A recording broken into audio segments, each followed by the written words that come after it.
You're crazy, man. You're crazy. I like you, but you're crazy.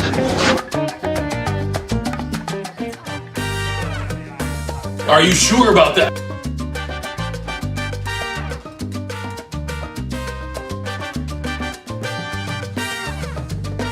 This is not okay. This needs to stop now.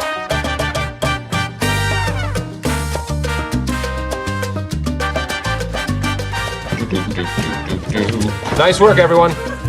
Sharp broadcast. Really good. Everyone on the floor as well. Really a lot of hustle. I liked it.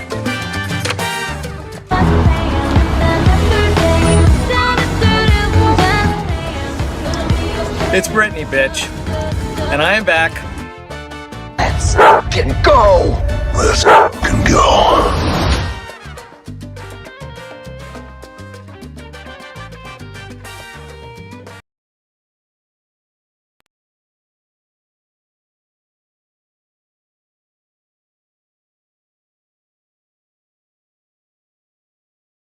Mic was muted. There we go. My mic was muted. Sorry about that, guys. What's going on, everyone? How y'all doing?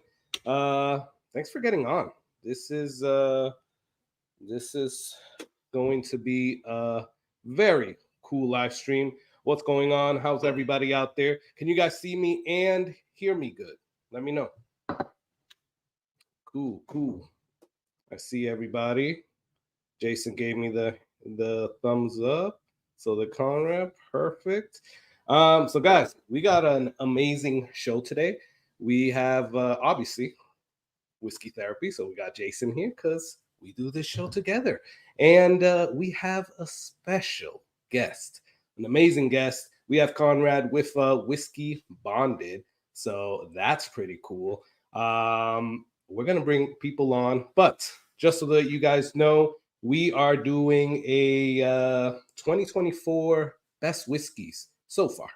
So yeah, that's what we're doing. We have a giveaway right here. So check that out. We'll talk a little bit more about that. But as we go through, I'm going to start bringing Jason and Conrad on.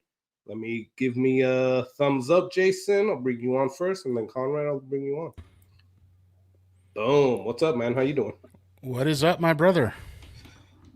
All good, man. All good. It's Thursday night shenanigans. That's what's going on. There's always shenanigans. It's not fun if we don't have shenanigans. It's really not, man. And then you got today, for some reason, I had the longest freaking work meetings that went up until maybe like 7:30, 8 o'clock, man. So hey, I hear I had a brutal morning too, so thank God for whiskey. Cheers. Exactly. Cheers. Well, I haven't poured myself anything yet. I'm like, I don't know. What do you all recommend? So I'm drinking out of two things, right? So I'm either doing the Murray Hill Club or the Remus 5. Ooh. Ooh. What do people in chat say? And what do you say, Jason? That's a tough call. I think I'd probably have to go with the Remus 5, given those options. Yeah, Remus 5. All right. Let me see. Finished at 5. Remus 5. Murray Hill, Remus 5.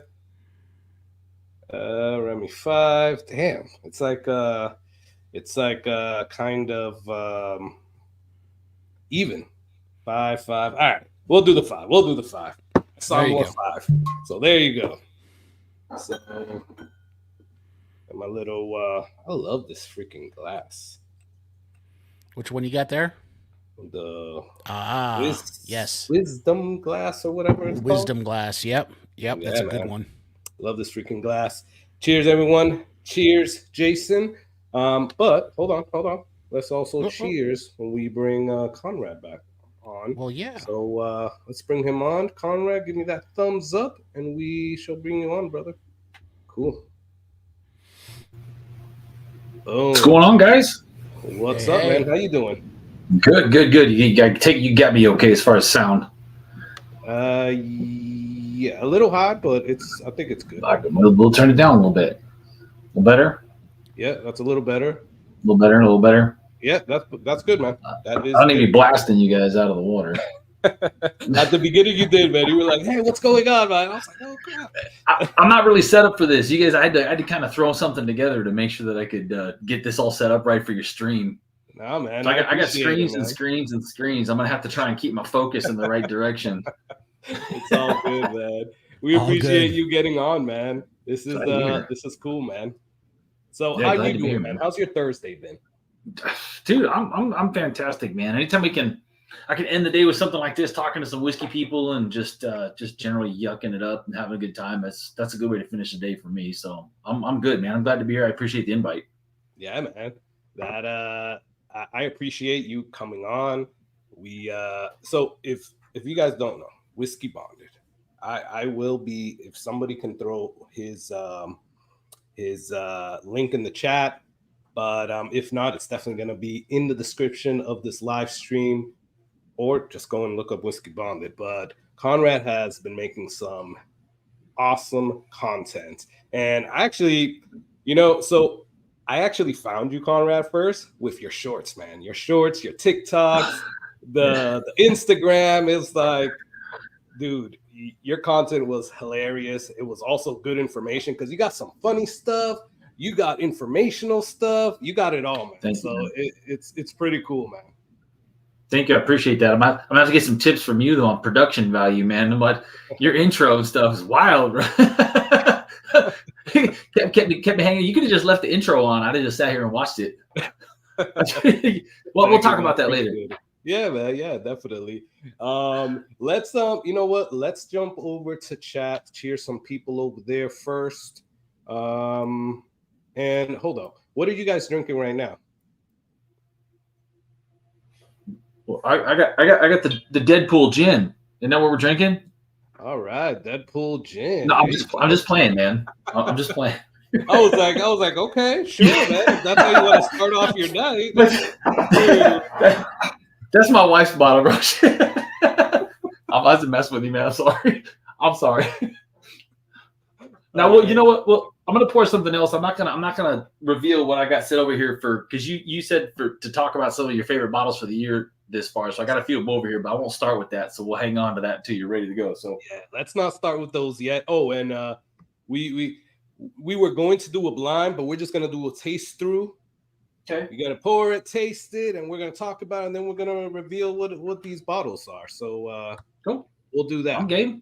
Whatever you want to do, man. I just got a little. I just reached around to grab something. I got a little a Blue Run High Rye. Oh, nice. Show that bottle again, man.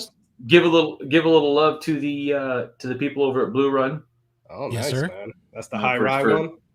Yeah, this is actually the bottle that was bottled on my birthday. It just was a complete coincidence that they sent it to me, and it happened to be dated on my birthday. So, wow, that's awesome, dude. Not my actual birthday. It's not a nearly 50-year-old bourbon, but this year's birthday. I was about to say, I was like, damn, I won that. That must have been a pretty penny. Not saying that's that old ass Blue Run, but shoot, anything over like 25, you're gonna be paying a pretty penny for that one, man. Especially in bourbon, man. Anymore, the prices are getting wild.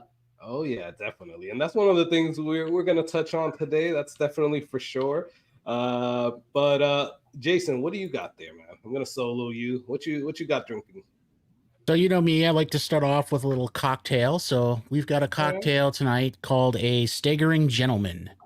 So it's a couple ounces of high proof bourbon, half ounce of Benedictine Dom, and a half ounce of walnut liqueur. Oh, all right, there you go. Jason always coming with the cocktails, man, the mixed drinks. You know, we're gonna have a cocktail minute with Jason on these live streams. So yeah, we'll talk about that, man, because that's pretty cool. Well, guys, let's cheers it up to everybody here. Cheers to you guys. Cheers to everybody in chat. Thank you for joining us. Cheers, guys. So let's look through talking about the chat. Let's look through it. I'm not going to be able to go through everything because I see that there's a lot. But I'm going to call out some people If I don't call you out, sorry. Because there's I think there's like there's a bunch of comments there. So we got Shadow 51. How's it going, man? Chill Will, what's up, man? Copenhagen. Thanks for getting on. We got Keith P. There you go. What's up, Keith? Hey, MK3 guy. Oh, that's a new name. How y'all doing? How's it going? Tater Dom, what's up, man? Chip Adelit. Sorry, I just messed up your whole name. So what's up, Chip? I'm just gonna call you Chip. Michael, what's up? Michael Bortner, Sugar Kitty, Meow, and Cheers. Caleb. We got let's see who else. People were coming in. Oh, 4-Leaf Whiskey. What's up? How you doing? Just one more bourbon. There we go. Torup, what's up, my man? Jeff, what's going on? And when I'm telling you guys what's up and cheers, that's basically the same thing. So I'm cheersing all of y'all as well. Bourbon School. I should probably be clicking on these two, right? Probably will help. Gandy Road, what's going on, man? Bloody 81, what's up, Jesus? How you doing, man? Steven, what's up? Shelf Sippers. We got Hazmat Compton, what's going on? Brian, what's up? Either Brian or Lauren, or both. Who knows? Who else? Russ L, what's up? Joanna, what's up? I didn't show you guys before Copenhagen and hey MK3 guy, so I'll show you right now. What is up with this, Jason? Whiskey Therapy Junior. Yeah, I'll give you one guess who that is. Yeah, I'm pretty sure I know who that is. He's sitting at Grandma and Grandpa's house tonight in St. Louis. So. Oh, okay. Awesome. There you go. What's up, Whiskey Barrel? How's it going? I think that's pretty much it. Cool. Oh, Tater Dom. You're awesome, Tater Dom. Thank you so much. The legend, the man, the myth. And Tater Dom wins a lot, too. Mike Brock, what's up? As he should. He's on a lot. Yeah, he has. But, you know, Tater Dom is always in, like, every raffle, man. So that's one thing. Him and William Hall. What's up, William Hall? How you doing, man? I got to get Tater to buy me a lottery ticket. I'm telling you what. That is definitely true. So, Conrad, man. Yeah, buddy. So how's that Blue Run over there? Man, if you haven't had much by Blue Run, they're making some solid product, and you can't fault them on the packaging, man. And there's a lot of cool things coming from Blue Run with their new Chosen, the single barrels. You know, they're going to change up the packaging just a little bit. I think you're going to see some really cool stuff. I was a little nervous when they got bought out by Coors that they were going to lose the magic, but it doesn't seem like that's what's going to happen at this point. So it's good. You know, I gotta revisit my Blue Runs. Quite honestly, I have that high rye one. I have the Reflection one, I believe. Yeah, and then I have one of their micro batches. I've got the Emerald Rye too. Oh, you got the How's Emerald? that? I like the Emerald. Yeah, I like it. I actually like it a little bit better than the high rye. I'm a little picky about ryes sometimes. I mean, you get a little too minty without much else going on in there, and it can just be off-putting, or you have to be in the mood for it. Agreed. You know, I'm not. When a rye is good, it's an absolute winner, and they win in blinds all the time. But I just find myself more often unhappy about a rye than I am about a bourbon. Yeah, and it's easy to be happy with a bourbon. I mean, for me anyway. No, I'm the same way, and I will tell you that I am. And Jason makes fun of me all the time. I am not a rye guy, but I guess I am, according to Jason, because there are some ryes that I've been liking lately, right? But lately, yeah, there have been. I'll say the same thing. I'll say I'm not a rye guy, and then I'll do a blind, and the ryes will win. Yeah, see, I gotta stop saying that because it's just not true. I should as well, man. So yesterday we were at shout out to the North Tampa Bottle Club. We had a bottle share yesterday, and it was like a bottled and bond type of theme. So everybody bought bottled and bond for the most part. There were a lot of bottles that weren't bottled in bond. But I have to say that probably my favorite one from everything I've tasted was a Cream of Kentucky Rye, bottled in bond. That was pretty freaking good. I'm not even going to lie. And yes, I know it's a rye, but whatever. What's up, Rick Brooks? Don't know the power of the dark side. That's for you, Carlos. You needed to put that a little higher. I kind of caught it, but I know it was Darth Vader. And yes, it that was is the dark side. Yes, sir. What's up, Dave Vogelson? How you doing, man? Let me see. Oh, look at that. Even Mrs. Whiskey Therapy is here. All right, there you go. Jason, you got the whole family. That's awesome, dude. Gotta bring in the viewers, man. That's awesome. What's up, Major Zero? How's it going, Adam? All right, guys. So we're gonna talk about so we're halfway through the year right now, right? And I don't know how you guys feel, but I feel that 2024 came out with a bang, right? There's been some pretty freaking good bottles coming out lately. Would you guys agree? Do you think it's been the same as other years? What are you guys' thoughts on that? I think it's been stronger than last year for sure. Yeah. I mean, last year was some misses on a few things. I didn't feel like Booker's came out all that strong. Friggin' Larceny and Elijah Craig till the end of the year weren't that strong. It just was kind of an odd year. So I think we're off to a much better start this year for sure. Yeah, definitely. We're only halfway through. Yeah, that's what I'm saying, man. Could get real in here by November. might have some serious. That is true, man. I mean, at least the ones that that come out every year, like there's still some bottles that are coming out, and then I don't know. I guess we all look at the Breaking Bourbon list that they have that they make every year, the calendar list, and there's some like good stuff coming out, right? That we're all one of them just dropped, like Russell's 15, that I haven't been able to put on this list because I just took a little taste. That was a mess today, bro. Did you hear anything about what happened with that drop today? Dude, it was tried to get what a mess, man. Again. They screwed that one up bad. Yeah, it was worse than worse than the first round. I couldn't even get into the cart today. Do you guys know anybody that actually got one today? Not that today. man right over there. Well, not today though, man. So the first time that they did it, yes, I was lucky enough to get one, right?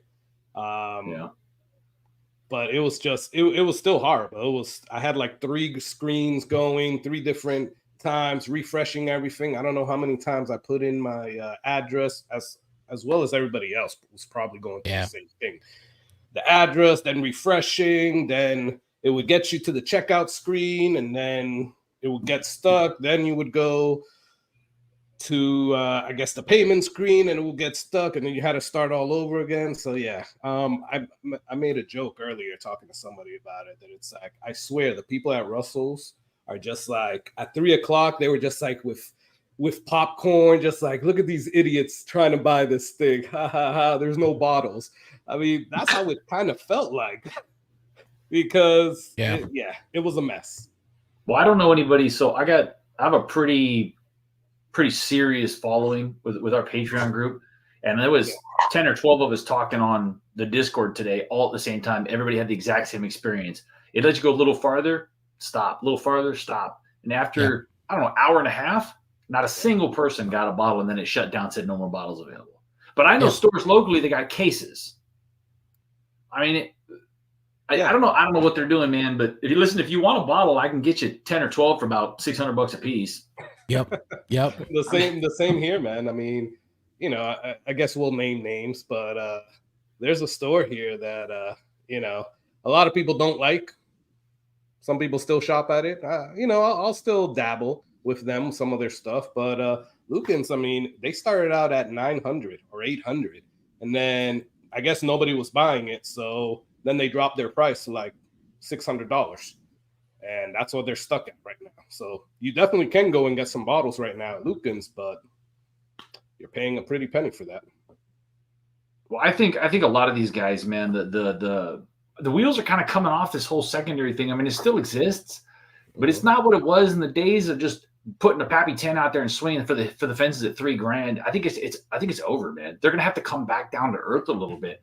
I've seen Russell's single Rick for MSRP at some of the classic markup liquor stores recently, and that's one that was just going ham. And they're back down to MSRP. The bottles are too expensive. Yeah, I mean, you'll get a few people on this Russell's 15. But I heard that the yield on Russell's 15 is a lot. There's going to be a lot of Russell's 15 bottles out there. Yeah. And if that's true, then they're not going to be able to ask, 2.5 times secondary for 2.5 times SRP very long. People just aren't going to go for it. They're going to wait.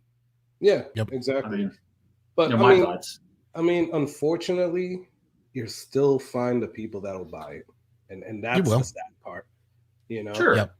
Yeah, of course. It's not about whether people will pay secondary or not. It's a matter of how many bottles are there compared to how many people that will pay secondary. Because you get 100 bottles and 150 people that will pay secondary, it drives it up. If you get 100 bottles and 20 people that will pay secondary, what happens when those 20 people got their bottles? Yeah. Then the real market sets in. You can go out and get Russell's 13 for pretty close to MSRP if you got a little patience and get out there and look around a little bit. That was not true before. 100%. That is true. I got mine for MSRP. So good news, gentlemen. I think we're entering a very, very exciting and a phase of whiskey right now with the demand changing, with the economy being the way that it is, with all these craft distilleries. I think it's going to be a good couple of years, fellas, for whiskey connoisseurs. Personally, yeah, I think it's definitely changing a little bit, and stuff is more readily available. Because I will say, just this, I guess this year. You too, Jason. We've been lucky enough to finally get some BTAC bottles, right? Yeah. When in previous years, that would be like a dream, Yeah.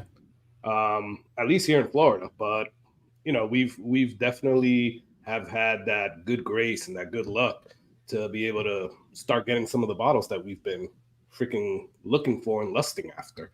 So it's definitely changing. At least the distribution is changing. But then on the other side, and what do you guys think about this? I just feel that a lot of the newer bottles that are coming out are they're asking way too much for it. And what are you guys' thoughts on the actual pricing of bourbon? I know you brought it up earlier, Conrad. What are your thoughts on that? And Jason as well. Jason, go ahead, man. You go ahead. So, I think the pricing is getting out of hand, but I think to Conrad's point, I think with the craft distillers and some folks out there doing some interesting things, it's going to start to drive it down a little bit. It used to be back in the day, you'd get a top end bottle for what, 60, 70 bucks. Now what's a normal bottle? $100 now, right? 100, 125. Yeah. Not there's not still not sleepers under there in that 50 to 60 range, but more of the trendy mainstreamy type of thing, it's driving up. And I think, economics, everything considered, is starting to wear thin on folks. People don't have as much disposable cash anymore. And, you're catering to a whole different kind of market when you're doing $100 plus bottles. So they're going to have to bring it down, or they're going to end up with a lot of inventory that's not going to move. Yeah, and I see someone in the comments here, MK3 guys, saying how the higher MSRPs kill secondary markets. I think you got a couple things going on. I think you got the major distilleries pushing the limitations to see what's really possible, where's everybody's real threshold of pain is. But at the same time, you got all these craft distilleries coming out with bottles, and I'll tell you, the bottles I got sitting over here, there's only one bottle there that's not from a craft distillery technically. You guys are going to recognize all of these things. But you get two different trends going on in the market right now. And I think what's going to happen is these larger distilleries are going to start to realize that there's a limitation to what people will pay when you got one 10-year-old bottle that's $200 and one 10-year-old bottle that's $40. It's people are going to start to go, well, why should I chase after them? As I see here in my allocated shirt, I love the stuff that you guys love.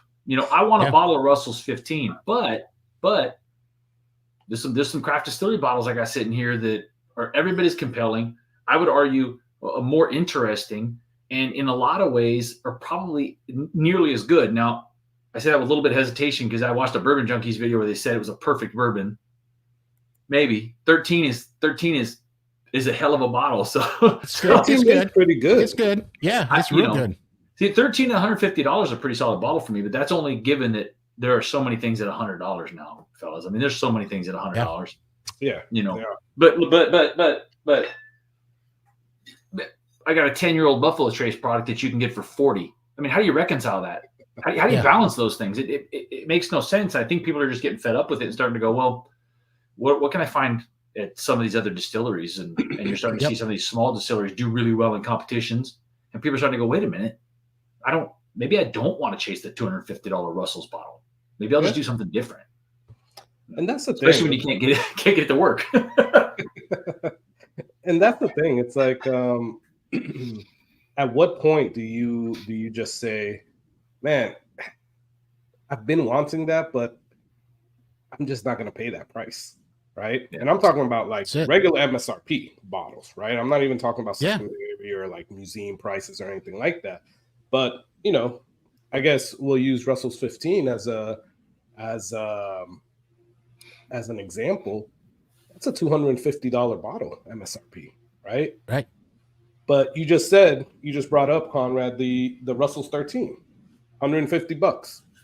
Is it that much? Is it $100 better than Russell's 13? I don't know. No. You know? I'm gonna guess no. I mean, that's exactly the question. I mean, you're 100% nailing it, man. I don't know about you guys. But for me, I say quite a bit. I'll go $100 without. I won't even think about it. I just hand you my credit card for $100, right? $150. As long as I know the distillery, I got some idea what I'm dealing with. I'm good. It gets above 150 to that 150 to $200 mark. I'm gonna be a little more hesitant. I might see what everybody else is saying. I might ask a few questions of the liquor store or the distillery. It gets to $200. I'm a pretty freaking hard stop, and it's got to be an exception. It's got to be something where I'm like, you know, this is a serious bottle. This has got to be worth the money. I mean, I'm very hard positive. No, it's not true for everybody, but I just don't think you have to do it, fellas. I don't think you have to do it. You have to ask yourself exactly what you said. $250 for Russell's 15. Will it be fantastic? Yes. Is it almost twice as good as Russell's 13? Twice as good?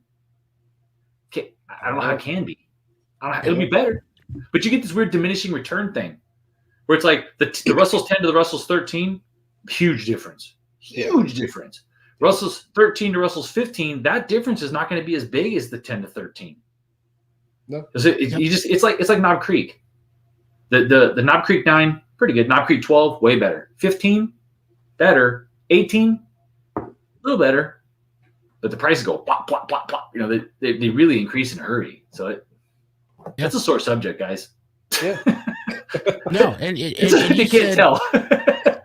You literally said exactly what's on my mind about it. I mean, it does come to the ROI, and Carlos has heard me say this a bunch.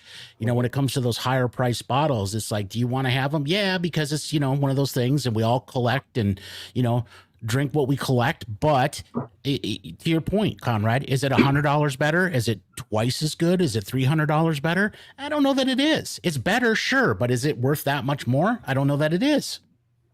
Yeah, individual depends how much money you got. I mean, you know, maybe Elon Musk it's worth it. You don't care, right? Yeah, right. Exactly. He's probably the one out there buying all the dang marked up BTAC bottles. That's who it is. The damn Elon. Right. He's going into those museums and just buying everything on the shelf. There you go. Dropping $1,000 a bottle, no problem.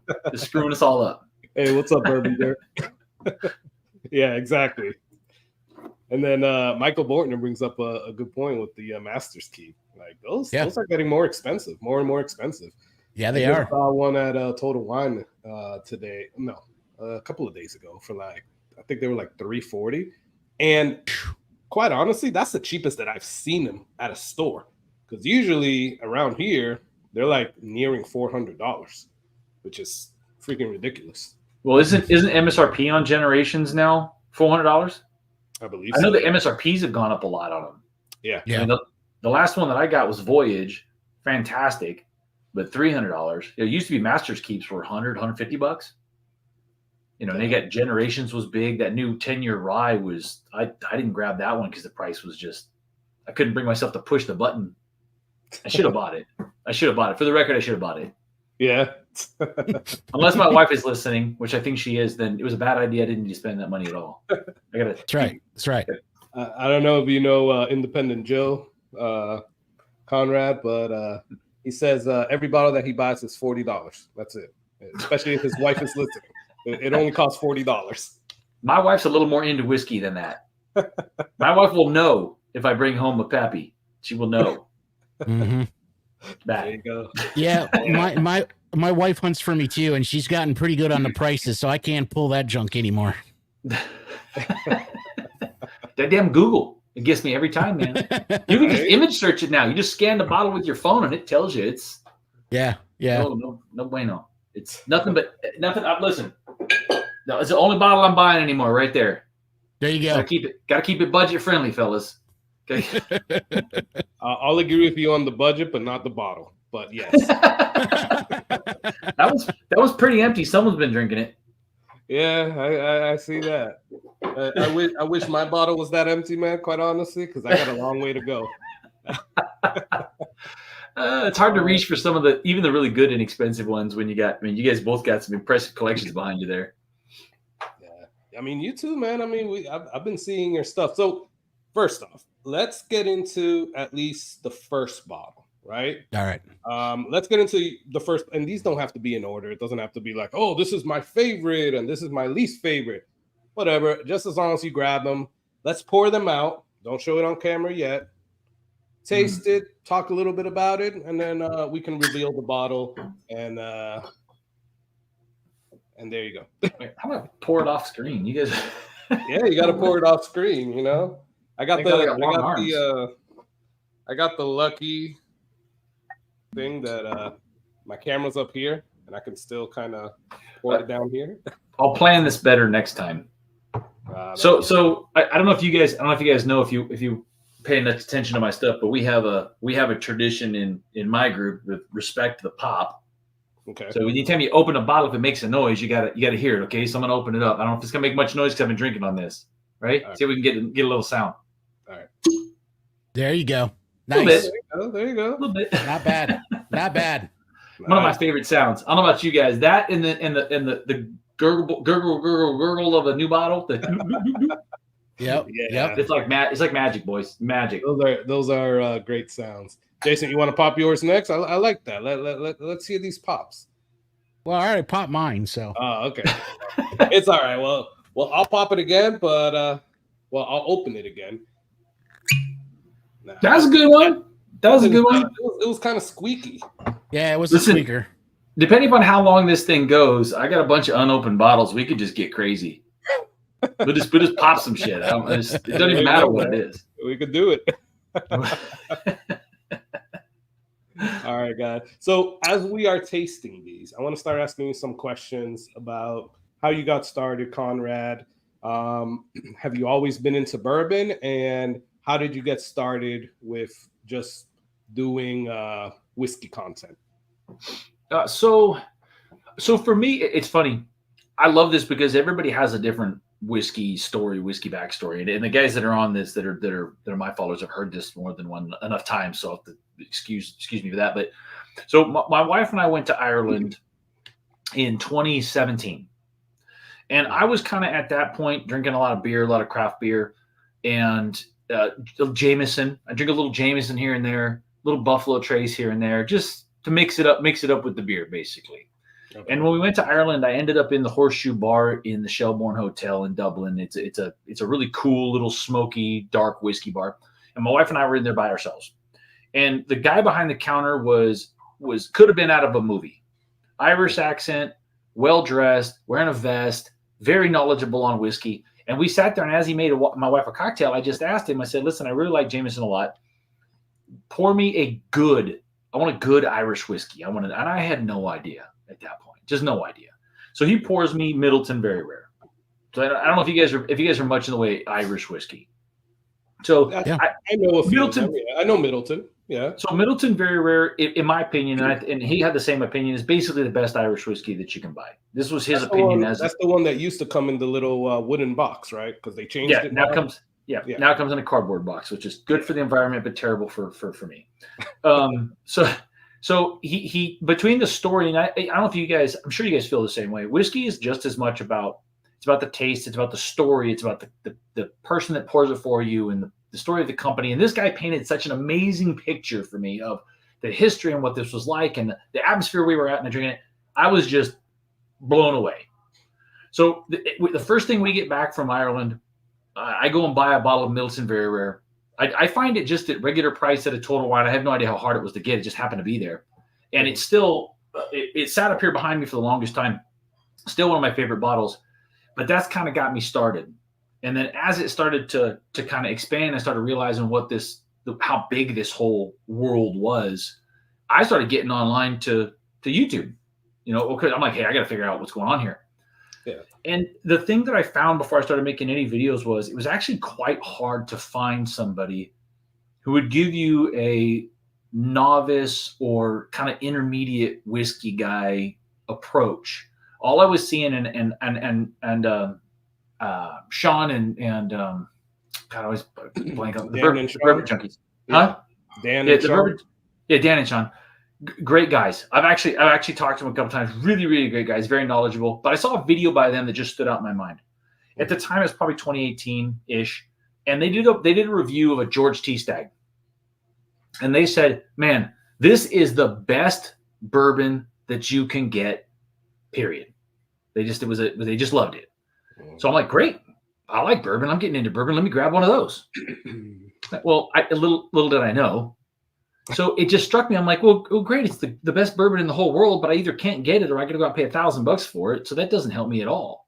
Yeah. So I just was realizing there wasn't a lot of guys making content doing, short enough to be watchable, good context reviews, which just give me the information I need so I could go out and try bottles and try to figure out what my palate was like. So I'm like, well, there's no one doing this. I want to help people that are coming up behind me. So as I started to get more bottles and try more things, started just throwing down videos and making them about just whatever I came across. It could be, Evan Williams Bottle and Bond. It could be, anything that I found just to say, hey, here's what I think of it. And if you start to think that you like things that I like, then you can follow my lead. And if I like it, you'll like it. If I don't like it, you won't like it. And we just, I'm just kind of a card by nature too. So they just started getting a little wacky and, trying to keep them short. And it's kind of gone from there. And it's gotten way out of control, as you guys know, based on the walls behind you. You guys understand exactly what I'm talking about. It gets way out of control. Next thing you got floor whiskey and you're hiding whiskey in the trunk of your car and it's in the attic. I mean, it's a problem. Yeah. I don't have a whiskey display shelf on purpose. I've been asked this before. If I do that, then my wife will know exactly how many bottles I have. I'm not interested in that. That's awesome. Yeah. So I might have 40 bottles. I might have 400 bottles. I have no idea. I think you only have 40 if your wife is listening. Yeah. The key is not to count them. The key is not to count them, fellas. That is a mistake. Do not count your whiskey bottles. That is true. I'm here to enable you. That's cool. And you're coming with some great ideas, man. Because I appreciate that. I don't know if you guys remember. It was one of the I think that's actually how I got to watching Matt over there at ADHD Whiskey. He put out a video. Like, I think it's one of his funniest videos to date. And he's a funny guy.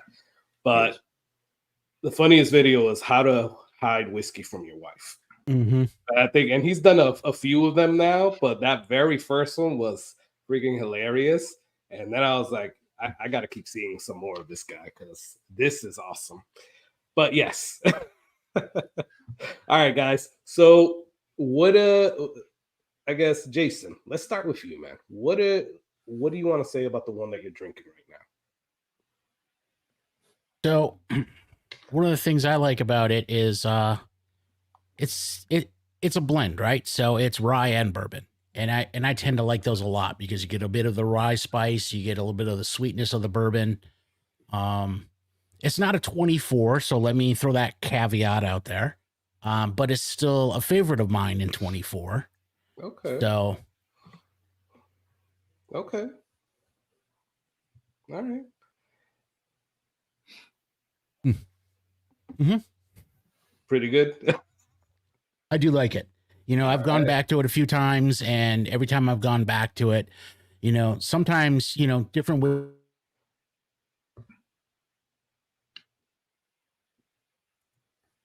I don't know. Did I just? I like that. There you That's go. all right. You're good. And you go, why the You hell guys lose did I me like that? or Jason? Oh, there we go. You're back. Thanks, All right. Jay. Okay. Got me good now? Yeah, we got you. All right, cool.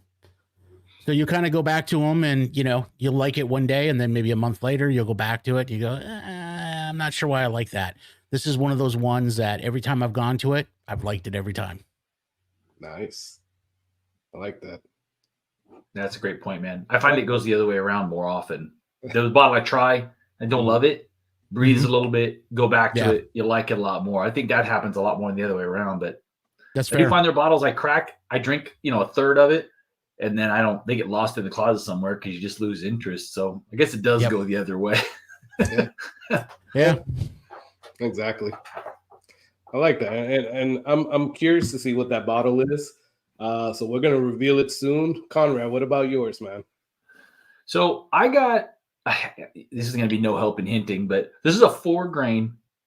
Maybe someone can guess this, I'll be impressed. It's a 4-grain bourbon. Maybe one of my guys will, but technically 2 of the grains are corn. It's a barrel proof and just over 131 proof.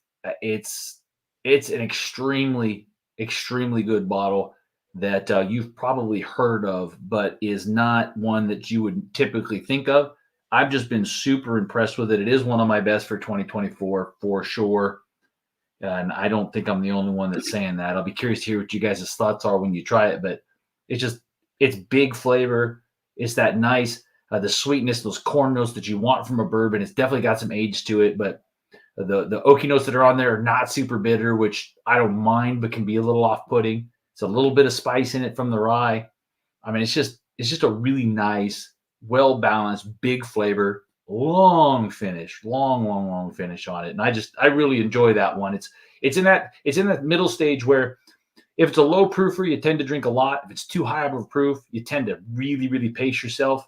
And that in between where you're getting a ton of flavor, but you can kind of really enjoy it without a whole heck of a lot of contemplation. It's right in that sweet spot for me. And it's one that I absolutely loved. Nice. That one sounds really good as well. Damn, both of you guys sound really good. I don't think I can speak that much. You guys are doing an awesome job. So I'm curious to see what bottles these are. Maybe we'll play a little game to kind of guess a little bit. But so the one I'm drinking here is, it's not proofy at all, right? It's right at that, I guess, the main sweet spot. And it's one that I gotta say, at the beginning, when this first got popped, I probably didn't like it, right?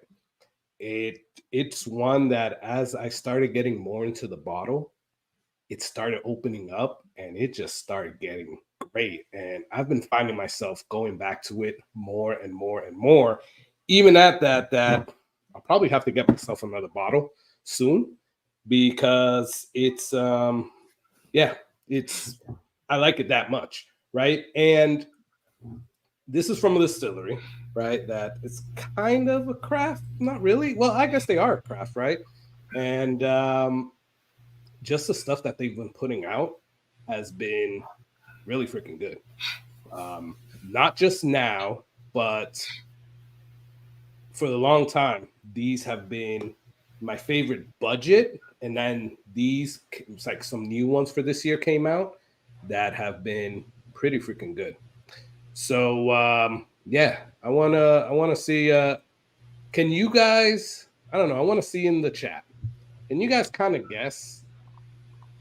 Knowing Conrad, because I know there's a lot of people here that know Conrad, knowing Jason, knowing myself, what would you guys think these bottles are? So another thing that I wanted to ask you guys, Conrad, how many are on this list for you? Do you have, because I know when we talked, it was like, 3 to 5, right? So Did you go all the way 5 or in between or? So One of the things that you're going to find that I do is not stick to script very well. So listen, I could have pulled 10 bottles, guys. It's so hard. Yeah. The conversation topic of best is a nearly impossible conversation to have. And anytime somebody goes, well, these are my 3 favorite, or anytime somebody asks me, what's your favorite? There's no answer to that question. It's an impossible. It's like the answer to why are we here? Like, what's the meaning of life on earth, gentlemen? If you can answer that for me, I'll tell you what my favorite whiskey is. How's that? That's fair. Yeah. So I think I've actually got 6 sitting here, but it could have easily been 8. You know, you mentioned 1924. You know, don't tell me if it's on your list, but that's an incredible bottle. It's not sitting here. This new Larceny that I just cracked open was I was quite impressed with that. I don't know about best of the year, but very good. This year's first Booker's, very good, but none of them are sitting here. None of them are sitting here. I just kind of grabbed what my gut said to me tonight. I am curious about your guys' bottles, though. What are the price points on your guys' bottles you got? Jason? So everything I picked, I kind of went non-standard. I didn't pick the obvious picks. I went with everything actually. Yeah, everything I have is under 100. Okay. I think I got one that's over 100. Yeah, I have one that's over 100 as well. All right. But most of mine are, under 100. Okay. Well, it sounds like we're on the same page, gentlemen. Yeah, it does. It's going to work out okay. Yeah, pretty much. And going back to your point, like there was 2. So I have 5 on here. And there was 2 that I'm just like, crap. I don't know. And I know, Jason, me and you were talking before this, and you had 2 that you were like, I don't know if I'm going to add them or not. I'm going back and forth. So how many did you pick? So I did end up with 5. And to Conrad's point, I probably could have added another 3 or 4. Yeah. It was trying to limit it to 5. That was hard because it's like those last 2 I was telling you about, you know, not what they were, but like, well, I have these 2. And it's not that, well, are they favorites? It's like, do I want those 2 or do I want these other 2 or this other one? Or that was the internal struggle. Like Conrad said, it's hard to, people ask all the time, what's your favorite? Yeah, on what day? I mean, it changes. Yeah. Well, and I don't know about you gentlemen, but you know, I got to try the new, we tried the new George T, tried the new Blood Oath 10, had a Michter's 20 this year, did this year's Pappy's 23, had the E.H. Taylor Grain of the Gods, you know, had some pretty top level. I had OFC. I just, I would never put any of those on my list. Yeah, I wouldn't put them on my list. I'm not going to be the guy that's going to be out there saying a Michter's 20 is the best pour that I've had this year. That's a freaking mean. I don't know. Are we allowed to cuss on this? That's a mean thing to do. I almost let an F-bomb off. Hey, it's all good. And I saw you taste the 20 because you just did that at the Whiskey Festival on your video that you put up a few days ago. That was a really good video. Gentlemen, hey, all the 25 people that are watching this right now, put your fingers in your ears and don't listen to this. That's an incredible bottle. I mean, that blew Pappy 23 out of the water. We tried it at the same time. I mean, that's an incredible bottle of whiskey. Michter's has been doing good stuff for a while. I gotta say, they have. Yeah, I mean, I got a Michter's 10 here. Well, and I'll tell you what's an interesting thing too. On that same day, that was the day of the Whiskey Festival. On that same day, we had just come off the Macallan train, and they had poured for us some incredible Macallans. And I'm a big Scotch drinker, and they poured the Macallan M, which is which is what, a $6,500, $7,000 bottle. Wow. Yeah, and it was impressive. I love Scotch, but the shining point of that day was that dang Michter's 20, man. It just, the flavor on it was so big. It could have drowned out everything else in that Whiskey Fest as far as the flavor. You couldn't drink anything after it. It just seemed like water. Yeah. It was just wild. See, and that's how I started. I mean, going into bourbon, I was a Scotch guy first. Yeah, I love Scotch, man. You and I got to have a conversation at another time because I don't do nearly as much Scotch content as I'd like to because everybody wants to talk about bourbon. I got these like 3 shelves right here are all double stacked. That's all Scotch. That boy, I see you and me should be friends. My Scotch is all, well, most of it's hidden in the other room. I always have a little up here to represent. I have a little behind me. You mean the 2 Scotch bottles you have? Yeah, I got you. Yeah. There's a Glenmorangie there too. There's 3 technically. Come on, man. You got to be let's come on, Scotch. All right. Fair enough. What we need to do is do another one. Like, we need to have you back on, Conrad, and we just do a Scotch stream. Right? Yeah, I know we've been talking about it, Jason. Like, we need to do a Scotch. We do. And I don't know how many people are gonna get on, but hey, who cares? It'll be there'll be 3 people. Yeah, exactly. There'll be 3 people on it. Yeah, you guys and me. But we'll have a blast, so it'll be all right. Exactly. There you go. Yeah, that works for me. I like that idea. Let's do that. Beautiful. All right, guys. Let's reveal these bottles. All right. Who wants to go first? Hold on. Go, Jay. You started it. Thank you so much, man. Let's go, Jay. You started. You reveal first. What are you drinking? All right, here we go.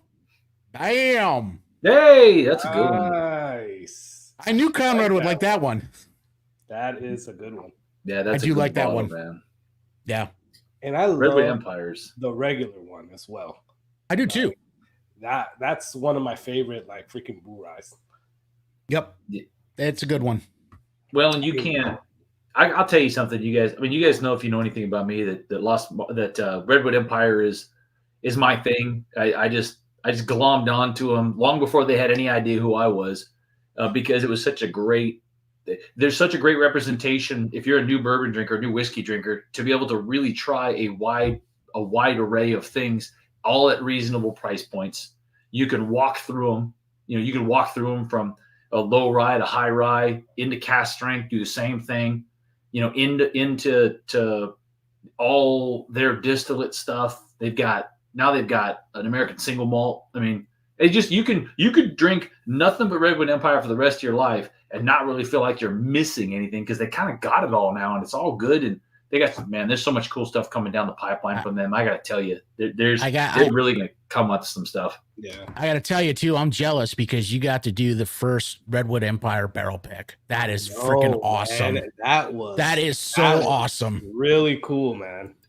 Yeah, that was a really for me was kind of a realization of something that took a lot of time in trying to work relationships and getting lucky to meet some of the right people. My buddy Jason at Locked Barrel here in Sacramento, it's a whiskey bar, and he had a good relationship with Redwood Empire and had done the old Haystacks 14-year, the sourced distillate that they'd put out a few years ago, and they did do some single barrels of that, but it wasn't their own distillate. It was basically MGP pulled single barrels, and because he had done that, and that was a big dollar item bottle. He was kind of on the list with that. And then between him having that, me having the relationship with him, and me having the relationship with Redwood Empire, I was very lucky. I was the only person that was there for that tasting that wasn't a restaurant owner. I mean, it was an incredible experience. And I've gotten to know Jeff Duckworth and Lauren Pate pretty well. And they're just really awesome people, just so much fun. And their sales team, their marketing team, I love them, man. I just want to support them in any way they can, because they've been very cool. I mean, my tater tubes were a gift from them. Nice. my empty tater tubes. They've been very cool to us, and we've been able to go out to the distillery a couple times just to go out and hang out, and then to ultimately do the barrel pick. And I'll tell you something, those barrel picks, y'all, when those start dropping, they're gonna start dropping all over the place from different places. I don't think there's going to be a miss in that whole thing. Every barrel we tried it's all their own distillate. It's all 8 years old now. The proofs are coming in around or just over 120, and their warehouses are not that hot, so they don't get a whole heck of a lot of angel share going on. So that's a very rich, very delicious, big flavor bottles at 120, 123 proof. I mean, it's looking forward to it. When's your pick coming out? So ours and everybody else's is going to drop in the fall. Okay. Because they've got the new Bottle and Bond series. There's the new Pipe Dream 101 coming out. And then you've got the new small lot series Van Dusen that's dropping. And then you'll get they're trying to space them out a little bit. Then we'll get the single barrel start getting pulled and bottled as Haystacks. Okay. Nice. So heard it here first. They haven't really officially said, but it's going to be, I saw a promotional thing. It's going to be a Haystacks. They're just going to change the look of it, the feel of it a little bit. Oh, nice. Very cool. Yeah, it's exciting. What's up, Roger Randall? So, Conrad, do you want to reveal which one you had? Or you want me I would like to thank you for keeping us on track. It's very important, because I'm not going to do that. That's not going to be. I'm just going to. So, the one that I picked out here is a bottle that you guys have probably already heard of because it's gotten a little bit of press. But I like to go after these pressed bottles, the ones that come out and everybody talks a lot of hype about. I like to go after them and say, slow your roll. Don't chase it. It's not that great. You know, it's like film critics. The highly rated film critic movies are not necessarily the ones you want to see, right? Not necessarily. You know, I don't want to see the black and white voiceover. You know, I don't want to see that. But I went after this bottle, and it's 100% what they say that it is. It's absolutely delicious. It's reasonably priced. It's from a distillery that I never heard of up until now, and some of the guys called it. I don't have the cool little vignette where I can go down to the other screen like you did. That was pretty slick, man. So Smoke Eye Hill, barrel proof. I have talked to the owner and CEO of this. Very, very cool guy. I'm super excited about what they're doing. It is contract distilled, so it's not their own distillate, and then aged in Colorado Springs. But for a 5-year-old barrel proof, this has got a depth to it, a flavor to it that is, I can't believe it's only 5 years old, especially aged in a place like Colorado Springs where it's not ridiculously hot. It's not like Texas where 5 years is an eternity. Yeah. They nailed the proof. You know, like I said, it's a blue corn. It's a blue corn, and then there's I think it's dent corn, and then 2 other things in the mash bill. So technically it's a 4 grain, but it's really a high corn bourbon. And you know, Fred Minnick in the Ascot Awards, this thing beat everything. George T. 923, and even though I think if you put them side by side, maybe they would, maybe they wouldn't. But I get why it won. It's a really fantastic bottle, and that's if you get a chance to buy it, it's only about an $85 bottle, but. I mean, really, really, really, really impressed with that one. Really delicious bottle. That's been coming out a lot, and a lot of people have been talking about it. I haven't tasted it yet. Yeah, I haven't either. And that's the thing. That's the thing about this list. That you're only subject to what you've already tasted, right? 100%. Correct. Right? Yeah. So there could be a crap load of great whiskeys out there that just haven't, they haven't made it to your palate yet. But yeah, I'm gonna have to get myself, because not just you, but like obviously everybody in chat was like talking about it, and I know some other people have been just like praising that whiskey. So yeah, I'm gonna have to definitely check that one out. Well, and I the only reason I did a video on it and I'm talking about it is it fits my mold for the thing that I won't hesitate to talk about. One, it's a small company. I emailed. One of the things I like to do, man, is I like to feel like the people are good too. If I talk to the people at the distillery, they're very warm. They respond. They're like, "Hey, yeah, thank you very much for asking questions." And I love that. I want to help. I want to help these people. I want to help the small businesses and do what I can to kind of get the word out there for these small distilleries that are trying to break in and maybe bring something new. So the guy responded super fast. So that was good. It's a very quality product. The bottling is cool. The corking is cool. It's got a heavy metal topper on it. And even though distribution is very limited, it's only really in California right now, you can buy it online. So it can be had. And he's telling me that distribution is going to spread to Nevada, Arizona, Washington. They're going to get it out there more. So it's going to be available. Yeah. So just little patience. Don't pay a bunch of extra money for it. You will be able to get your hands on one. You're not just going to be able to walk into your Total Wine in Ohio and grab one. It's going to take a little more than that. But it can be had. Yeah. It can be had. So I'm hoping for big things from them. I'm excited to see what they come with. Okay. We'll see. No, that's good to hear, because I think I think it used to be like on Sealbacks. I don't know if it is anymore, and some other online places, but yeah, Internet Wines had it too. There were a few reputable sites that had it. Yeah. There's some stores in Southern California, if you do a little poking around, that will ship, that have it, because I guess Southern California is where the major it's sitting on shelves in SoCal. Okay. So I haven't seen it around here. I've promised everybody when I do see it, I'll put it out there, but haven't seen it here in NorCal yet. Okay. No. Understood. Great bottle though. Yeah, gotta definitely check that one out. Hey, what's up, Troy? How's it going? Senor Dunny. Who else came in? Rick Brooks. I didn't say what up to you. Somebody else came in. Corey Stewart, maybe? I don't know. Well, thank you, everybody, for still joining on, hanging out with us here. If you don't know, obviously, we're going through our best, favorite, sort of, somewhat, whiskeys of 2024 so far. And yeah, we're going through our first ones right now. Jason's was Lost Monarch Cast Strength. Conrad's first one was Smoky Eye. That's what it's called. Smoky Eye. Smoke guy. Smoke. I had to ask. I had to ask the smoke. Dude, I butchered more names. It's embarrassing, man. Do you know who Brian Nation is? Brian Nation. No. So he's the head distiller for Keeper's Heart, but he used to be with Jameson. Pretty influential Irish bonder. Big, very important guy. I called him Brian North because I had a friend named Brian North. Man, I got blasted for that one. It was not good. That's not good. So yeah, we don't. Yeah. So you're buddy. That's what I miss. That's crazy, man. And I do the same thing all the time. Yeah, it just happens. It is what it is. It is what it is.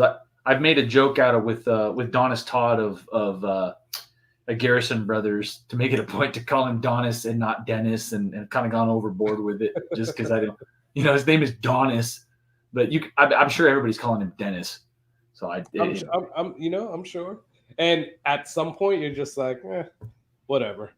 Yeah. Whatever you want to call me. I've met so many people like that as well that are just like, yeah, my name's this, but everybody just calls me this, and I don't really care. I don't correct people. Guys. So my first bottle is actually a Redwood Empire as well, and it is Devil's Tower. That's a good one. Jason, that when we first tasted this at that bottle share, we were all like, the main thing was, this is interesting. And interesting was basically like, I don't know what to say. I don't really like it. I don't really not like it. This and this. But as you guys can freaking see, I've been hitting this bottle a lot. And it's opened up really freaking good. And I really like it. So 2 Redwoods made the list, at least for the first go around, right? Yeah. Well, and we promise it's not because Conrad is here. Right, sure. I'll give you a little something that's going to blow your minds out a little bit. That bottle you had in your hands there, that Devil's Tower, one of the single barrel picks is an 8-year cask strength Devil's Tower. Oof. Oh, nice. Yeah, that's gonna be good. Yeah, it's a hell of a bottle. It's a hell of a bottle. I was surprised to hear that they'd been making that distillate for 8 years and it just now decided to start putting it out. Yeah, definitely. That's really cool. And we're getting like the exclusives right here from Conrad on the Redwood Empire. That's right. So let's get some more whiskey into him, Jason. And I know. We start asking the hard questions. We're gonna learn all kinds of things. Yeah, I run off at the mouth a little bit if you haven't noticed. It's all good. It's all good. Yeah, it's all good, man. They know better than to tell me stuff that they don't want out there. I've had their marketing manager text me and go, "Too soon, man. Like, don't not yet." Sorry, man. Sorry. Hey, it happens. Whatever, man. That's right. Hey, listen, all publicity is good publicity for smaller distilleries and stuff like that. So for sure, I'm just half joking. So exactly. All right, guys, let's move to the second bottle now. Pour it off screen. Let's taste it, talk about it, and then we'll go into it. I noticed that one of mine isn't up here, so I gotta get mine. Either way, let's do that. While we're doing that, if you guys don't know, the little scrolly on the bottom is basically a giveaway, and I said I was gonna say for what that was. So we're gonna give out two 3-ounce sample sets of the people's bottles, right? It could be, if I have the same one as Conrad's, I'll do that, which maybe I won't. If I have the same ones as Jason, I'll do that. Or you'll just get the ones that I have here, and we'll send them out. So that's what you're going into the $5 giveaway for. And we got a free giveaway, quite honestly. And, it's not anything big, but I saw this little thing. Oh, baby Saz. Baby Saz. Baby Saz. Baby Saz. Yes, is that sir. 50? Is that a 375 or 50? Looks like a 375. It's not a 375. I think it's like a 200 mil. Get out of here. I've never seen one of those. Yeah, I haven't seen one of those. So that's cool. I got this the other day and I was like, what the hell? So gotta get this. Somebody will win this. This is gonna be free. So just stay tuned. We'll do like a secret word later and somebody can win this. But I think that's pretty freaking cool. A baby sass. So I have a question, Carlos. Yeah. Am I eligible to win, or am I not? Is it just because I'm on the thing? You are eligible to win as well, man. But but it is up to you if you want to take it or if you want to give it away to somebody else. Oh, great. Well, yeah, I'll just give it to somebody else. We'll pay it forward, like Starbucks. Give it to the guy behind me in line. Man. There you go. Yeah. So for my second bottle, I actually finished this bottle off right now. Good thing is I got a second one right here, but yeah, this is the last freaking pour from this bottle. So RIP. All right, did you guys pour yours yet? Yep. Cool. So let's go into it. All right. More questions for Conrad. All right, Conrad. So Yes. I saw, and I don't know if you want to talk about this. I reached out to you, right? When I saw the live stream when you were like, I don't know what's happening with TikTok. I don't know what's happening here, what's happening there. But I guess I'm going to get on YouTube more. And I've been seeing that you've been putting more stuff on YouTube. So I don't know, do you think that like these social media platforms are kind of censoring the whiskey content right now? And TikTok being one of them, because I know you were talking about that on your live stream. So what are your thoughts on all of that, man? Yeah, I mean, listen, I've pretty much at this point have rough confirmation. They're absolutely throttling certain types of content. And now I'm sure there's a reason for it. And it's probably because of bad actors. You know, like anything else, that the people that are out there up to no good are the ones that ruin it for everybody else. And I'm sure you guys have all seen the people that post in your comments and say, "Oh, you could buy that bottle from my buddy so and so." You know, they're out there, and we all know that there are a lot of laws in this country when it comes to alcohol. It is what it is, the 3-tiered system and all these things. And I'm sure that they're trying to stay away from it. You know that alcohol companies cannot promote on TikTok. I mean, I don't know if you guys know that as part of their policy, you cannot go on and promote the sales of alcohol.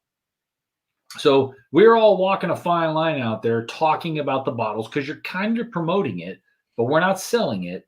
It's a very fine line. And I think TikTok is just taking the approach of, we're just going to push farther away from it so that there's no question as to what we're doing, because they're already taking heat from the federal government. You know, they're already taking heat from the government for other things. So I don't think TikTok wants to go anywhere near anything that has anything to do with any federal agency that starts with 3 letters and risk having more problems. So I've definitely seen a difference in engagement. If I put out a screwy video that's, you know, it's a meme of Vince McMahon or something, does fine. I do a review of a bottle. It used to be we could get millions of views, and now it's not. You know, I've got a video on TikTok that had 18 million views or something like that. We haven't seen many with views over 10 or 15,000, and most of them get throttled. I'll have videos that get throttled to 200 or 300. So how do you get 200 or 300 views when you've got 50,000 followers? That makes 0 sense. Yeah. So they're obviously not pushing the content out even to my own followers. You know, and we're getting disclaimers on the lives. You get on a live, and it used to be you just get on a live, talk about whatever you want. Well, now a disclaimer will pop up saying you're being restricted because you're doing something that you're not supposed to be doing. Oh, damn. And I have to verify that I'm not selling another product. And if I want to promote anything like my own T-shirts, I have to disclose that. So they're really it's getting to be a big pain in the ass, gentlemen. And that's the bottom line. We used to get 200 or 300 people on a live video, and now we're pressing. If I get 100 for a minute and it drops down, it'll be 50 or 60. So we're just thinking more and more about making. Yeah, one of my guys, Caleb, in the comments says can't say Dickel. We joked around. I was talking about Dickel too much, and they censored me. Oh, really? Yeah. Well, whether that's true or not, it's the showing the labels. If I'm up in the camera showing labels for something, they think I'm selling something. The system recognizes it, and they blast you. Yeah. Don't have that problem on Instagram. Don't have that problem on YouTube. It's all the AI stuff. So if it thinks that you're selling something, it's going to restrict you. Yeah. Yeah. So it's a real problem, and I don't have a problem with scaling back on TikTok. We'll still keep posting stuff there, but it's always been in my intention to make the transition more over to YouTube, do more long form content. The shorts have always just been something that was fun for me and easy to do, and it's done great for building the following. But let's be real. If you want to really be serious about this, slightly longer form content is ultimately the goal. It's what all the big boys are doing. Yeah. Yeah. Although, like, you are the I gotta say, you're one of the kings out there with the short form content, man. Like, I'm not going to stop it. I'm not going to stop it because it's kind of our thing, man. I like it. But you're going to limit your growth to some extent doing nothing but that, unless you want to play the TikTok game. And I don't want to play the TikTok game. I don't want to do kitschy videos. I'm not going to dance with a bottle of whiskey. I'm just not going to do that. I'm a grown ass man, gentlemen. I'm not doing the freaking. I'm not doing it. Did you read somebody's comment that actually said that you got to dance with a bottle of whiskey? Yeah. No. Did somebody say? Yes, they did. As a matter of fact, it was about 2 comments up, Carlos. I know, man. I'm like, oh shit. Need to start dancing. Yeah, Whisker Barrel said it. Nobody wants to see me dance, guys. I'm 6'4". It's a mess if I dance. It ain't. Sadly, there are people that want to see you dance. Oh, there you go. I'll drop a bottle. It'd just be a mess. I don't want to do that. Got to maintain some dignity. What little of it left that I have. Yeah. Although you're drinking, man. So, and everybody, I'm assuming everybody else is drinking that's in the chat. By the way, what are you guys drinking in the chat? Like, what are you guys, as you're watching this, hanging out here, what do you guys have in your glass right now? What are you sipping? Doesn't have to be whiskey. Whatever you're sipping on, could be water for all I care. Just let me know. Put it in the chats, and we can go through that. All right. So that was fast, Dave. So Dave has some water. You know what, Dave? Dave, go home. I respect that. I respect that. He's probably he's probably like, man, I got to work tomorrow. Forget this. I got water. So we got. Do you need a DD for a YouTube stream? Someone driving us home? We got water. Wow, Jesus got water. Okay, so you're done and got the baby Saz. Okay. So I don't know. You might be gunning for that baby Saz, that baby Saz over there. Some Foggy Burl. Hey, what's up, Vic? How's it going, man? Vic has a cigar stream tonight. Man, I always miss his streams. It's either we have a live Jason or we have a bottle share. And I'm like, crap. I know. Because it's always Wednesday and Thursday for either. Yeah, exactly, man. So we got Chris with water, Makers Wood Finish Series. MK3 guy, which one is that one, man? Is that the newer one that you have, or is that one of the older ones? Kiowa blend. For what, the wood finished? Yeah. I like the new. I like the new one. You like the new one? I do like the new one a lot. Yeah, it's good. So I made a video about it, and I can't get on that boat just yet. Right? I gotta say that I have to let it open up a little bit. Maybe I was just gonna say you gotta let it open. That's how it goes with you. Well, I think that's how it goes with those wood finishing series, and me, right? Because I think other than the SE4 PR5, which I think is the one that they dropped in like 2020, all the other ones I've had to pop it, let some air get into it, and go back to it, and then I liked it. So I should have done that with this new heart release. You know which one of the makers though I liked straight neck pour? I mean fresh crack, and I still liked it was BEP. BEP was a good one. Yeah. And that's the thing. Like I tasted the BEP right next to the heart release on my video, and I still like the BEP better. I'm not saying that the heart release was bad, but it didn't. No. Definitely was no. I could say that there's a few other wood finishes that I would definitely pick before it. Yeah. Actually, there's even a private selections that I have here that I would pick before it. Right. But again, You gotta let that So- breathe, man. You gotta let that one breathe because that BP and that new heart release are both 10 French oak staves. Yeah. I mean, if you like the BP, you should like the heart release. I mean, Yeah. stands the reason. Are you a big makers guy in general? I want to say no. I don't really. I don't know. I don't know if I am a maker's guy. Quite honestly, yeah, probably not. I don't have many makers, but I did buy like I freaking bought all of their wood finishes except for one. I can't find the RC6, which is the first one that they put out. But ever since the second one that they put out, I've been buying all of them, and I do like them. And I have a few private selects that I like, some that I don't like. So I wouldn't say I'm a maker's guy, but I do like some of them. There was some of the wood finishing that I did like that other people didn't. Like I think people didn't like a lot either the BRT or the FAE ones, and I still thought they were good. I liked FAE too. I thought that was good. Yeah. Agreed. I like the twos, the BRT 2, the FAE 2. Yeah, The BP was the best of those. I thought. I thought so too. But good way yeah. to finish. Well, I like the I beef. thought it was gonna be good. Thought it was gonna be Yeah. a good way to finish. it, Turns it out they're was not supposed to be the finished. finish. Yeah, right. They got us. They got us, boys. Yeah, Got yeah, me they again. did. They did Every time. They did. And then they put it in that cellar aged bottle now. Yeah. So it's like in my video, like I don't know if anybody caught that, but I just left one in there. But I swear I kept saying cellar aged when I kept showing the bottle. I'm like, yeah. So this cellar, I'm like, all right, it's this wood finishing series. I was like, fuck, Yeah. man. What do you think? What do you guys think about the cellar aged? I found that was a little polarizing. I'm not a fan. I still like the BEP better than that one. Yeah, I'm not a fan.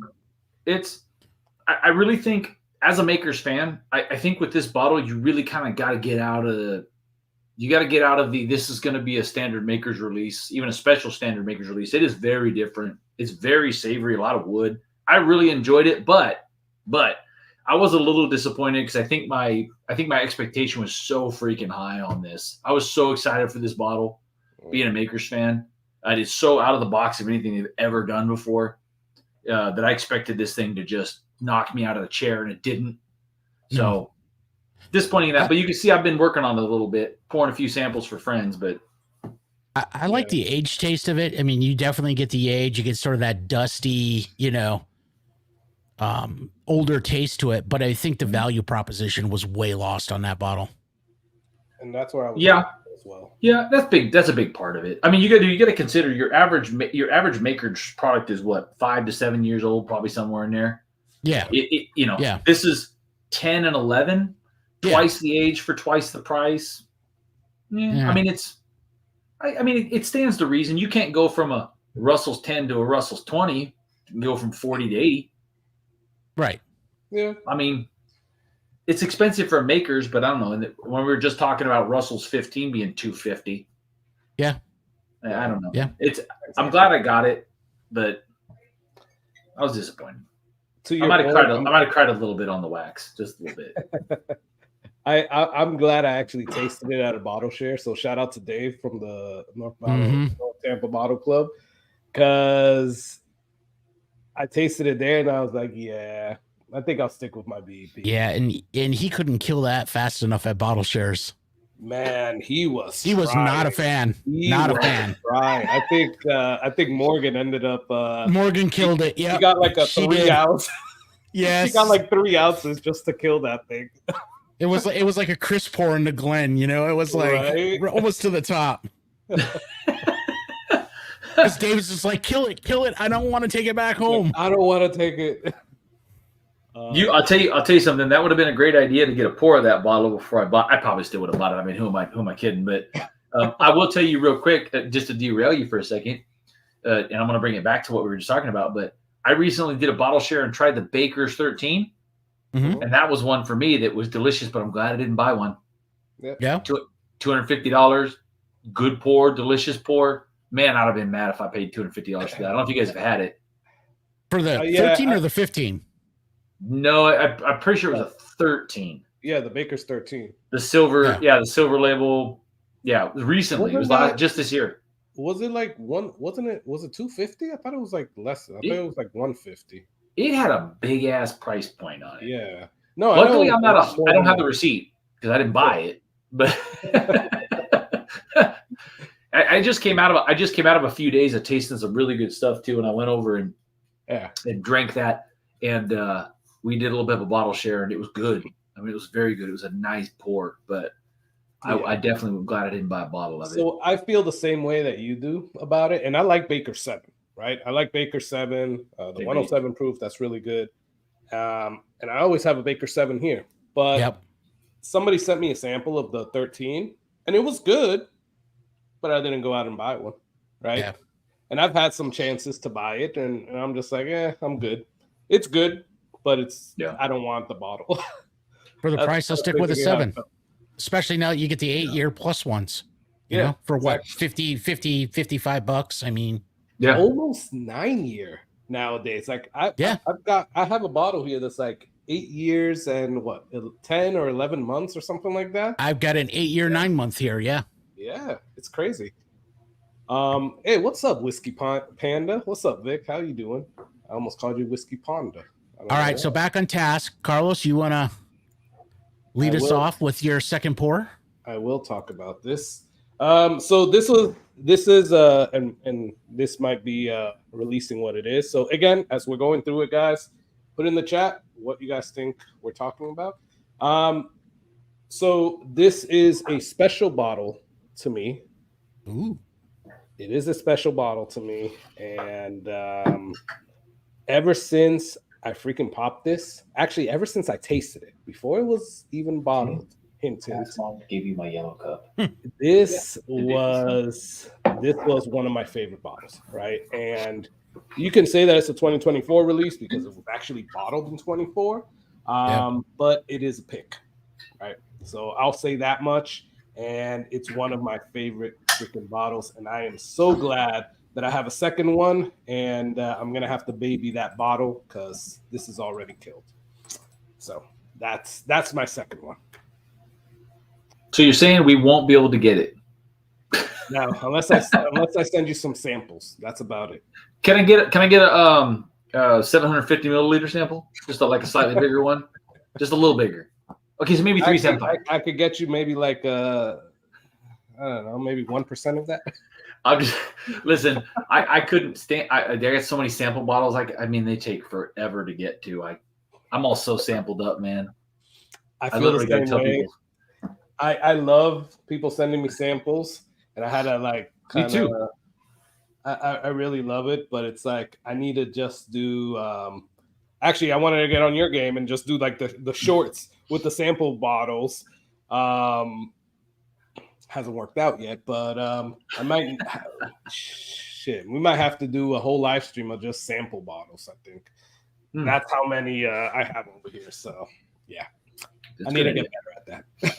Anyways, either tur, Conrad, what do you have? What do you want to say about your second bottle? So, for me, because I am particularly a fan of this distillery, this is the only one I have here that is not a craft distillery. I just find the value proposition, the flavor profile is right on point for me. I like a sweeter profile. I like the sweet notes to really kind of be battling and winning against the either spicier notes or the proof from the whiskey. Like I love these hazmat bottles that are then just super caramely and syrupy. I just love that. This happens to be a wheated bourbon, which was absolutely my jam. I love wheated bourbons. Cask strength wheated bourbons are just there's very little likelihood I'm not gonna like it, but that one is just chocolate and just bread pudding and vanilla and it's got the baking spice cinnamon, and I absolutely love this. Absolutely love this. I mean, I'm a geek for it. I have a feeling that one of you's going to agree and the other isn't.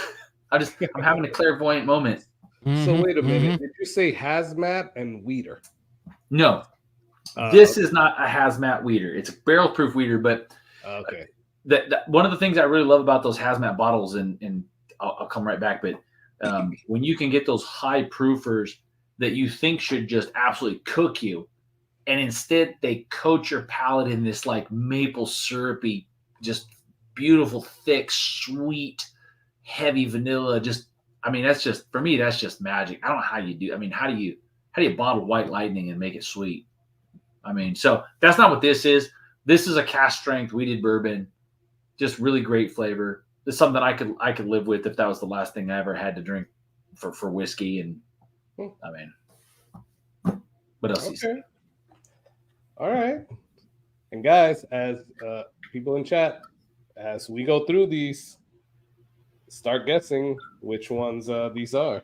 I think Conrad gave a few hints there. That was pretty good. All right, Jason, what about yours, man? So funny enough, I've got a weeder too.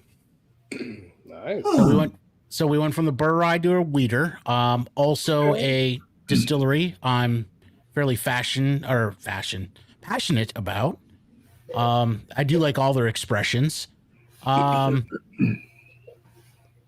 It's barrel proof. I guess I'll give one other hint. I think a lot of people will probably pick it up from this.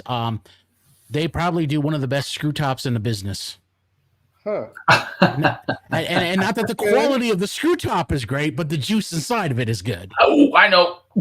Yeah. Okay.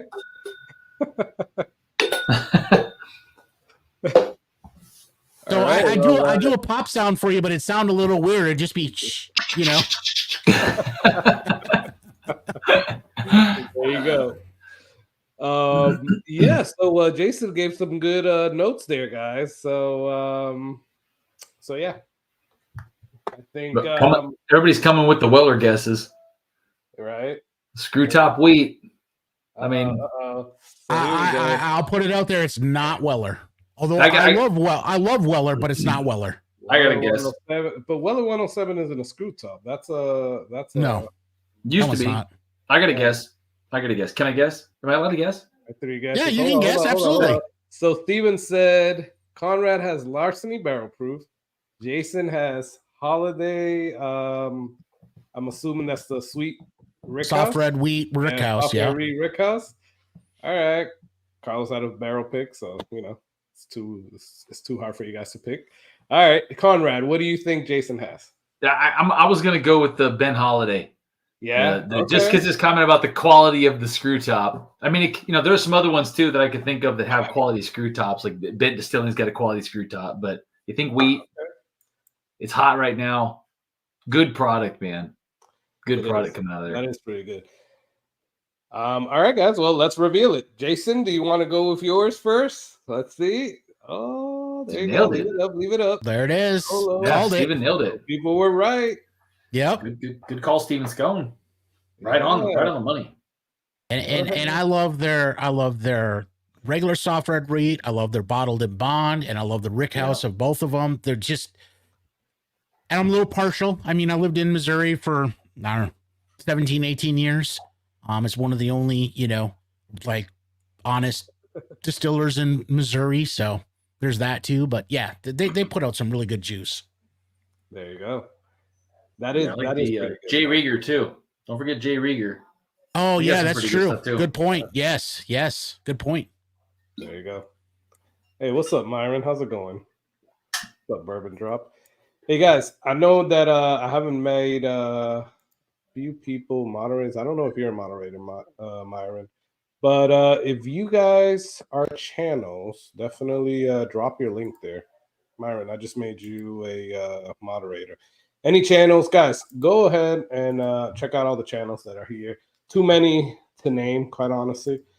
But we got Bourbon Drop, we got Whiskey Panda, we got I saw Bourbon Jerk earlier. I saw Major Zero earlier. I saw Steven Scone, Shelf Sippers. There's two. I saw Whiskey Shaman. Too many channels to name off right now. I'm sorry if I missed you. But yeah, go on and check out all these channels. Big Vic's Backyard BS. Whiskey Barrel, I don't know you, but is that a channel? Conrad, is that a channel as well? Whiskey Barrel? Yeah, do you know? Nah, I don't know off the top of my head. Okay. Well, she's probably got 100,000 followers. Right? I don't know. It seems like a channel. And we got Baker Drinks. Troy was on here earlier. So yeah, guys, go and check out all these awesome channels. Love this community. So definitely go and check out everybody. All right, Conrad, what is your bottle? So you guys, it stole my thunder a little bit, but not really. I felt bad. I felt bad when you were talking about it. I was like, "Ah, crap! That's that one." It's all right, man. Listen, it's I never get offended when someone that disagrees with me. I've always been a big fan of Makers. It was one of the first bourbons. I still to this day am guilty of going into a bar and just ordering a regular old Makers on the rocks. Weeded bourbons have always been something that just spoke to me. I love them. You put out a weeded bourbon, I'm probably going to buy it just to try it. And I think this heart release is closer to the BEP for me. When I try them side by side, they're definitely different. But the French oak stave profile on this, I think they did a great job on it. The oak is not bitter. The sweet is there. It's got a good proof point, as they always do. And I just think Makers, they know what their lane is. And I think they're right in their lane on this bottle. And Carlos, you should definitely let that bad boy breathe a little bit. But I think you might like it more than you initially did. Because for me, it's very similar to BEP. I mean, it's not the same. I feel like there was a few. For me, when I taste a whiskey, I always imagine like a wave, right? And the flavor notes are the waves. And a good whiskey has got a lot of waves in it, but they're small because everything is kind of close. It's all really balanced out. You don't have a rye note that goes freaking ham out of nowhere. And, bad whiskey would be one big peak. It's just all corn, mellow corn, one peak, right? Yeah. A really good whiskey is going to have, 9 different waves in it because you got 9 different things you're tasting. You're going, man, this is really, really great. And nothing really beats the crap out of everything else. You don't have like little sweet, little spice, freaking coconut note. It doesn't do that. And for me, the BP kind of had a note in the middle there that peaked up a little bit and came just kind of out of the balance. And I didn't feel like this did that. I felt like it had all those Maker flavor profile things that you really want. And they were all kind of right there. About the time one of them starts to get a little bit, it comes back in and you just got this beautiful, even, balanced. I just really thought that was fantastic. And I was super excited to see the 1 of 5 on the side. That means there's 4 more of these bad boys coming. I know. I saw that too, man. And I called that out in my video. I was like, what does that mean? I'm down for that.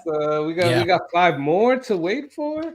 But, and I guess, and I'll tell you guys, I could be wrong. I'm probably wrong. I don't know. But I felt the same way about Devil's Tower. And now look at where it's at. I'm going to have to buy myself a bottle. And this was actually from Matt Acton. Thank you, Matt. Awesome dude. You got this for my birthday. This was an awesome gift. But so maybe you're right. I just have to let it open up a little bit. And I will change my mind about it. But as I popped it, I was like,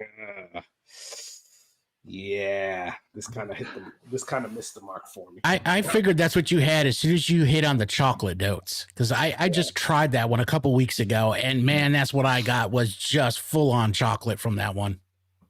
Yeah, it's you always get, anytime I open a new bottle, there's always the first thing that you get, and I think you gotta. It's great. I love taking that in, but you always got to get past that because it's never the first thing I get is never ultimately my opinion of that whiskey ever. But yeah, you're right. It was just a straight powdered cocoa. That's what a lot of these makers do. They use that powdered cocoa, and it's kind of like powdered cocoa on some sweet bread or something. I mean, I love makers, man. I might be a little biased. No, I'm with you. I mean, I've got over there. I mean, I've got like a half a shelf of makers up there, so I'm with you on the makers. I'm a sucker for the makers. They come out with stuff, I buy it. That's just the way. That's the relationship that we have. They tell me I'm ugly, and I still make them dinner, and have their slippers for them when they come home. There you go. I'm an abused spouse. Me and makers have that kind of relationship. All right, somebody's got to do it. Yeah, I mean, you got to take care of them. I know that they love me ultimately. There you go. They love you, Conrad. They do. Thank you. I appreciate the support, Carlos. So what do you got over there, Carlos? Well, I you think might I have know, already. but yeah. You might have guessed it, Jason. I don't know if anybody else did, but I got a toasted barrel. Yeah. Short barrel. And this was actually the pick that we did for the North Tampa Bottle Club. It is actually called Fahrenheit 451. It is a Booker's finished bourbon. So I guess a Booker's. It's great. Well, yeah, but don't forget it was finished in Four Roses limited edition barrels. Yes, it was finished in Four Roses. I don't know for how long, because that's not the 25-year-old. I forgot. I think it was like 3 months or something like that, if I remember right. I think it was a little bit more, but maybe it was. Glad I have another bottle because I just freaking killed that. So that boy. Yeah, so that was really close to one of the ones I almost put in the 5, and I didn't.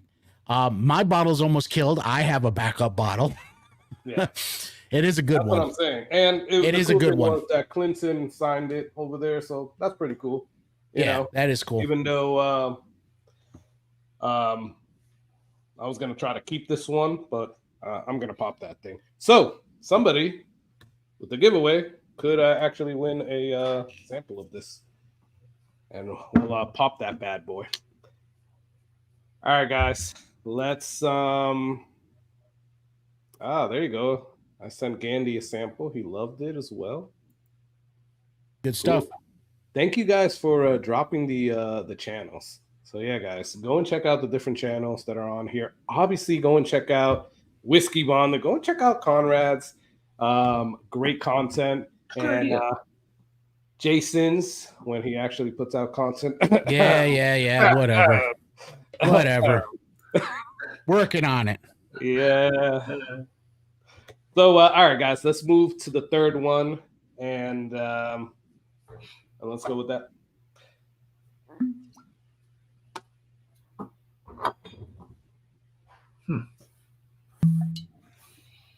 I gotta eliminate choices here. Yeah. Okay. We gotta pare this down. So I feel that I cheated on that store pick, right? Because nobody else. That was mean, Carlos. That was mean. We can send you a sample, but they just go in your pile of samples. Nope. I don't want a sample because if it's a fantastic whiskey and I love it and I cry when I drink it, I don't want to. What am I gonna do? I mean, come over to Carlos's house and try and steal his. Hey, well, if you cry, we're just gonna laugh, so it's okay. I'm not going back to prison, gentlemen. So Conrad, if you ever find yourself in the Tampa or even the Orlando area, we're not far from Orlando. You let us know, man. You are always welcome. I can't go to Florida because I have a patron that lives in Florida and he scares me. So I don't. I'm just kidding. My guys in the chat will know what I'm talking about. It's an inside joke, but no, I will definitely let you know. I'm the weird guy that'll show up in your town and go, "Hey, man, you said I could come over to your house. Do it. Give me your address. Let's go. I'm there. I'm here now. So careful. Do it. Hey, man, it's all good. There you go. And Clinton's, just so everybody knows, Clinton is going live tomorrow with Matt over there at Whiskey Wisdom. Thanks for bringing that up, Andy. There you go. Bourbon Bounty. What's up, Jody? How you doing, man? The serious room.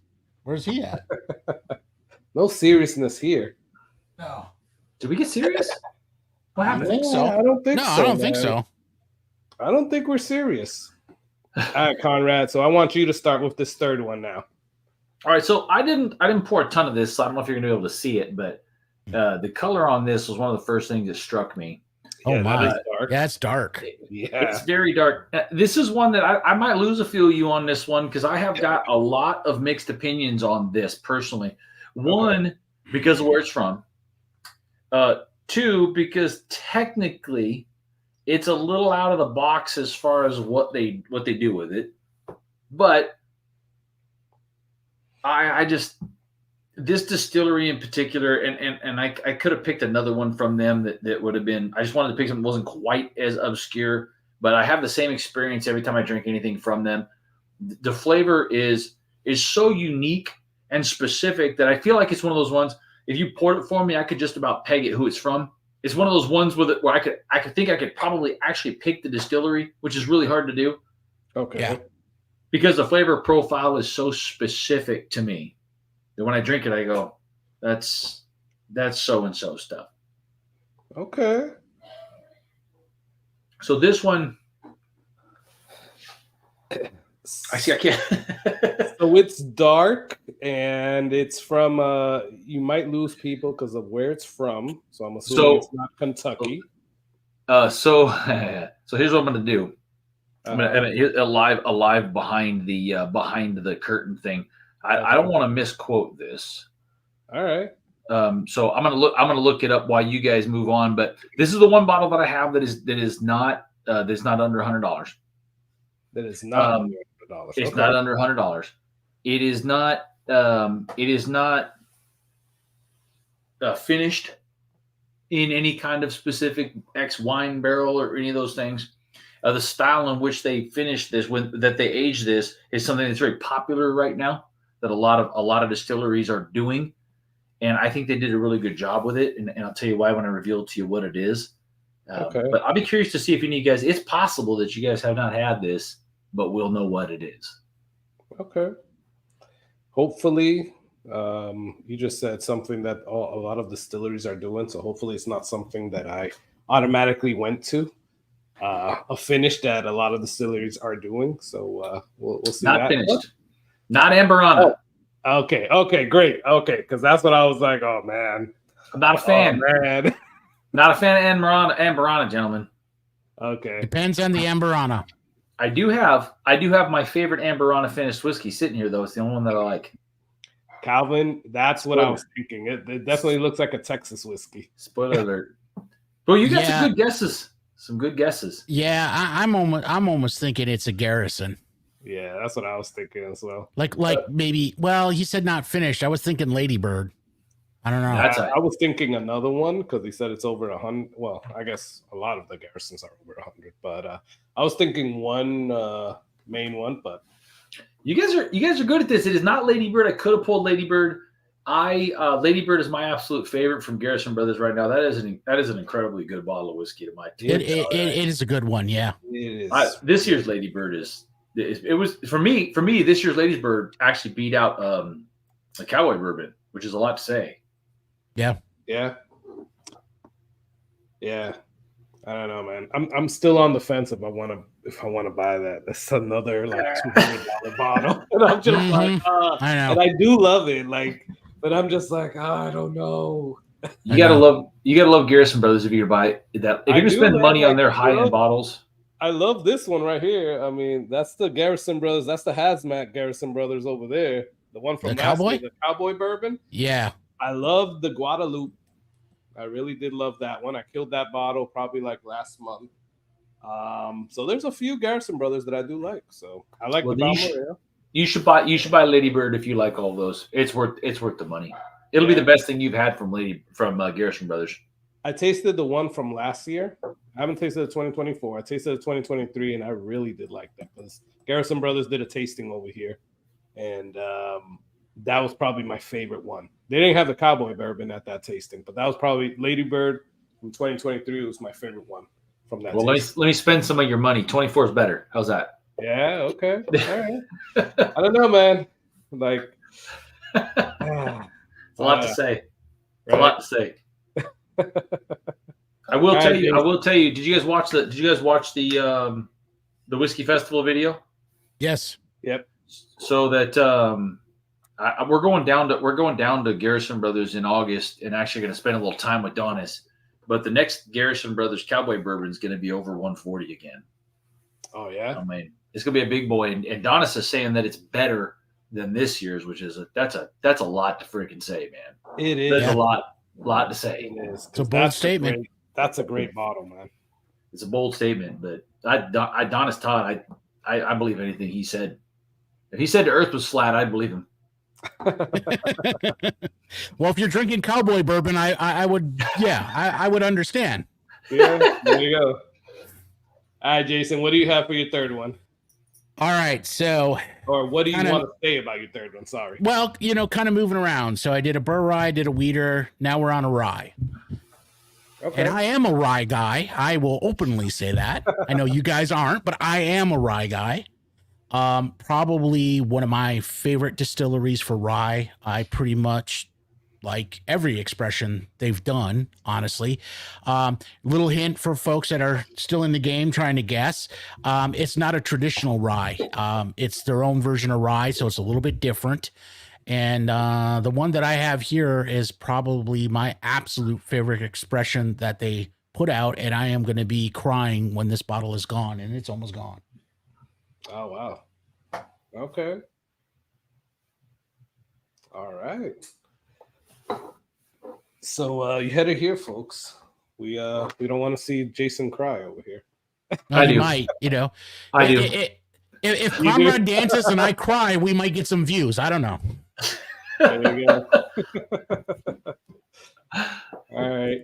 So fake news. All right. So is Lady Bird better than Balmorea? So Conrad said yes, and I would say yes. Bottle. Oh yeah, I would as well. Yeah. The proof on your absolutely. bottle, Conrad, is 115. Okay. 115, sir. Right on the button.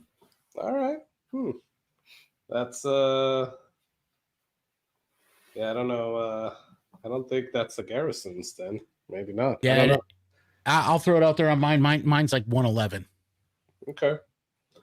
Mine is 120, I think. And Okay, you win. You win. So this one surprised the hell out of me, right? And I didn't know what to expect when I actually reviewed this. So it's a bottle that I reviewed.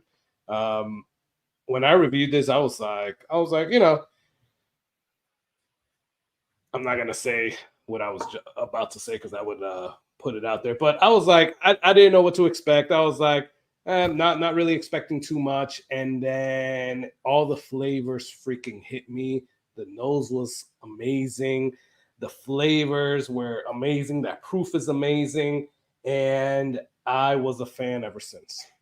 So that's what I'll say about that one. It's 120 proof, and should I say any more about it? Nah, I think I'll leave it like that until we reveal it. So talking about revealing, let's reveal these bottles, guys. So Conrad, you want to start with yours? Well, I'll give you a hint first. There you go. Okay. So it was a Garrison. All right. So it is a Garrison. So I pulled the Balmorea only because I like the Ladybird better, but I know the Ladybird is expensive and it can be very hard to get. I feel like the Balmorea is probably a little bit easier. It's the double oaked. It's the double oaked, which is interesting to me because Garrison Brother tends to add honey or wine finish or do all kinds of crazy stuff. This one is not. It is just a double oaked, wheated Texas bourbon, and I really like this one, man. Whether it's the Guadalupe, the Balmorea, or the Ladybird. The Garrison Brothers, unfortunately, a lot of people get into the small batch, which I think is it's slipped a little bit since what it originally was. It's okay, but that is not, you do not want to judge Garrison Brothers by small batch. No. You got to get into the other stuff. And most people will go small batch, maybe I'll give it another chance and do honeydew, and then they stop. Yeah, exactly. And that's a mistake. Well, and it's because of the price, right? When you start getting into those higher price bottles, it's like, Yeah, agreed. Yeah, agreed. And that's the whole thing. But that is a good bottle. I really like that one, man. I killed my Balmorea, and I haven't bought another one. That's one actually. Then I went back and I bought the Guadalupe, and I love that one too. So I mean, I guess I'm due for the next one, which is the Ladybird now. Because just do it. Just do it, Carlos. Stop fighting it. It's gonna happen. It's gonna happen. Man. It is gonna happen. Yes, eventually. It's just a matter of time. Conrad is definitely an enabler. I'll give him that. He definitely is. No, do it. You should. All right, Jason. What do you have there, man? You got any guesses? Anybody guess? Can you give us the hints again? Yeah, I wasn't The listening. Rye. Well, I was listening. I just forgot. Quite honestly. Wow. Feeling the love. Yeah. So rye. Cast strength. Love all their expressions. Carlos, that should probably give you some hint. Can we narrow it down a little more? That's tough, man. Well, yeah. But it's That's not 111. I think 111, and it's not rye in the traditional sense of rye. They do their own version of rye. Is it a major distillery or craft distillery? Probably started more craft, but I think they're getting to be a bit major at this point. 111. Is there an age statement on the bottle? We're going to play 20 questions now. Is it an age statement on the bottle? It is an age-stated bottle, yes. No. Overhold? Nope. No. An age-stated. Is it Kentucky? No, it's not Kentucky. Think Northeast. Northeast. Okay, Northeast. I know. I'm out. I know. All right. Here we go. I know what it is. Yeah, once you said Northeast, I was like, oh, I know where it is. Well, that's why I didn't say it originally. Yeah. Well, when he said age stated, I wouldn't have thought Sagamore. I'd drop Sagamore from the age statement. Yeah, but that is their one age stated bottle is the 8-year. And it's by far my favorite. Yeah, the one. If the game was make it hard to guess, you would win. Yeah, well, you win. Nobody guessed that one. I can't just give it away for free, Come on. Michael said it. Sagamore. I don't know when you said that, Michael. I don't know if it was after he showed the bottle or when he said it was 100% after he showed it. Stop it, Michael. Stop it. We're paying more attention than that. It was pretty close. It was pretty close. Rye. I didn't know Frey Ranch had a rye. They have a rye? Yeah, they do. Yeah. Okay. Corbin Cash. That's actually a great bottle. Yeah, it is. And I have a Sagamore 8-year. Yeah, I do like. I have a Sagamore 8-year as well, and that is a really good bottle. But I like all the Sagamores. I mean, honestly, I've got the Manhattan finish. I've got the regular Sagamore. I've got the double oak is phenomenal for the price. If you want an easy sipper, that's it. Cast strength, yeah, they're all good. I like Sagamore as a distillery in general. I think they put out some really good stuff. And now they're distilling for other people, so there you go. There you go, man. Yeah, we talked about one. Yeah. Actually, and if we got to go to the third bottle of me, this actually has Sagamore in it. So, Jason, you probably already know what it is. I do. Maybe? I don't know, but yeah, that's what I thought it was. Night Stalker 2 from the Bourbon Junkies. And if you guys saw my review, this thing surprised the hell out of me. I did not think I was going to like this thing as much as I did. And it was pretty freaking good. So you still can get one. Somebody wrote back to me and they told me, I guess from the distillery, that you can still pick these up at the distillery in Michigan. But yeah, this thing is amazing, quite honestly. And where we're going with the Sagamore stuff is that this has MGP bourbon, but it also has 3 different Sagamore bourbons, which I didn't even know Sagamore did bourbon. But it has a high rye and 2 low ryes bourbons from Sagamore. So yeah, Dan and Sean are definitely Sagamore fans. Yeah. Well, Dan's got a hell of a palate. Yeah. He does. I agree. Yeah. I don't always agree with everything that he says as far as his opinions on stuff, but the man can call it. Yeah. So that's definitely. Respect for that, because having a good palate is something that's a gift, and I work really hard on trying to come up with my tasting notes, and my wife has got a better nose and palate as far as so I'll go to her and go, "What's that note?" and she'll pick them out better than me sometimes. So I'm really jealous of people like Nancy Fraley and that just have these unbelievable natural abilities and then they develop and just turn into monsters. I mean, it's something. Guys, I want to share a bottle with you guys real quick. We got talking about Texas. We got talking about high proofers. We got talking about craft distilleries. And you guys can see there's not much left in this. Are you guys familiar with Bent Distilling out of Texas? No. No.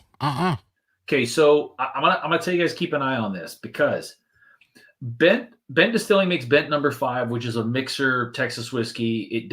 It's just gonna scare you off from the brand. They make a bottle and bond series. They've got a straight malt that's extremely compelling. It's not a single malt, it's a straight malt. So it's malt wheat. It's delicious. They have a rye, they have a bourbon, but they have these distillery filled. You can go to the distillery and fill them. They come out of the barrel at cast strength, and they have got some serious. This is a 142 proof Texas bourbon that you can absolutely drink, and it's only about an $85 bottle. There that you can get their straight malt at nearly 140 proof. You can get their rye at nearly 140 proof, and it's a hell of a value. They've got some age to it. I mean, this bottle's 7 years old. And is that a bourbon or is that the single malt? This is the bourbon. Okay. This is the bourbon. I have a bottle of the straight malt. And what's interesting about what they're doing, and it's going to sound like a commercial, but I was just super impressed with the people. The straight malt is not a single malt whiskey. It is a 60% malt, 40% wheat. So it's a really interesting bottle of whiskey, and it's totally different than what everybody else's take on the whole single malt thing is. They said, well, we're not going to do that. We're going to mix it up a little bit. And then you can get that bad boy at 140 proof. I mean, if you've had some high proof scotches, if you're a scotch drinker, you had some high proof scotches, those can be absolute freaking magic. Absolute magic. And I've got some single malts, American single malts that are high proofers, and you can really get something that'll blow your socks off. So I'm trying to get my hands on one of those 140 proof straight malts, but the standard straight malt at 100 proof is delicious. It's just delicious. So there's one you want to keep your eye on. I think you're going to see them come out with some. They start shipping these around the country. You're going to start popping them up everywhere. Well, I'm starting to go now to Texas, mostly Houston, so I don't know if I'll find it there, but yeah, it's interesting. That's interesting. And, you know, when you were talking about the when you were revealing your bottle, when you were revealing your bottle, I saw that on the side, and I was about to ask you what that was. I had a side thought. That's not a VTAC bottle, and I almost thought it was this one. So Jason and I just got this. Oh yeah. So it kind of looked like that, and I'm like, it does. It does look. Yeah. So this is like 16-year-old Barton juice. Oh. Hazmat level. Yeah, hazmat. Finished in what? What is it? Port? Port. Yeah. Yeah, I think it's port. Oh, it's not 16. It's 13-year-old. Sorry. So 13-year-old finished in port, and Barton juice finished in port, and then it's Barton juice. Yeah. Okay. That sounds legit. So it looked like that bottle, and I was about to ask you. I'm like, damn, Conrad, you got one of those too? Okay. What are the odds? That would be pretty wild. So that's funny. That's what I thought when he was pulling it out, and I saw the label before I could read, actually read it. That's what I was thinking too. I'm like, oh, no way. I'm like, hold up. That'd be a good trick. I do like it when people mention a bottle and I have it within arm's reach. That's one of my favorite things. Yeah, that's cool. That's fun for me. I don't have that many bottles within arm reach, but all of them you see behind me are within arm's reach because I got long ass arms. But yeah, but you only have 40 bottles to reach for, so it's okay. It just happens to be that I have a lot of bottles. Those 40 are the exact ones that everybody's talking about. It's pretty wild. No, you only have 40. Come on, Conrad. That's all of them. Count them, Jason. That's all of them. That's it. Yeah, that's all of them, man. Hey, thank you, York. I know other people have responded to you, but yeah, it's Evernorth Spirits, and it's from the Bourbon Junkies. It's in Michigan. I don't know what part of Michigan, but I know it's there. Is it Ann Arbor? Maybe? Yeah, they're trolls. It's a cold part. They're trolls. Trolls. All right. Yeah. Under the bridge. Anybody from Michigan knows what I'm saying. Yeah, because I was like, there's trolls. I don't know. What yeah. So you have the Mackinac Bridge. So I'm from the UP. That's Upper Michigan, so Canada. And then you have Lower Michigan, which is under the Mackinac Bridge. So we would call them trolls because they're from under the bridge. That makes sense. Well, that's not very nice. Well, it wasn't intended to be. I mean, they called us Yoopers and asked if we had outhouses. So, Well, do you? No. Well, yeah. Okay. I mean, I hunting just- camp. Yeah, but Curious. you know. So do you know where that's at? In town, we had plumbing. You know, it was all good. You know where that's at, Jason? Midland Township near Saginaw. Saginaw, yeah, that's Lower Michigan. Trolls. Trolls. Okay. Trolls. There you go. Conrad, you have 40 bottles of Eagle Rare. I will say, Steven, I saw one of the shorts that I saw from you, Conrad, was where you're like, oh, how many Eagle Rare do I have? And you just kept like opening shelves, opening a closet, pulling them out of drawers. So yeah, so hold on, gentlemen. All right. That's nice. That was That nice. was a good one. So that Eagle Rare video, I have a very sweet soft spot for Eagle Rare. So we'll pour a little Eagle Rare, but that Eagle Rare video was a whole lot of me moving bottles around. I had a lot of fun with that because I don't know if you notice, if you realize it or not, but that video was actually in response to somebody saying, "Well, hey, we want to see your collection." My collection of whiskey is not really set for display. I have another shelf in the other room in the main dining room that's set up nicely, like your gentleman's beautiful collections. Everything else is in the closet on the shelf, in boxes. It's a metaphor of my mind. So I'm like, well, I'm not going to show you my whiskey collection. It's a ridiculous mess. So let's just have a little fun with these people. So I had about I think it was probably 10 or 11 actual bottles because I just picked up a case of a store pick locally. It just so happened that I had picked them up. So I had way more than I needed. And I'm like, okay. So I had a box and I had some bottles and I just, cut, film, move, cut, film. So I had a lot of fun with that video, and it comes up quite a bit. And that was quite a while ago. It was a couple years ago now. It was an early video. That's awesome. So I'm known for Eagle Rare now because of that one stupid video. How it goes. I agree. That's that how was it goes. a hilarious video. And Yeah. and you guys got a background, like a back scene view of his movie magic there. He just kept moving the bottles around. There you go. We pulled the curtain back and showed you the wizard on that one there. Yeah, there you go. Pop of the night. Yeah, that Eagle was a good Rare. one. That was a good one. I do love Eagle Rare. To this day, I go back to it. It's just a really nice bottle of bourbon. It really is. Just really, really good. And what a value. What a value at $40, $45. I mean, Well, you know what the problem is? And Jason, I don't know if you were going to say this, but it's like here we don't see Eagle Rare. Like it's very like you'll see it every once in a while at a Publix and stuff like that at $41 or $46.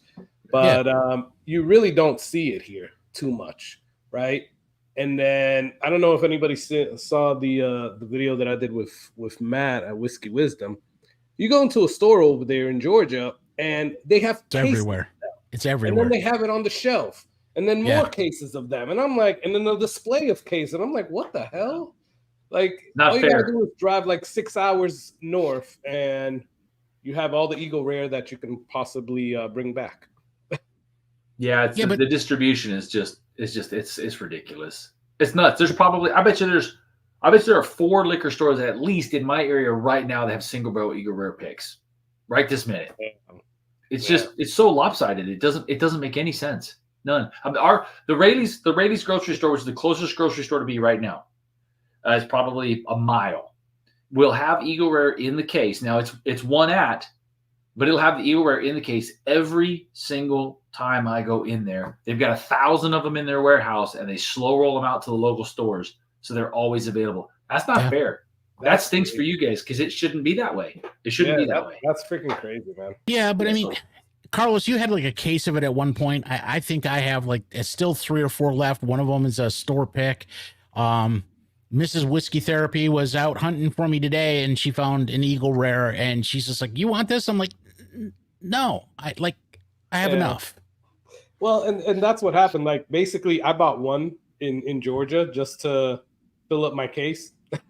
Because I gave one, I gave one out for a live stream giveaway, and I'll fill up my case. So I bought one in Georgia, and I brought it back, and I have a case of it, and that's it, right? I'm good with with a case of Eagle Rare. Now, that case does have 3 single barrels in it, which I haven't even popped or tasted yet, but I'll still keep refilling the regular Eagle Rare just because it's so hard to find here. So whenever I go up to Georgia, I'll bring a bottle back. Well, and you know, you found a lot of stuff up there, and I was just up in Georgia, 3-4 weeks ago, and I hit the mother load for Scotch. So You really Conrad, being a Scotch guy, I went in. We were up in the mountains, and Appalachian Package Store up there by Blue Ridge, Georgia.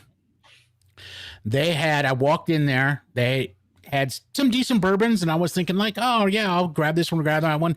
I turned around. I went to the Scotch aisle. Conrad, they had a Springbank 10 and a Springbank 15 on the shelf next to each other. Just sitting there. So I bought them both. I bet you did.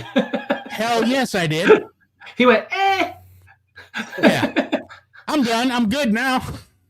Man, it never ceases to amaze me where you find things that that's why I love to go into the little, I call them ghetto grocery stores. I've had a few guys that own them call me on that and go, that's not a ghetto. I got a ghetto grocery store.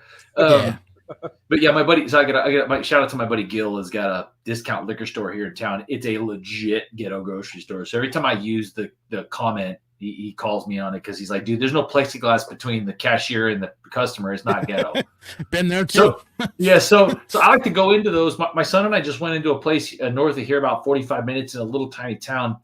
And we walked in, and they did not have a whole lot of whiskey selection, but they had a CYPB asking way too much money.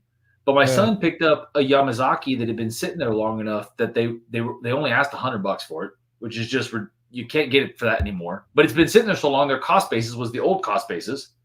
Yeah, I picked up a Bardstown Prisoner, which was from 2019 or 2020. Yeah. Yeah, that bottle is now. Bottle's now $200 to $400 on the secondary, $105 because he just last one sitting there. Yeah, it's pretty wild. So I love going into those little stores because sometimes something just gets overlooked and it's just sitting there and they don't have an online presence. And most of those places you go in and go, hey, if I buy 3 bottles, you give me a discount. So it's like that's always fun. And it was one of those things. What's up, Adam? Blue Ridge, it wasn't, it was down in Ellijay, the town where the store actually is. So, it's not like a thriving metropolis. It's a mountain town. And they had the Springbank 10. And now, granted, it's, over what you get it for, obviously, over in England. But, for here, for the U.S., it's pretty good. They had Springbank 10 for $90. They had the 15 for $140. Yeah. Like all day, every day. Yeah, I'm in. Hell yeah. What's that going to cost you online if you try to go online and buy it? And, my God. For a Springbank 15? Oh, yeah. 300 minimum, if not 400. And then you know what, Conrad? They had a few more on the shelves, and Jason brought them all back for himself. Didn't get me one, Oh, stop like it. a good friend.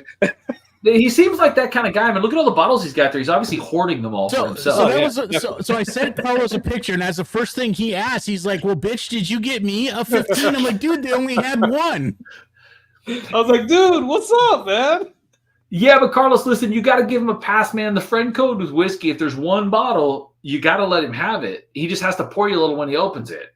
If there's 2 bottles, he has to get you one. He's obligated. Which, by the way, Carlos has been over here. I got a Hazelburn 13 that I cracked for Carlos, so hey, it's all good. No, it was a 15. Hazelburn 15, right? Oh yeah, shit, it is a 15. You're right. Dude, that was a really good bottle. So how'd you get that? Jason has all the freaking Campbelltown, and his is the place to go for the Scotch. That's definitely for sure. I was on a tear. I'm like, I'm gonna get every expression from Springbank. Period. So I got a long row recently. I got Springbank 10. I got Springbank 15. Yeah. It's just I don't know. That's a tough objective there, buddy. That's a long. It is, and it's taken me a couple years to get there, but I finally got there. Yeah, but you got them, man. Hey guys, as we're talking, let's start pouring number 4 right now. I don't know if you guys already did, but let's start pouring. Yeah, yeah. No, I'm drinking number 4. You're slow. I am too. I don't know what you guys are. I got mine already poured. All right, so I tell you what, while you guys are doing pouring a 4 here, I'll tell you what the one I'm going to drop is. I'll tell you what the bottle is real quick, because I'm going to drop it only because I know that it's probably impossible to get at this point, but it was just a bottle that I wanted to bring out because it impressed me with how different it was. Mm-hmm. I don't know if you guys have had a chance or know anything about Whiskey War. The Whiskey War from High Banks Distillery in Ohio, I believe. No, don't know that one. I've never heard of it, never seen it. So Whiskey War, and this is why I'm going to drop this one. So Whiskey War Cigar Cask is one of their rare releases. It's 116 proof, but it is finished in Amburana. But when this popped up, the reason I wanted to grab this is they said that they finished the Amburana in Amburana barrels for 3 to 15 months. I'm like, oh, that's interesting, right? That's a very oddly non-specific amount of time. so for me, Amburana finishing brings this cinnamon note to the whiskey, like the original Penelope Rios, batch 1, batch 2. They were so freaking cinnamon heavy. It was off-putting. I didn't like it. I don't know why anybody would want that much of one note in their whiskey. And I tried a few Amburana finishes. The RD1, the Barrel one was pretty good to give Barrel credit. And then just decided, I thought Barrel did it the best before I had this. I just decided I'm not a fan of Amburana. I'm just not a fan of Amburana. I don't need any more Amburana. I think the trend is dying anyway. I think it's probably dead. But this Amburana finish, it was done in such a subtle way that you basically get a pina colada with a little bit of cinnamon drizzle. It's such a tropical fruit note bomb that it is so interesting. And if you ever get an opportunity to try a Whiskey War Cigar Cask, I don't know if they're distillery only or just regional. I think they're just a regional release. If you ever see it, please do yourself a favor and buy it. The tropical coconut and pineapple and like these beautiful fruit notes. It's so interesting, you guys. It's so interesting to drink. And at 116 proof, it's dangerous. But that is a really, really interesting bottle of whiskey. Called Whiskey War? Yep. It's from High Bank Distillery. They do Whiskey War. There's a few Whiskey War offerings. This is the cigar, which I know they had people lined up out the door at the distillery for that bottle, but I know you can get it in Ohio.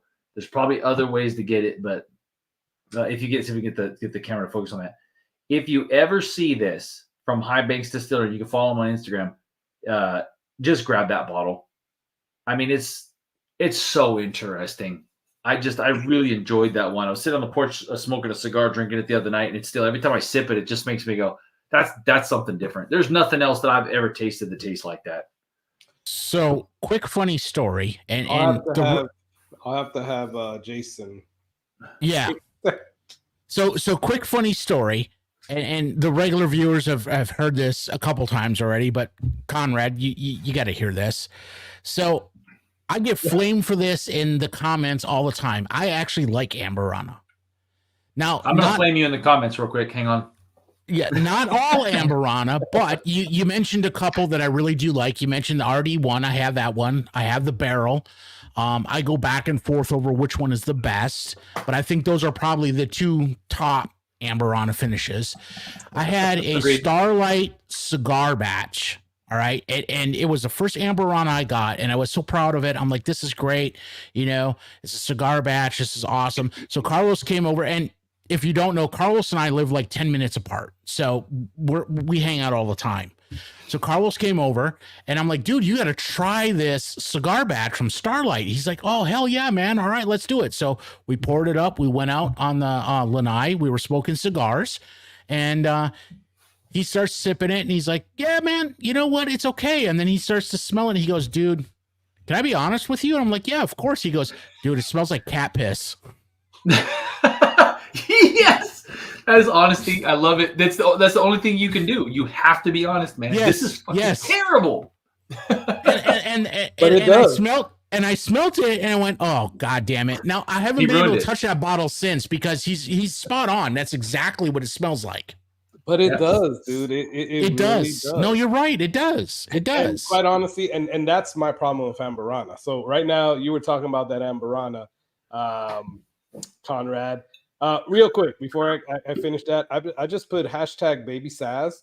So if you guys, because we went from like 31 to like 23 to now 25. I don't know what the hell's going on, but either way, We're going too long. People are. however many people are on here, put hashtag baby Saz, and you'll be entered for that free giveaway for the little bottle of baby Saz, the baby Saz. So there you go. So that's my thing with Amberana. Like, and I've tried Penelope Rio. I've tried the RD1. I can't get, and some of them is good, like on the actual taste, right? I get that cinnamon toast crunch type of taste, but I can't get over the smell of cat piss. That is what all Amberana smells like to me. I can't get over that smell. I just can't. And it's okay. And I love you for it, because that was just brutal honesty. I mean, we were just two guys hanging out, sipping whiskey, and he goes, "Dude, this smells like cat piss." And I'm like, "Oh, Christ, you're right." like, all right. No more Amberana. Yeah, Jay, you you did nail it with the two the RD1 in the barrel that were most trouble. Have you had the new Penelope Rio batch 3? I have that one. No. Okay, so it's fine. I think the RD1 in the barrel are better than the Rio, honestly. agreed. I think the Rio moved in the right direction, though. You know, they cut the time down that they leave it in the barrels by like half. Yeah, which and they need done. to. Yes, they need to, because ASW and I love Wit, but they do what is the one, Carlos? What's the name of the Amberana they do? Which one? From ASW. Damn. I forgot, quite honestly. Yeah, so they do one, and I tried it, and I like most of Chin what music. Is it that one? No, it's not Chin Music.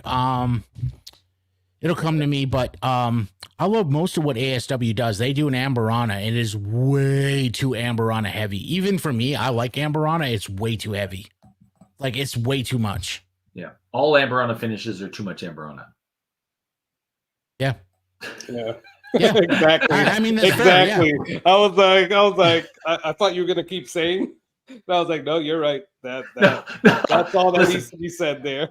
Yeah, this whiskey war is the only one that I've really enjoyed, and it's only because the thing probably sat in Amberana for 3 months. They went just a hint. I would like. Can I have a side note? The term cigar cast, they got to stop throwing that out. That is the most. It's almost as meaningless as small batch. I don't know. I don't even know what cigar cast is supposed to mean anymore. It's just. So, Carlos and I did a cigar batch blind, and Nancy was on, Nancy Fraley. Okay. And she just ripped it apart about what cigar is supposed to be, because I mean, obviously she knows. Yeah, I think folks just throw it out there. And actually, I just watched one of your videos, and I love the guy Karthik from RY3. Right. Yeah, great guy, passionate, awesome. Just great story. You know, some of the things we were talking about. He's just an awesome dude. Carlos and I both met him too, and great guy. Love actually their cigar.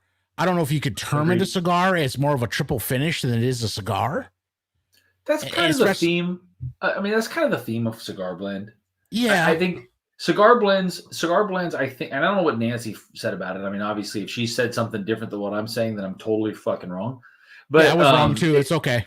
So cigar blend to me is got to carry a complexity that tends to mean that they're finishing or blending multiple things all at one time, and it should have flavors that are complementive of a cigar. So it's got to have some proof to it. It's got to have some of those same notes. I want something with a little bit of a barrel char on it, something with some tobacco notes, something with some deep chocolate notes, something with a little spice. But honestly, if you're a cigar smoker, the whiskey that's going to pair well with your cigar is probably going to depend a little bit on the cigar you're smoking. So you can't 100%. Just say cigar blend. Okay, well, if I switch my cigar around, maybe it's now not the thing. So I just think cigar blend. And I'd be curious to talk to Nancy Fraley about what her definition is, but there's no legal definition of cigar blend. And I don't even know who started doing that. I mean, who originally tagged the cigar blend? I'm sure I'll get lit up. Magnus, but who knows? Yeah, they got a good one. And I'm sure I'll get a lit up if it's not right, but I think if I remember correctly, Nancy said it was I think it was Armagnac based, is what she said. And the whole point of it is that it was just supposed to have bolder flavors to pair with a cigar, so that you could actually taste the whiskey with the cigar. Nailed it. Yeah, well, because a cigar can be overpowering if you're drinking a light, easy whiskey like this wonderful one that I'm drinking here. Yeah, a stout cigar is going to drown it. Yeah, and that's the thing. And you're right, Jason. That's what she said. She said Armagnac. She also said, I think she also said cognac. But the main thing of a cigar blend is, like, to your point, Conrad, and to what you said as well, Jason. What Nancy said is that it needs to complement the cigar. It can't. The cigar cannot overpower the whiskey. And that's what she was seeing with a lot of the different whiskeys that she was pairing with cigars. So that's where she came up and made the Joseph Bang cigar blend. Like, again, I don't know if that was the first one, or she coined the term, but it's supposed to go hand in hand or pair well with the cigar. You're not supposed to just lose the taste of the whiskey.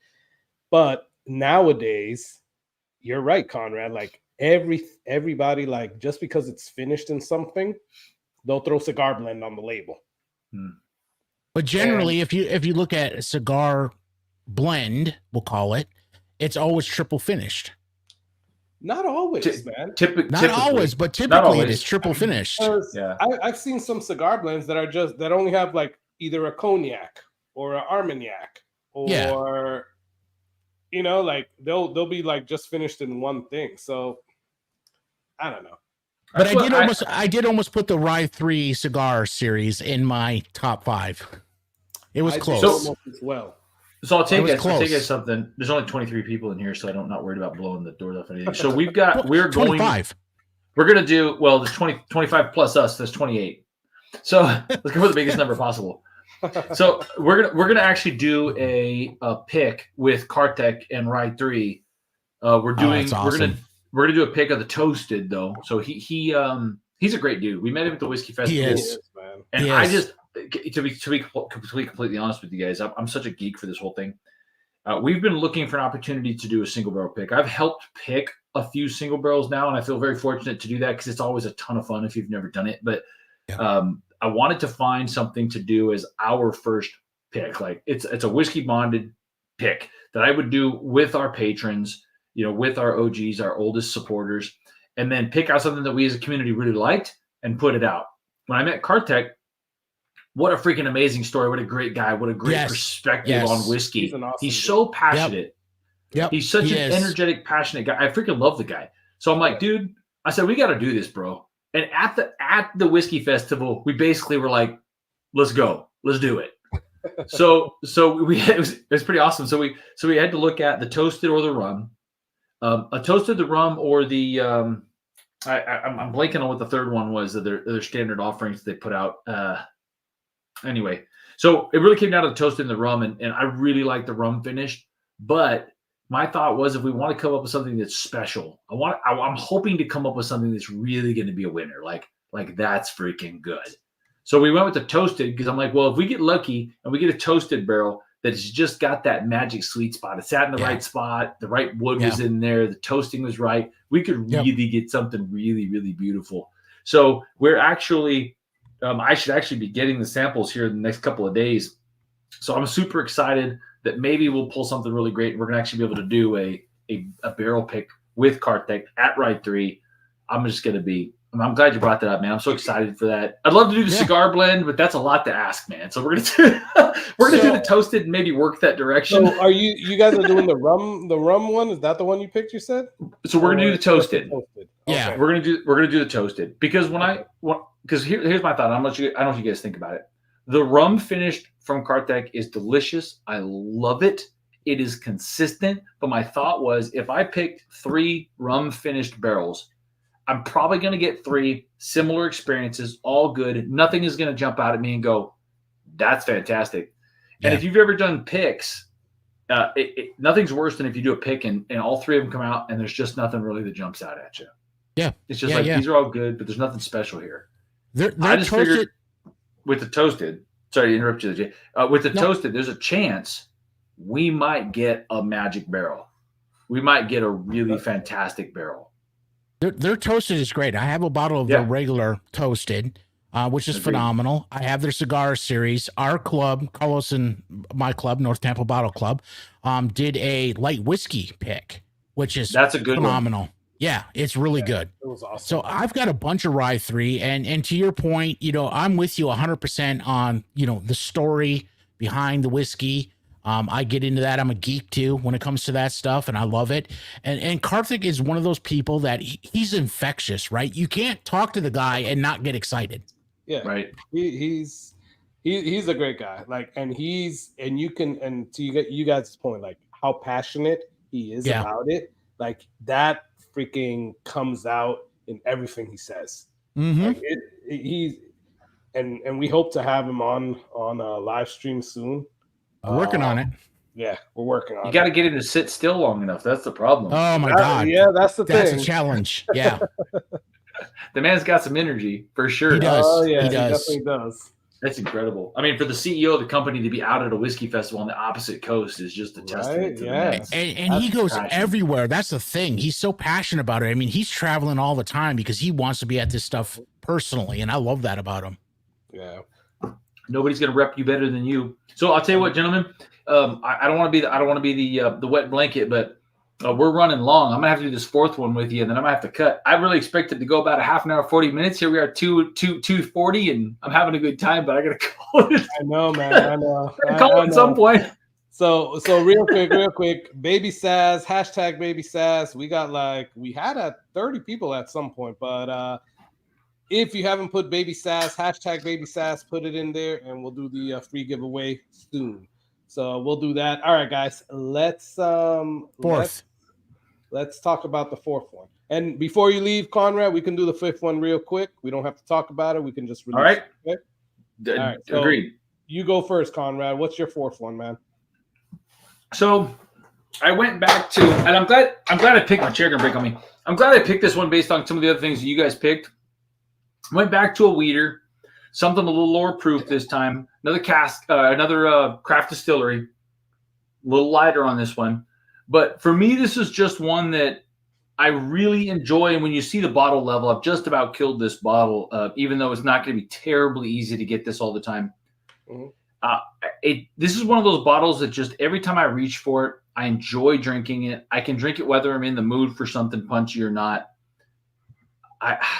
This is just one of those ones. And you have those bottles sometimes that they're not incredibly complex. They're not incredibly high proof. They're not, you sip it out of a Glen every time and it just causes your freaking taste mind to start running and you're going, oh, back of the palate, front of the palate, and you're doing all this stuff. It's just one of the ones you drink and you just enjoy it. Mm-hmm. It makes me happy every time I drink it, no matter what mood I'm in. It's just delicious with these just beautiful classic bourbon notes. Some great notes from the wheat, nothing spiky, nothing offensive. It's just all pleasant start to finish. I just love it. Okay.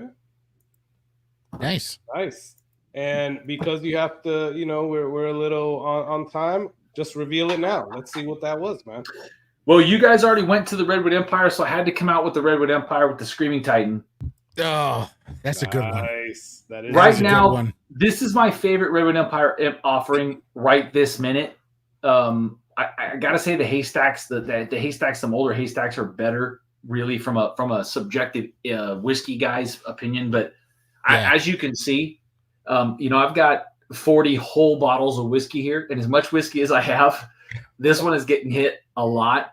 Luckily, I have another one that I can go to, and they're gonna re-release this in the fall, so it will be available again. But I love this, and it's because Lauren Patz, and I don't know if you guys know this, Lauren Patz, the master blender that came over there to work with Jeff Duckworth, who's the master distiller, is a fan of wheat.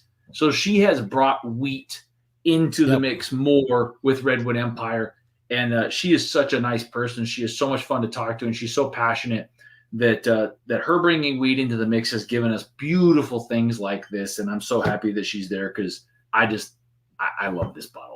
That's all I can say. I'm probably going to put it under my pillow tonight after talking about it. That is a good bottle, man. I love it. And I tasted it. I don't know, Jason. Did you taste it at the bottle share as well? I did have it too. Yep. Yeah, I tasted it there, and it was a pretty good bottle. I have a bottle. It's actually here somewhere, but either way, I have a bottle of it. I just haven't popped it yet, but it was a freaking good pour. I just want to point out real quick that, three absolute whiskey geek nerds, right? Get on the thing. We didn't collaborate ahead of time, and all three of us have Redwood Empire in our picks. What does that tell you? That They're doing is, yeah, that's They're crazy. doing it, y'all. A lot of great things coming from them. You guys really have got to keep your eye on Redwood Empire. Oh yeah, I mean, yeah. Their stuff's just getting older. I mean, their original distillate is now over 8 years. I cannot wait till you got Redwood Empire dropping 10-year-old in-house distillate. There are going to be some. I mean, they're going to be the next one that the Ascot Awards and all these whiskey festivals they're going to be shocking people and just coming out with some wild stuff. I mean, I can't wait. Yeah, can't wait. And they're experimenting. They're experimenting with all kinds of crazy stuff. They're not afraid. They are absolutely fearless, out front, doing whatever that they want to do based on and Duckworth and Lauren Patz are such an incredible duo because of the differences of their backgrounds. Great palates, great noses. They're just incredible. I'm super excited. The next 5-6 years out of them is just going to be a game changer, I think. I mean, especially if they can increase production, which they're going to do. They got a new still and a new facility. They're going to be able to increase production by 8 times. So there's going to be a lot more Redwood Empire around in the future. Awesome. Yeah, that's really cool, and that's good to know, man. And we need to talk about Redwood a little bit more because you got the in over there, man. We do. But I know you got to go. So all right, Jason, what's that fourth bottle that you got there? So I went a little different. I went back to bourbon on this one. This one's unique. It's a twice toasted.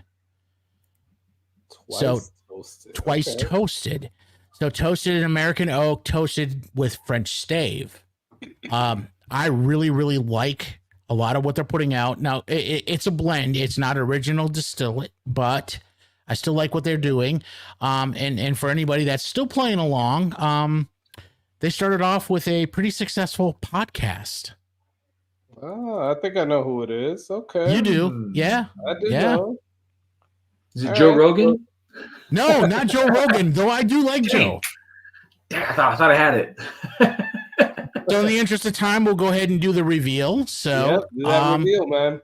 There it is. Pursuit. Yeah. I like most of their expressions. It's pretty good.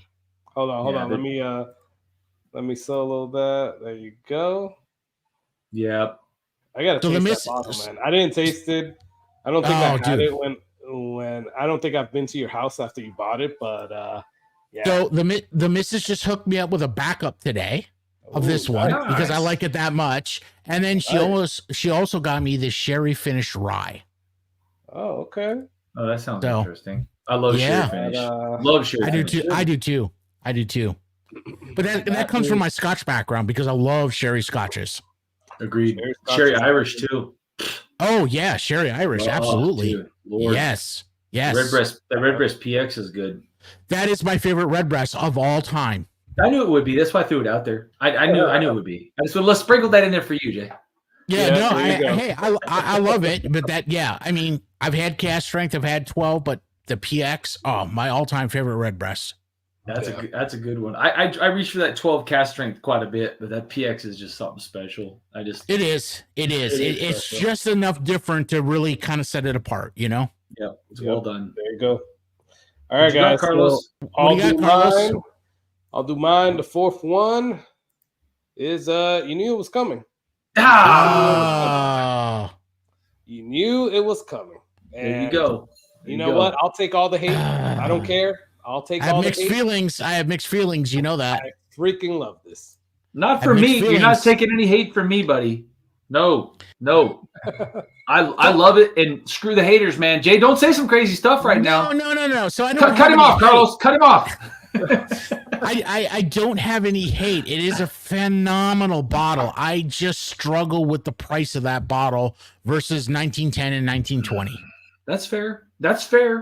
because 1920 is an amazing bottle of whiskey. I love that bottle. I don't like 1920. I like 1910 better. I like the double oaked. Jay, I thought we were going to be friends, man, but I'm starting to doubt I'm it. just saying, 1920 for me has always been sharp. It's just really sharp on the tongue. It's I like 1920, and I mean, I do like 1920, but my favorite is 1910. Yeah. I have to agree with you, Jason. I do like 1910.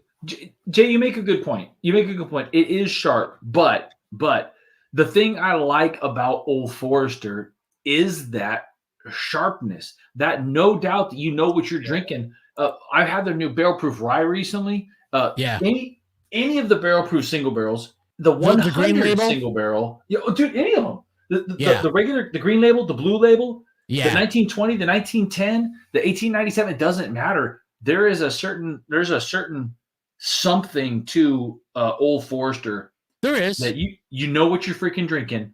And I love to lean into that and just take the kick to the freaking face.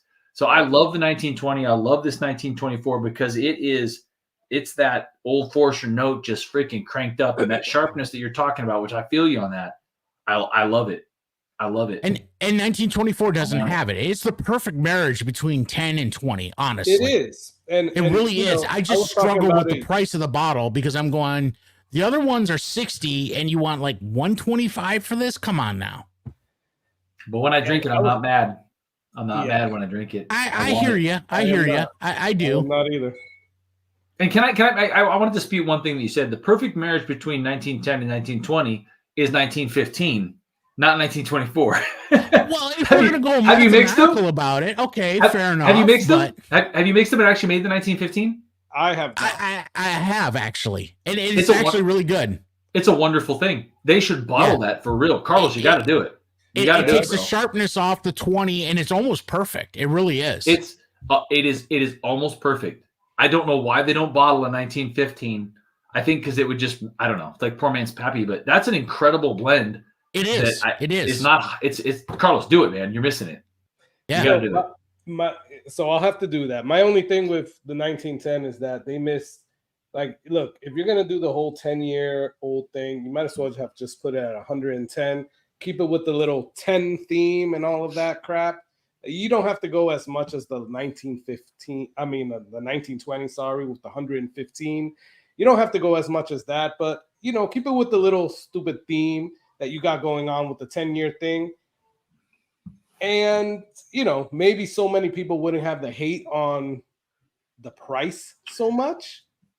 But I gotta ask. Way, I love the freaking bottle, and while I don't like the price, I understand how they got there. I do think you have a good point with the 110 thing, but it makes me trust Old Forester when I think about there must be some reason why they proof this down, and I think it has to be in something in the flavor experience because they've proven through their barrel proofs they're not afraid to do a higher proofer.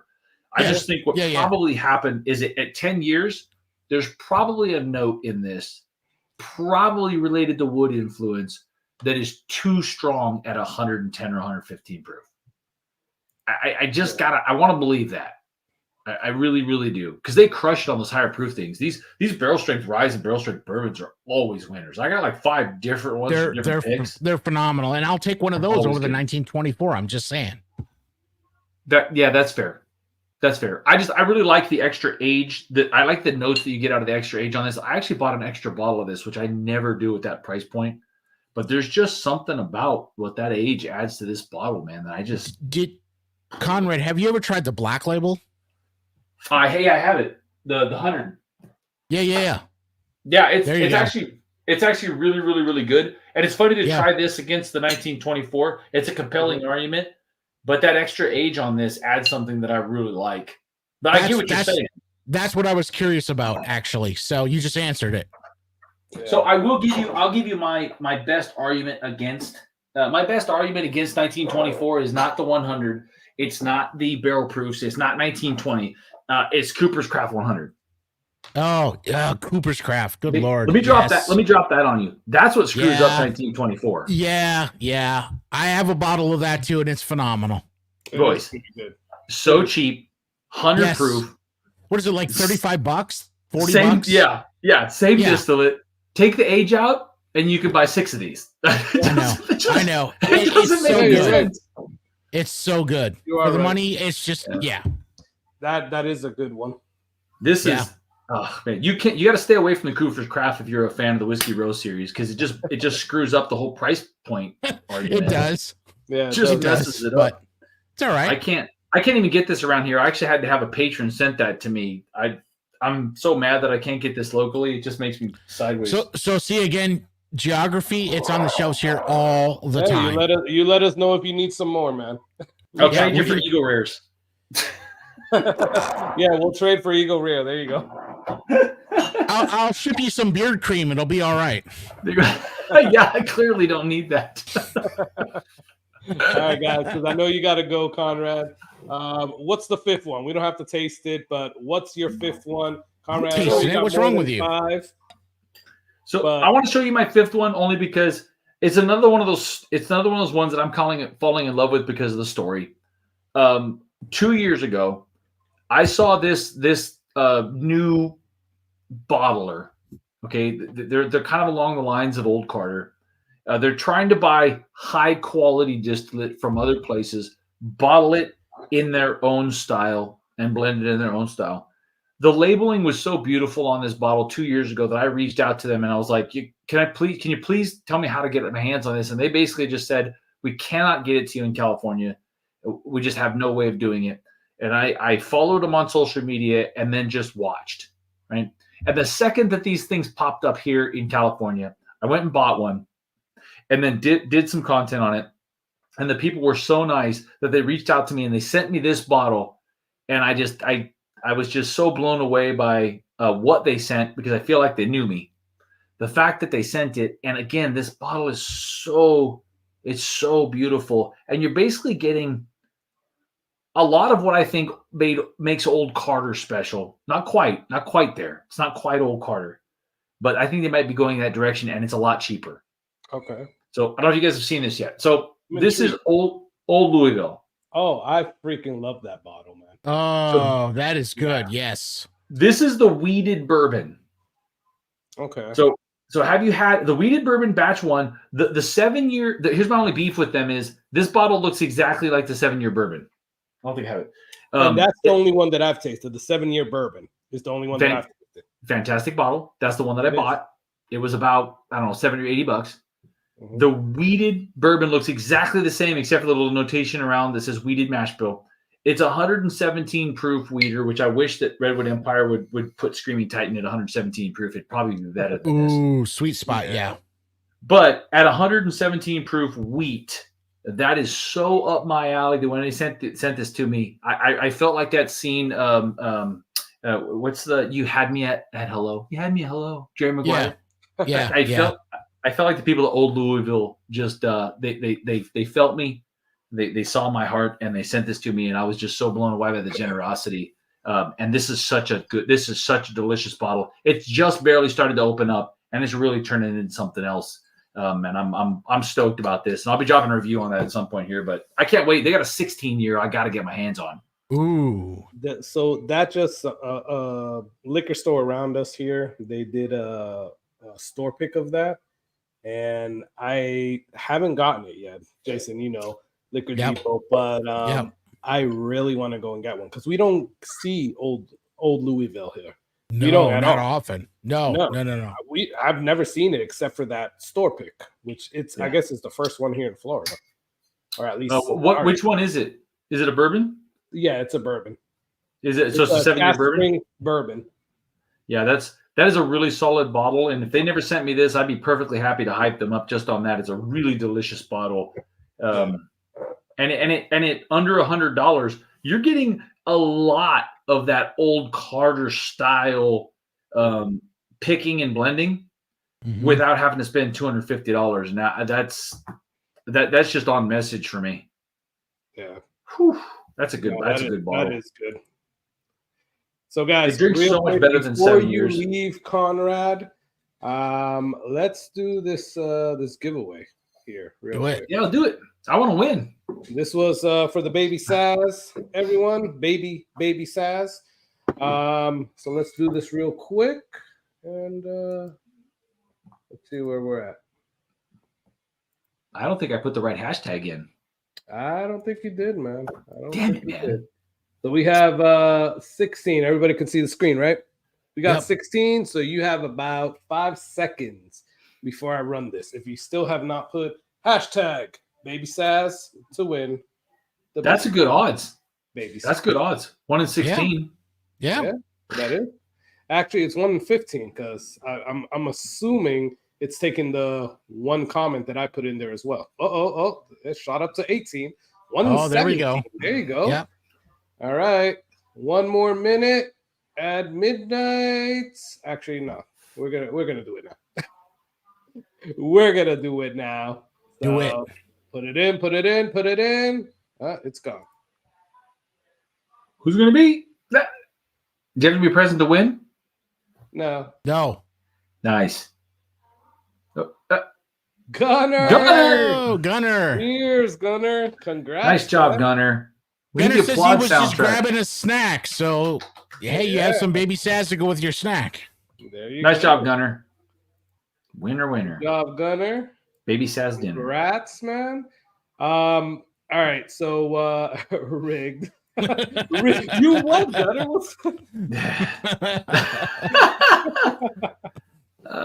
That's new. That's funny.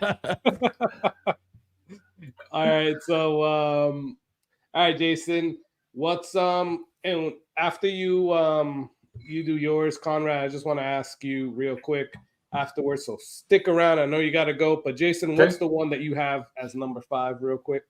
All right. So, my absolute favorite distillery of 2024, and I got turned on to them earlier this year. They've been around longer than this, obviously, but I think I know which one it is already. yeah, you do. It's a rye. It is one of the best ryes I've ever had. I would compare, and don't get all weird on me, people. I would compare the mouthfeel to the Smoke Wagon Distiller's Blend. So it has that velvety, oily, just wonderful, wonderful mouthfeel. It's not overly spicy. Again, it's probably right at the top for my ryes. And more than happy to do the reveal. You ready?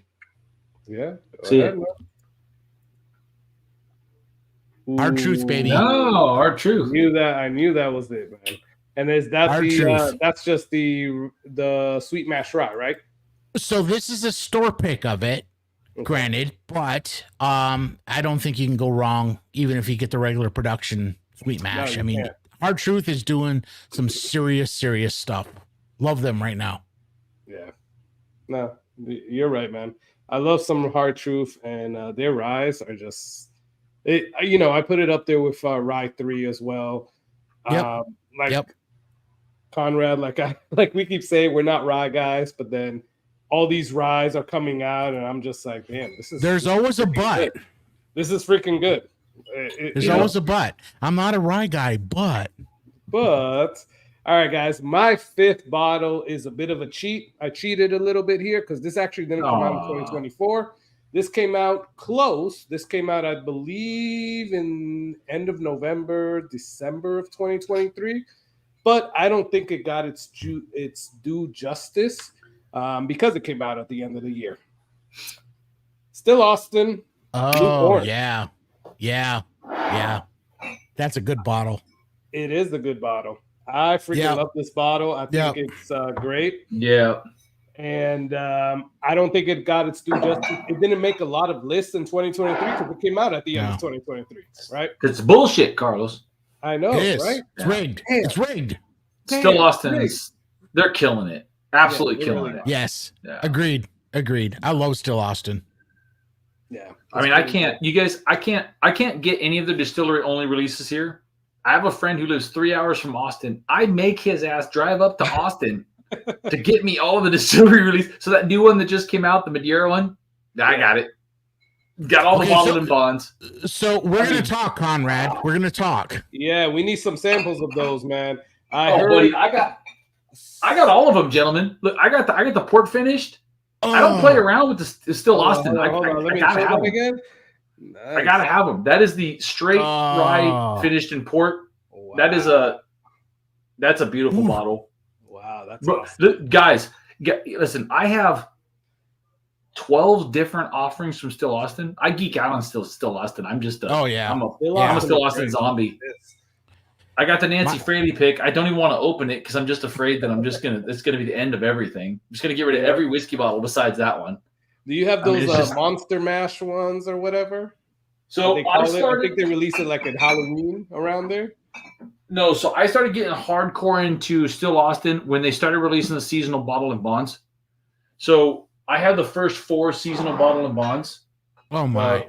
Your red corn, blue corn, high rye, and what's the other one? The straight rye. Yeah. And then I got to tell you, the one that they overlook way too much is the cask strength rye standard offering. Yeah. Yeah. Everybody does. I've got a couple of store picks of the cask strength bourbon, and that's what you see a lot, and that's what everybody talks about, and it's very good. The cask strength rye freaking shines for me, and nobody talks about it. I don't know why. I haven't tasted that cask strength rye. I've tasted the regular rye. No, it's all right. Get the cask strength. I have to taste it first. Get the cask strength. And how do you deny their freaking bottle art is just nuts. Yeah, it is. I mean, so of all the Texas whiskeys, Still Austin's my favorite. So my take on the I know that's bold because Garrison puts out good stuff. I still like Still Austin better.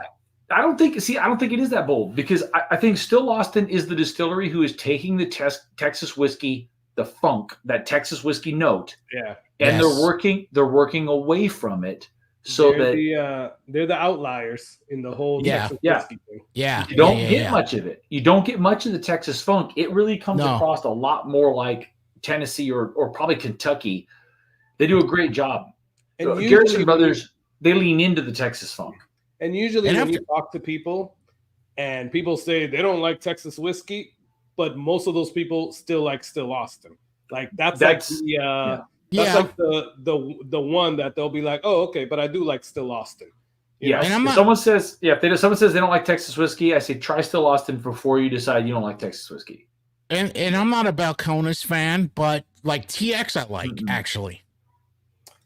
Because I got some stuff, good I like TX. I think you'll like. I have some good Balcones. I think you'll like, man. All right.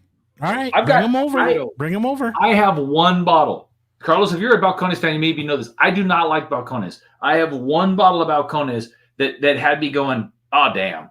It's a single barrel wine finished single malt at 157.9. Oh wow. That's an incredible bottle of whiskey. Damn. And I am not a Balcones fan. What wine is it finished in? It just says wine casks. I'm gonna guess port. Hold on, maybe it says it on there. So ex-California port. Yeah. 59 months. So it's a 5-year single malt at 58 proof. I mean, it's you listen. You gotta be a single malt guy. You gotta be a wine finish guy. But it has so much going on in that bottle. It's just you pour a half ounce and you can spend a half an hour with it. It's just wild. And I'm an old Scotch guy, and I love port wine actually. So yeah, it's right up my alley. So I'm just gonna say, Conrad, it's scary how similar our palates are. Well, I'll give you a little hint about that, and I'm going to reveal this for the first time ever online. I'm actually clairvoyant. Oh, perfect! And I'm reading you, and I'm pulling the bottles that I know you'll like. That's what that is. There you go. See, I'm just saying. Don't tell the government. Yeah. Great. Too late. We just told them. Damn it. Oh man. So Conrad, this one is one that I freaking love. True Blue Cask Strength. Really? I've never even seen that. So this is actually a pick from a store in South Florida when I used to live there. And wow, it is amazing. It is really good. I've been babying that bottle because I know I can't get another one like of their pick. But it's freaking amazing. I was gonna say you never brought that one over, Carlos. I didn't know you were into the Texas whiskey, but now I do like Texas whiskey. Yeah, absolutely. Next time I go, I'll have to do it. So Conrad, I know you. Oh yeah, that's a good one. Jesus, the Balcones ZZ Top. I actually do have that one as well. That is a good one as well. Conrad, I know you got to go, but where can people find you? I know obviously on YouTube, but where else? And what do you have coming up for the future? What can people be on the lookout for? Just let us know. Drop it here. Come on, man. So you can find me in Roseville, California, on Main Street at 16. No, I'm just, so hanging around Northern California. Hold on. Let me write this down.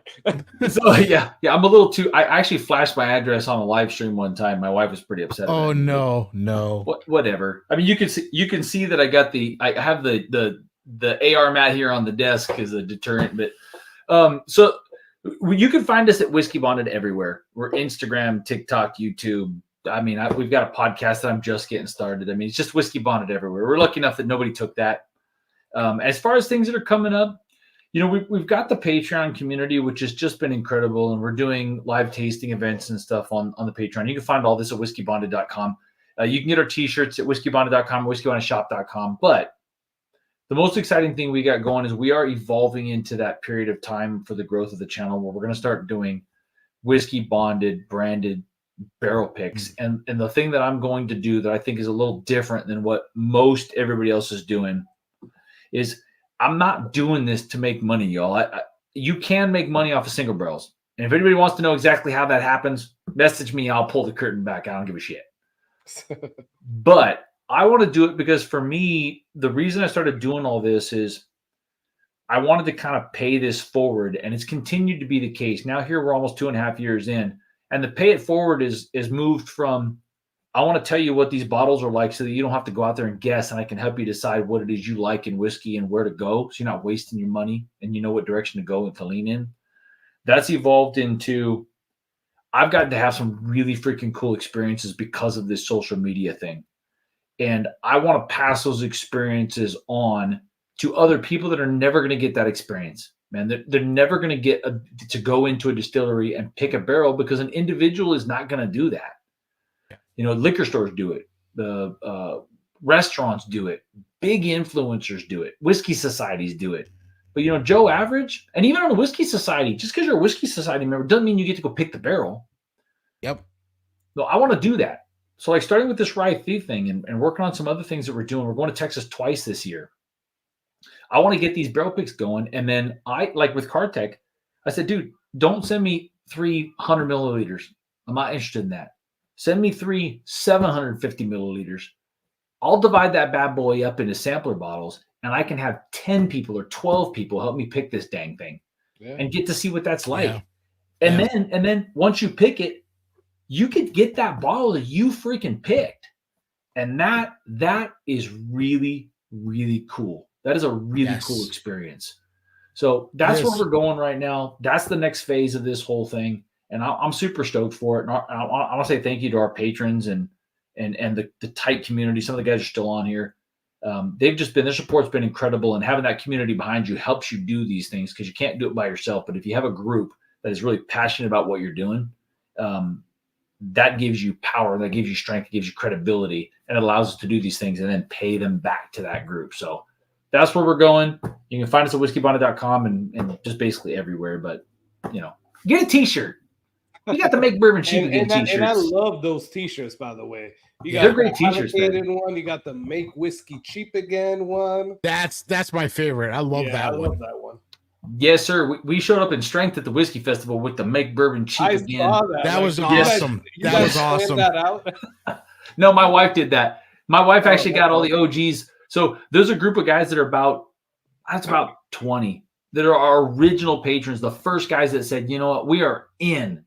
And she had them specially made with a bonded OGs tag on it. And they all showed up with the Make Bourbon Cheap Again. And it made kind of a splash. And that's a great group of dudes. Those guys have basically become friends and almost kind of become brothers because, we're on it all the time. I'm texting with these guys and it's just become a really tight-knit group. And we're going to go visit some of them. And some of them have come and visited us. And it's really an amazing community, y'all. The whiskey community is just nothing but fun and love. And I doubt any other content creation topic you can be out there and exposing yourself and get so little negative. We get hardly any negative. It's all love. Yeah.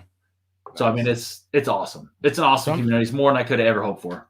So I'm going to say for our viewers, if you're not subscribed to Conrad's channel, subscribe. He's got awesome content. I've viewed a ton of his videos. They're fantastic. Thank you, man. And Conrad, I'm going to hold you to that Scotch lie, brother. Let's do it. I'm down. Make it happen. Let's go. Let's go. Well, you know what? I know it was just me and you emailing each other, but we'll add Jason on there. Sorry, I didn't add you before, but we'll make this happen, dude. We're gonna do it. We're gonna do it. It's gonna be awesome. On here, we already had some people in chat saying that they're down for a Scotch one, and we're gonna do it. That, man. Hey, Conrad, are you gonna be at any events coming up this year at all? Like, I know there's like a few events in Kentucky. I know the Bourbon Junkies are having one. Anywhere that people can meet up with you other than California? So my biggest limitation right now is that be conversation topic for another thing is I've been a small business owner operator for a long time, and I do a lot. I do a lot. So this is like my third thing. So time is always the biggest challenge for us. So we're probably not going to make it out to the Kentucky Bourbon Fest this year. Last year we went out and did all of the events around it. The openings and stuff, but didn't go to the festival. The festival here in town was something I put some time into and really enjoyed that. But we're not going to make a lot of the festivals this year. I am going to be in Texas twice. We're going to be in Garrison Brothers in early August. We're going to be back there in October to go to Still Austin. So we'll be in the area those times. So if anybody is in the Austin, Texas area, we're going to be down there trying to do some stuff. It just happened that that's where we're going to do some picks with other societies and do some stuff to try and build some relationships. I just meet some cool people, spend some time with Donis over at Garrison, and it's just going to be good fun. But no, other than that, if you're ever in the Sacramento area and you just want to go whiskey hunting or grab a drink, I'm easy to find. My email address is on whiskeybonded.com. I'm not a difficult person to find. Awesome. Perfect, man. So I don't know about you, Jason, but we might have to make that Still Austin trip in October happen and go out there and meet Conrad. Yeah, let's go. But yeah, man, that's gonna be pretty cool. Thank you, man, for getting on. Appreciate you. Thanks, Conrad. Had an awesome time with you, and we're definitely gonna make this Scotch stream happen. Cool, appreciate it, gentlemen. You did awesome time, man. This is a really cool. It's a real good thing you guys got going on here. So I appreciate it. I'm gonna hit you a like there because why not? Why wouldn't I do that? Oh, awesome. Appreciate it, man. Thanks, Conrad. All right, guys. Thanks for having me. All right. Thank you, Conrad. All right, you guys. We'll talk to you soon. All right. That's awesome, man. He's an awesome dude. He's very awesome. Yes.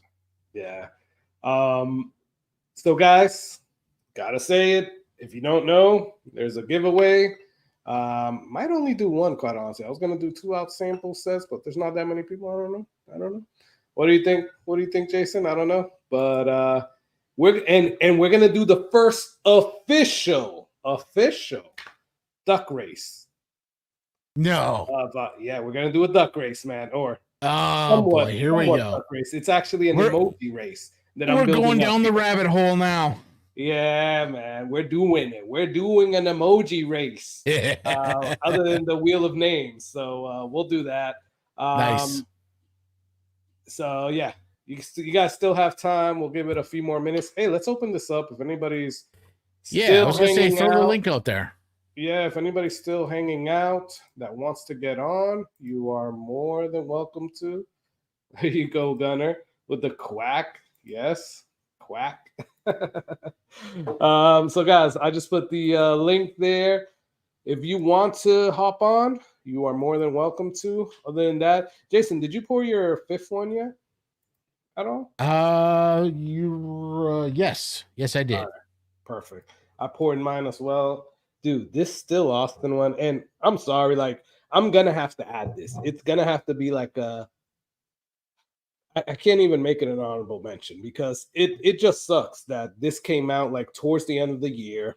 And I think that it's definitely like at least top 10 of last year. It had to make a bunch of people's lists, but it didn't just because of the time that it actually came out. Like I told you, I struggled with 5, and if I would have done everything I thought was in the top, I'd be on the floor right now. So it's okay, but so there's a lot of good stuff out there. So what other ones did you have? 2 other ones that you were kind of flipping back and forth on? Yeah, so like we talked about earlier, I would have put the Rye 3 cigar in there, or well, even the toasted. I mean, they're both really good. They are both. I was thinking of the Obtainium light whiskey. I'm more of a single malt guy, right? So, But that's the 14-year-old you got, right? yeah. That was a good one, dude. Like that was And that's hazmat. I mean, it's like a 141. It drinks like 100 proof. But dude, that is really good. So, any other ones that you were looking at as well? I'm trying to think of just like distilleries that I'm really in love with right now. I covered a lot of them, Sagamore, Hard Truth, Pursuit United. We talked about Makers. We talked about Old Forester. Dude. Man, you know what? It's just anybody new coming into the hobby right now. Seriously, anybody new coming into bourbons. It is a great time to be in bourbon right now. It really is. Man. Well, a great time to be in whiskey, right? Because there's some good stuff going on in the Scotch world. There's some good stuff. Yes. Light whiskey. There's just some really good stuff. So, I had a struggle through 3, and one of them I was gonna cheat again because this freaking Hard Truth caramel malt is amazing. But I know it didn't come out in 2024, so it obviously didn't make the list. But it almost did, right? And then I also almost added, and people were gonna say, I'm sure people were gonna say some stuff. Oh yeah. Okay. Oh, sorry. I think there you go. Your mic went out. Yeah. Yeah. So this is the Old Forester 117, and this is the Angel's Share Batch 3. Yeah. This thing is really good, but I don't think it was fair to put it on here because, not too many people can really find it unless you're paying a lot or you go to the distillery. So one of the ones I really wanted to bring in, but I don't have the 24 release. I have the 23 release, and I know Carlos is one of your favorites. Honestly, it didn't end up on any of our lists tonight, but is the Jack Daniel's Twice Barreled. It is. That's a good one, man. It's phenomenal. It really is a good one. And and if we're gonna go to that rye route, I was very on the fence, and I just put out a video today. Well, this isn't a rye. This is a Boo Rye. I just put out a video today. Jason, have you tasted that Knob Creek, man? So the Boo Rye, yeah. So Roger Randall, my boy Roger, that Carlos and I met the other day, which was awesome. Yeah. He texted me 3-4. Well, it was the day after we met him. He's like, "So did you try that Boo Rye yet?" And I said, "No, but I'm about to crack it," and I did crack it. And I think I included you on that text, but I didn't get that text. Man, I like it. I like it. Is it my favorite Boo Rye? No, but it's a solid offering for Knob Creek. Seriously. I like it better than the regular rye. I like it a lot better than the regular rye, and I could actually drink that more. And I might get some hate on this than the regular 9, quite honestly. Now, do I like it better than a lot of the 120 proofs that I have? No. But I like it. I can drink that more, and I really like the 9-year bourbon, right? But I can drink that more than the 9-year bourbon and any of the ryes, right? I really do like that one. So to that end, and Conrad alluded to this on his outro there. I have I have a Knob Creek 120 that I barrel picked. That is still one of my favorites. And I bought a backup bottle, and my first bottle is almost gone, but I have a backup bottle. It's phenomenal. It's peanut butter cup all day long. Yes, Van Creekle. It's phenomenal. That is a really good bottle. One of my favorite Knob Creek 120s. And not just because I picked it, but the flavor profile is just awesome. It's amazing, man. It's a really good bottle. And I think I really think that it's something that you guys did a good job, right? You guys really did a good job there. I think it's a really good one. Yeah, all right, guys. I do like it. Yeah. So I don't know if anybody's getting on. I know that hold on. Let me see. They're all screwed. They're screwed. I wish I can get into Scotch unless I try samples. Well, Jesus, let me know, man. I know I'm not really the Scotch. I love Scotch, but Jason's more the Scotch guy. But I do have some good Scotch that I really do like, right? Yeah. And I share somewhat Jason's palate in the Scotch as well. So a lot of the stuff that he likes, I do like as well. I've got some great intros, so if somebody needs something, let me know. But if you're a bourbon guy trying to get into Scotch, I got you. Yeah. I got some good entry Scotch whiskeys. So off the top of your head, right? Yeah. Just one, right? Yeah. If somebody were to tell you, hey, I'm trying to get into Scotch, which one would you recommend? Because I have one in my head. Which one would you say? Oh, it's easy. Dalwhinnie 15. Okay. Dalwhinnie 15. Yep. That is a bourbon drinker Scotch. So it's not super, super high malt. It's still it's a blended, but I mean, it's not a full on single malt. Marsha, right? She was trying to get into Scotch and she was looking for some entry level stuff. And that was the one I recommended to her.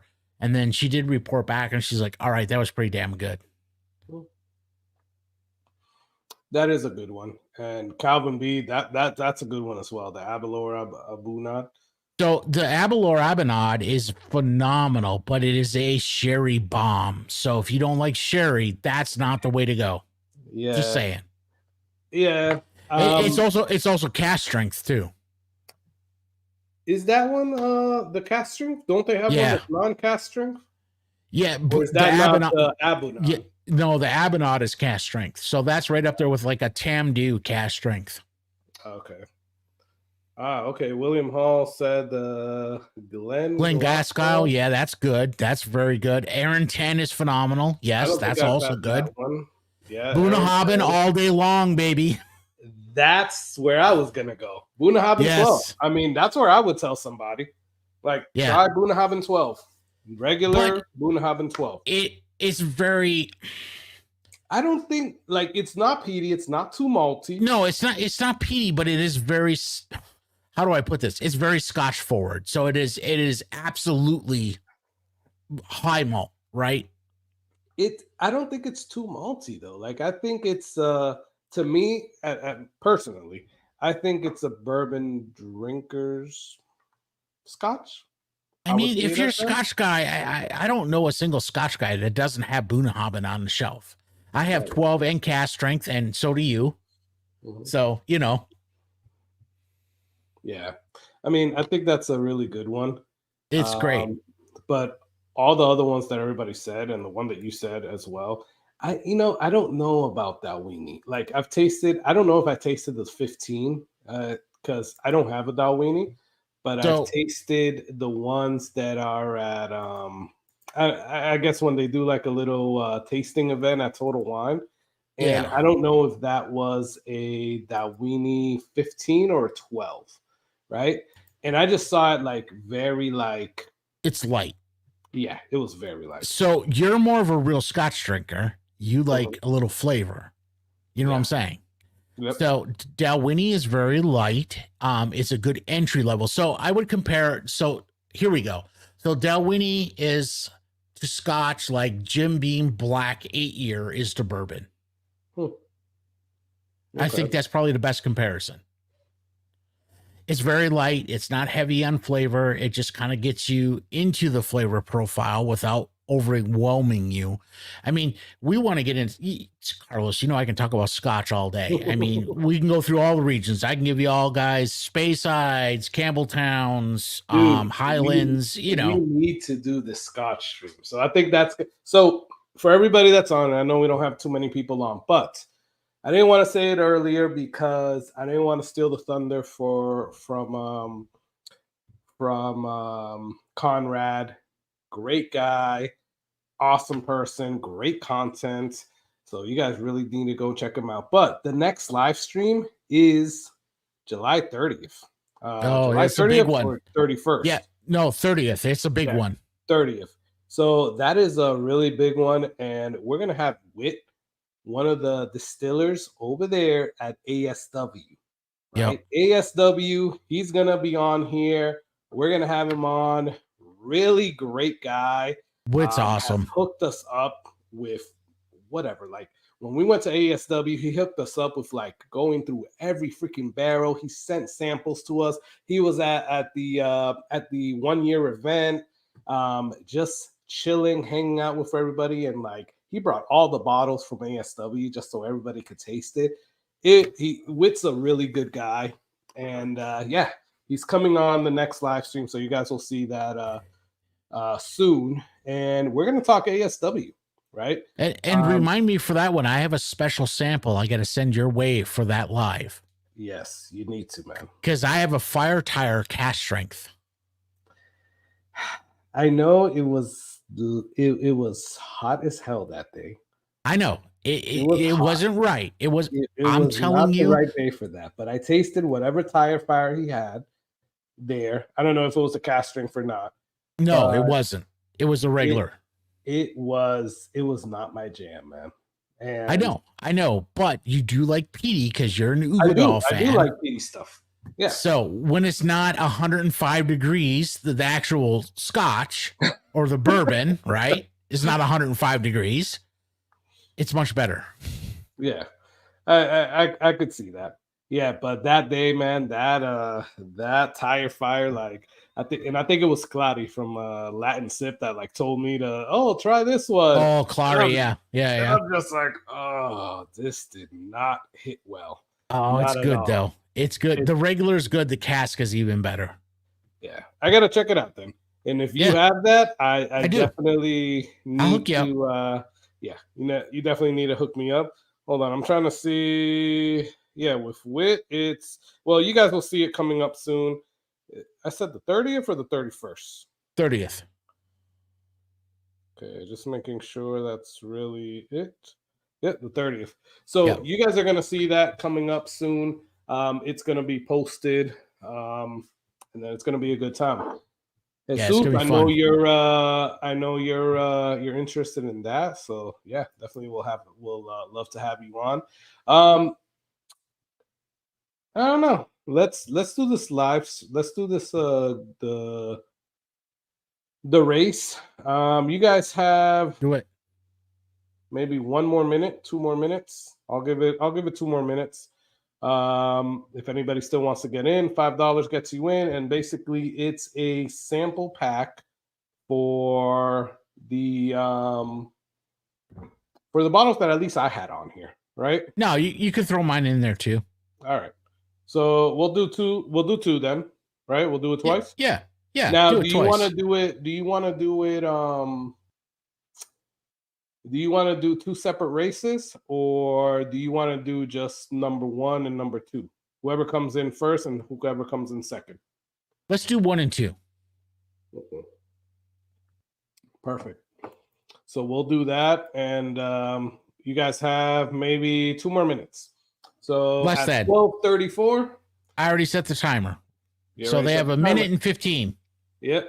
Oh, okay. So less than 12:34. So whenever that timer goes off, $5 gets you in. That is 3 samples from our top whiskeys of 2024 so far. So if anybody still wants to go in there, you see that at the bottom. So as long as you like what Carlos and I did, you're good. Yeah, basically, right? And you can go back. You want to go through which ones you did already? Yeah, so I did Hard Truth Sweet Mash. I did a Sagamore 8-year. I did a Pursuit United twice toasted. I did Ben Holiday Soft Red Wheat Rickhouse, and I did a Monarch Cast Strength. Okay. That is good. I like that, man. It's a solid lineup. Those are some good picks, man. Thanks, man. All right. So I did a 1924 I did a Night Stalker 2 from the Bourbon Junkies. I did a Still Austin Blue Corn. There's a Redwood Empire Devil's Rye, and then there's a Fahrenheit 451 Toasted Barrel Pick from Short Barrel from the North Tampa Bottle Club. And I'm assuming that dring dring was the timer. It was. So did you get 143 bourbon? 143 bourbon. I did not, so I'll put him on there.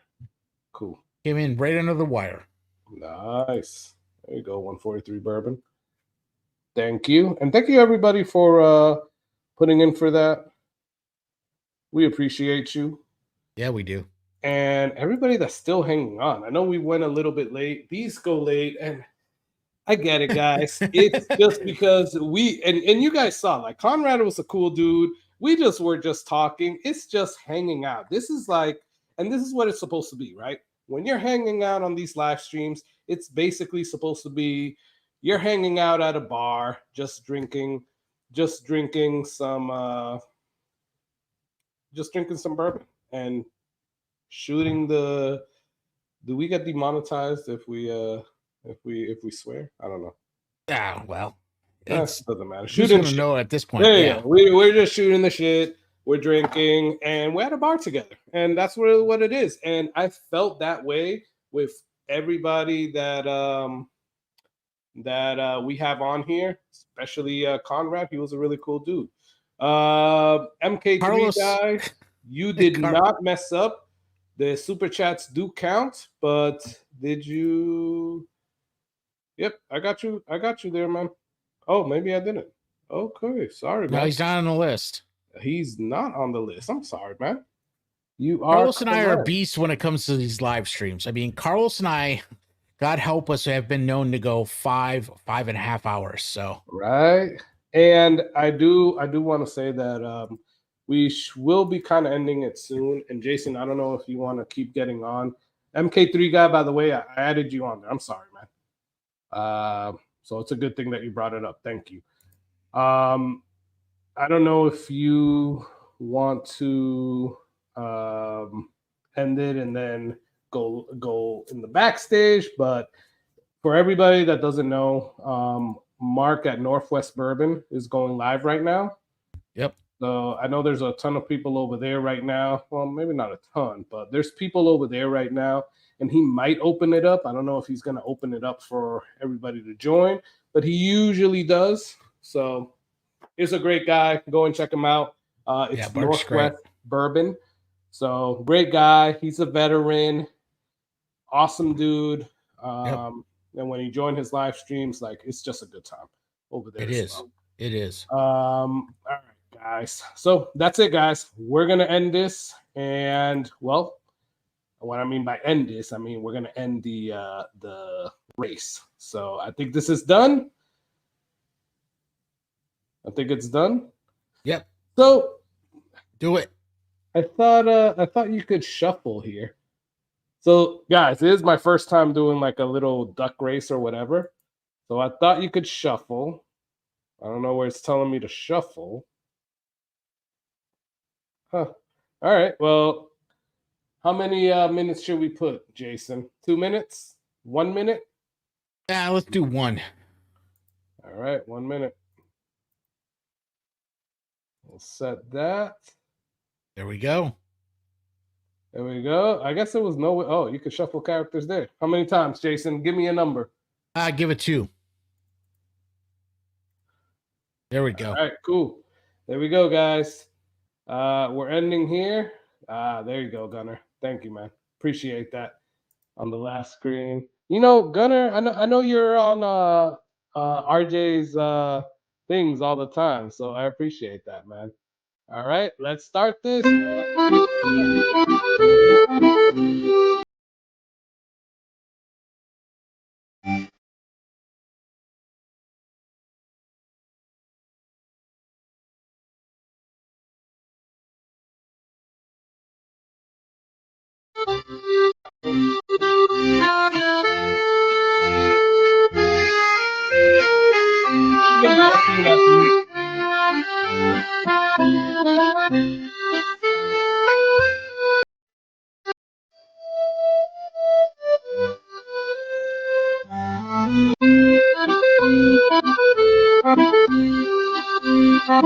Wow.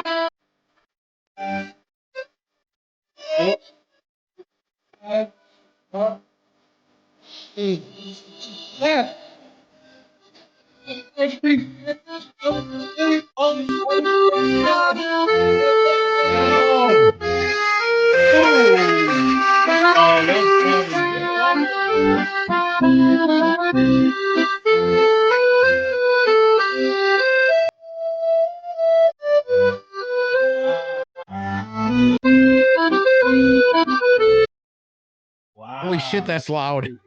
Yeah, I know, right? That was loud as hell, right? Did you guys hear all that, or like was it like twice? Yeah, we heard it. I just couldn't hear you. Ah, okay. Sorry, I should probably bring that down. So William Hall won twice. Wow. Now, Yeah. I don't know if you're still here, William, but if you want to, if you want both, we will give you one of mine samples and one of Jason's samples.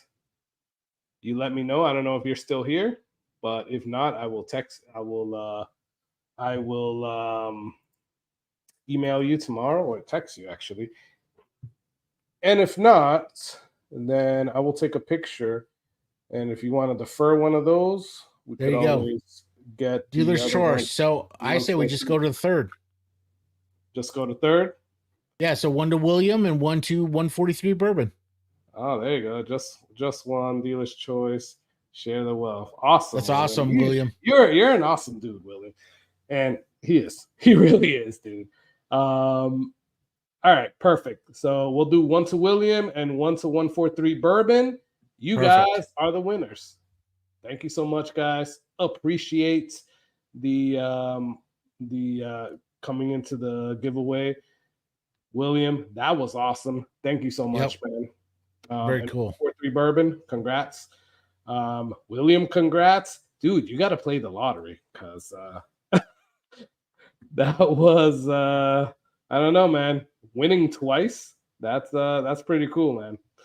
All right, guys. So we're gonna do that. Dealer's choice is what William said. So I'm gonna email you tomorrow, William. I'll give you a list of the two different sets you pick, and whichever one you don't pick, then we'll send it out to 143 Bourbon. So we'll do that. And then let me see. He won an EC18 last night, donated to Whiskey Mountains charity. Oh, that's awesome, dude. Yeah, and you win a lot, William, and that's what we love about you, man, because you're so generous, dude. You are awesome. Come on, RJ. You didn't know I was live? What the hell, RJ? Come on. Get with the program. Damn, RJ. You gotta check those notifications, man. I'm just playing, man. I get it, man. Sometimes I will say, like, a bunch of people go live and I don't even know. I was late. Like, I'm always late to like your streams. I was late to Major Zero's live. That he just went live randomly on a freaking Sunday. And You're gonna be late to your own funeral, man. Dude, I was late because I didn't know he was going live. Like, it just came up, and I'm like, oh. Yeah. Like, I'm like, Adam is live? Like, what the hell? You forget I know you. You're gonna be late to everything your whole life. Brother, it's just you. It's all good. It's all good. You know what? It's all good. I will own that. You're welcome, 143 Bourbon. That a boy. Calvin B, there you go. Thanks. Did you see my email about Ryan? Did you get the Blantons? Cool. So, guys, I don't know, Jason. You want to stay on for a little bit longer? Or you want to end it here? Yeah, we'll see. We'll stay on for a minute and just see if anyone else joins. Otherwise, right. You know, we'll stay on for 3 more minutes, maybe 3:45. Nobody else joins, and if we keep losing viewers, we'll just end it there. And like I said, guys, Mark at Northwest Bourbon is going live right now, so you guys can always go there. I don't see that he's adding people, or maybe he is. I don't know. Oh, he is actually. Sorry. So yeah, there's people on with him right there, so you guys can go over there. Just let him know you were sent here from from Whiskey Corner. That is awesome because I want Mark to know that we're supporting him as well. Yes. Tater Dom, I got you a 13th Colony cast strength. What the hell, RJ? There you I go. would love a 13th Colony cat. Oh no, actually, that's the count. I would love a double oaked, actually. Yeah, well, Oh, who wouldn't? Right. And there's RJ as we're talking about it. What's up, man? How you doing? Speaking of 13 Colony cash strength, if Justin and Mike only want one, I got one for you, brother. Oh yeah, We got like 5 of those bottles. We got the homie hookup. We had people hunting for us. They delivered the bottles to us for MSRP. So hold on, wait a minute. RJ, did you get a new chair? No, same chair. All right. You just can't see it because he usually has the cowboy hat on. I need a new chair. Yeah. I don't remember seeing the blue. See, there we go. We got a headset on though. Yeah, it's all right. Someone find me at RCSO. Which one is that one? What's our? Oh, Rebecca Crease Spanish Oak. Okay. Yeah. RJ is the guy. William, I wish I'd have known that, like, before I sent your package with your Green River. I have an extra Spanish Oak that's sealed and ready to go. Oh, why would you do that to somebody? Send them Green River. RJ, Well, I've been asking for. First off, I want you to give it to William Hall if you're going to give it to anybody. Well, technically, I have a couple people that were going to be receiving that, so we'll see who actually gets them. But okay, we got several people on the list. I got to send one, obviously, to Dave Ogilsang, like the legendary Dave Ogilsang. He deserves everything he wants. Yeah. Well, true enough. Yes, but I have 2 of them. The second one, we haven't decided who we're going to send it to just yet. Well, William Hall is always good, man. But if you get a third one, I mean, I'm saying I've been on that list for forever, man, and I still haven't seen a. Bro, we really haven't hooked you up. Now that I think about it, maybe the second one does go to you because you have been on that list. I mean, I'm just saying. I'm saying I've been on that list for a while. But I know. If it's between me and William Hall, just give it to William Hall. I know he needs one, man. I will say though that even though you may have been on the list, like, we have tried to reach out via Discord and you didn't respond via Discord, but that's also my fault because you were on the list before and I never private messaged anybody because I'm like, there's so many people that freaking want them. I'm like, I don't know who to send these to. Wait a minute. You reached out to me like a personal message, or you just put it on your Discord? On Discord. No, it wasn't personal. If it was personal, it'd be different. But like, we have so many people looking for them. I didn't know who to send to personally because I didn't want to like put a tier list. But I promise you, I've actually sent out 20 of those bottles. So damn, it's tough. Yeah, I need to get one. You hooked me up with the King Ranch, so I appreciate that. The Spanish Oak we can get you taken care of though. We got it. We got it. I need one of those. What's up, Bobby? How you doing, man? Thanks for getting on, man. Appreciate you. Tater Dom, we got to hook him up with that 13 Colony cash strength though, because he called dibs on one of them. Oh, he did. A good bottle. Yeah, we're doing C+S on those, so cost plus shipping for the boys. Nice. So RJ, I gotta tell you, so I might be in Dallas, maybe in like the next couple of months, because I do have customers in Texas now, mostly Houston though. That's the thing. So I was Houston's in Houston. Pretty far south, but we got a few people from the community that are in Houston. I know, man, and that's what I'm saying. Like the other day, no, well, not the other day, last month. Has B Factor ever shown up in your chat? I'm pretty sure B Factor is from Houston. Oh, okay, that's cool. B Factor's a cool dude. Yeah, he's a big time supporter. He moves a lot of bottles too for the boys. Yeah. So I went to Houston, and it was just basically I traveled in that maybe like afternoon, and I went home the next morning, basically. But I went. It was my first time at Specs. I've never been to a Specs before. Bro, Specs is crazy, dude. It is, and I don't know if all the Specs are like this. They are. I went in there. I'm telling you right now, they are. I went in there, and this Jason, this was weird. So I go in there, and there's a bakery. There's like a bakery shop, and I'm like, did I walk into the right place? So I go in there. I'm like, some lady's like, oh, do you want to try some like some like bakery stuff? And I'm like, no, I'm good. Not all of them have bakeries and shit like that, but understand any money you spend there, you get Specs points if you type in your phone number, which is crazy. Okay. So I kept walking, and then I saw like a little grocery store as well. And I'm like, what the hell? So it had like a little grocery store with like A little. lot of specs have that stuff similar to that. It's like it's like almost like a gas station market. It's not a full grocery store, but it's got more than your average day like convenience store that you'd see at like a gas station. Yeah. So then I keep walking, and then I'm like, okay, like what the hell's going on here? Because it is like weird. So I keep walking. I finally find the bourbon aisle, and you know what I'm looking for? I'm looking for either another King Ranch or that Rebecca Creek Spanish Oak. Obviously, they had some Rebecca Creeks, but the Spanish Oaks are pretty much sold out. They've kind of hit secondary market, and they're going for like $90 to $110 a bottle. So because they've actually had confirmed sales at those prices, they've pretty much sold out. Yeah.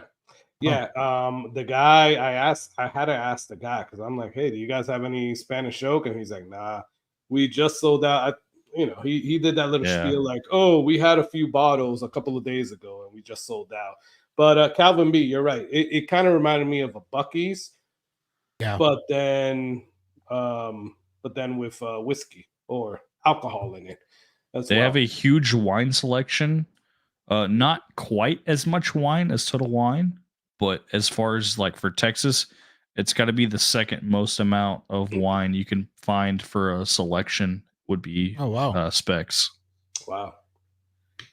But I did get one thing though. Like I went in there to see some other Texas whiskeys. When I saw that I couldn't get a King Ranch, did you get your Garrison Brothers? Which was crazy. No, I did not get a Garrison Brothers.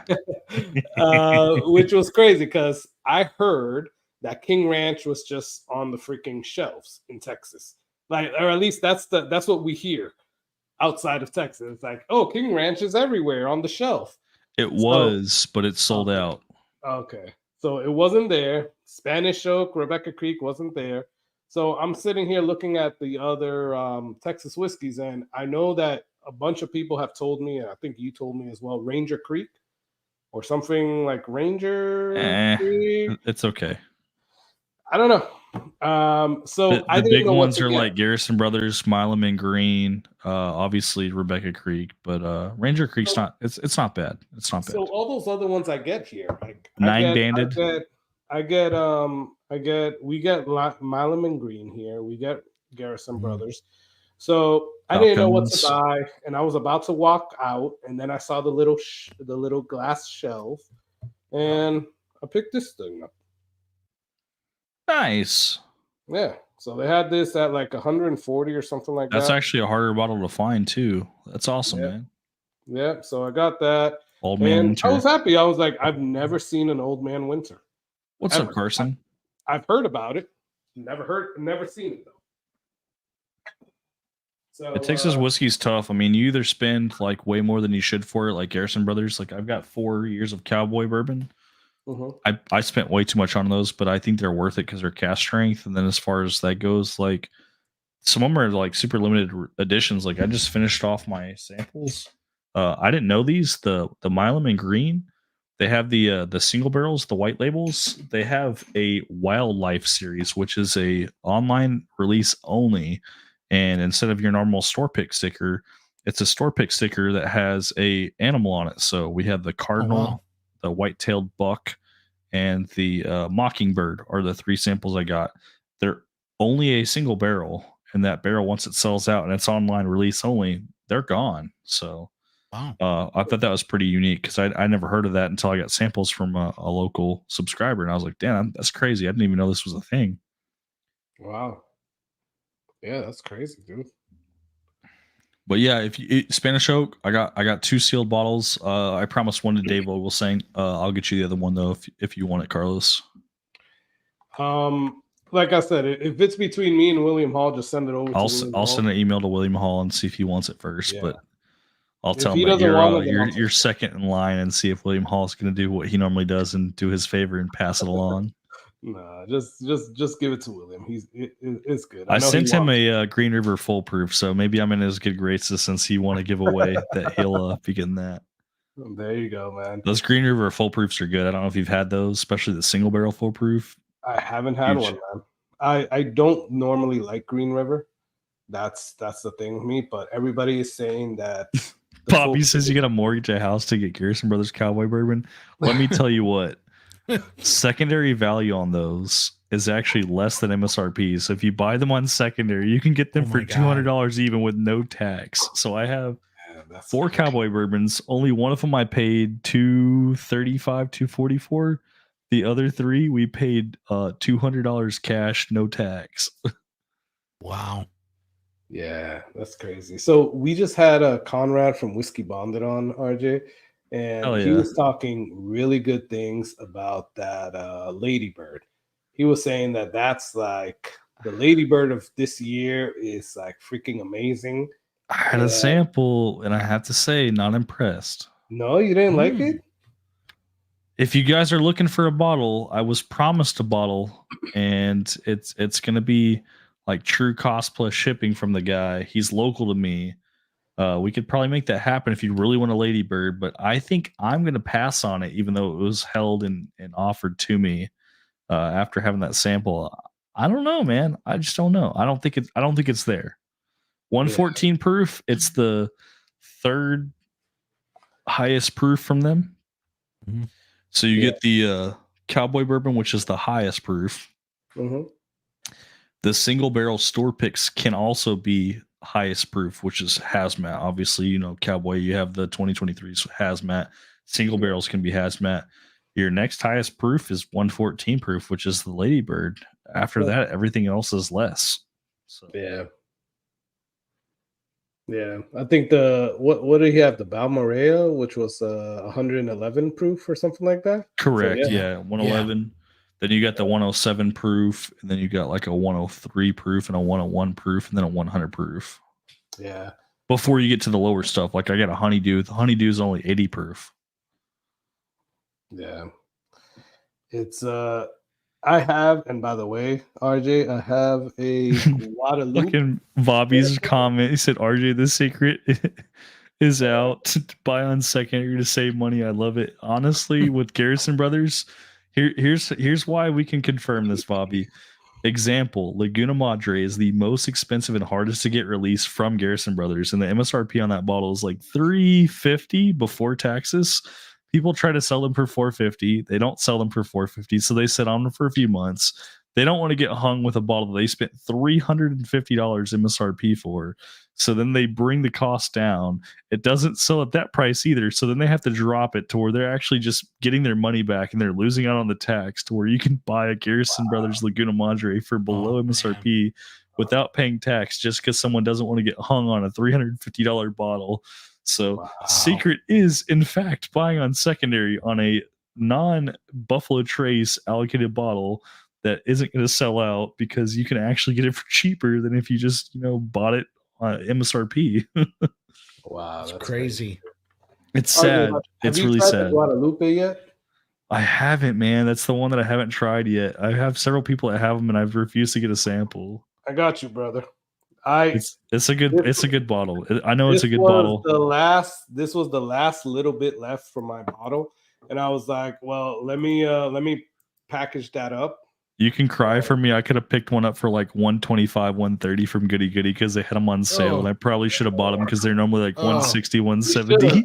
He should have. But either way, what I'm saying is that this sample is for you. I appreciate that, man. That means a lot. Yeah, man. I haven't sent it out yet, obviously, because I finished my my Guadalupe like last month. But that's for you either way. Isn't that funny? You got the guy from Florida sending Texas whiskey to the guy from Texas. I'm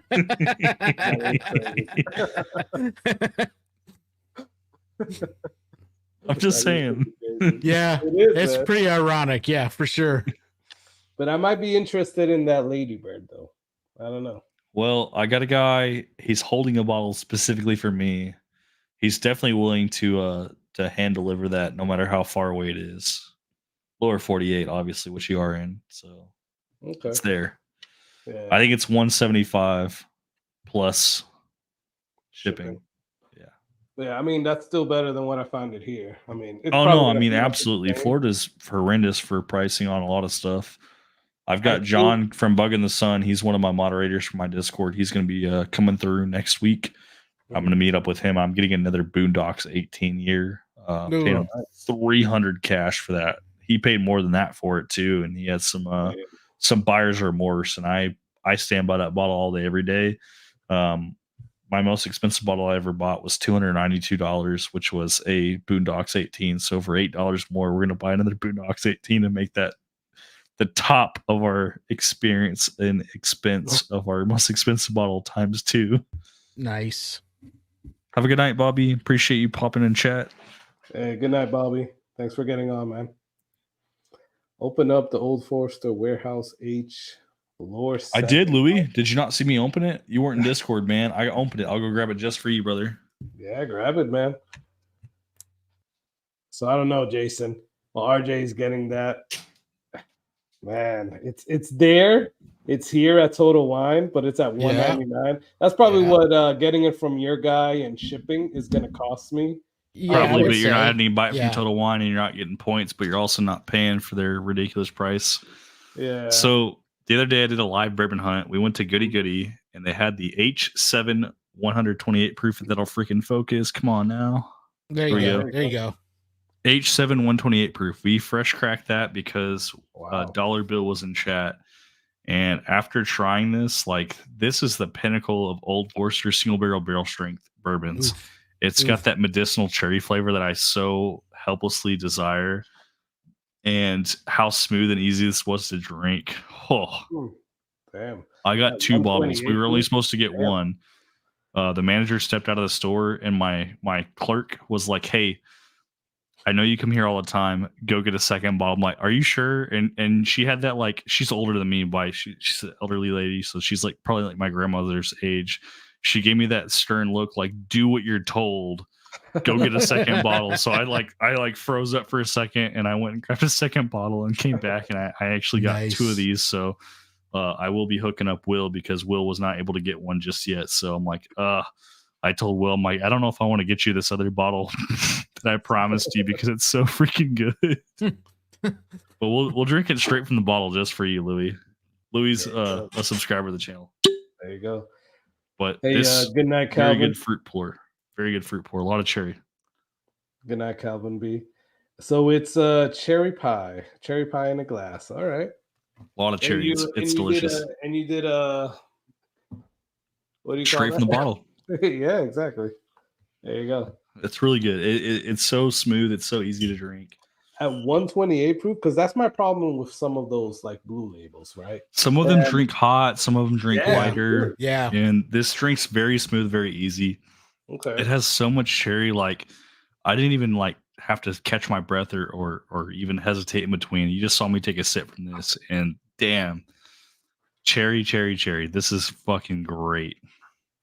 So RJ, you sent me this one that says Old Forester Blue Label 131. So I got that the other day. Okay, let me double check. Let me double check. I have a bunch. Let me figure out what you said. It's 131. Yeah, it says Blue Label 131. Give me 1 second. Yep. Because now I'm like, damn, that 128 sounds good. Yeah, right. Right.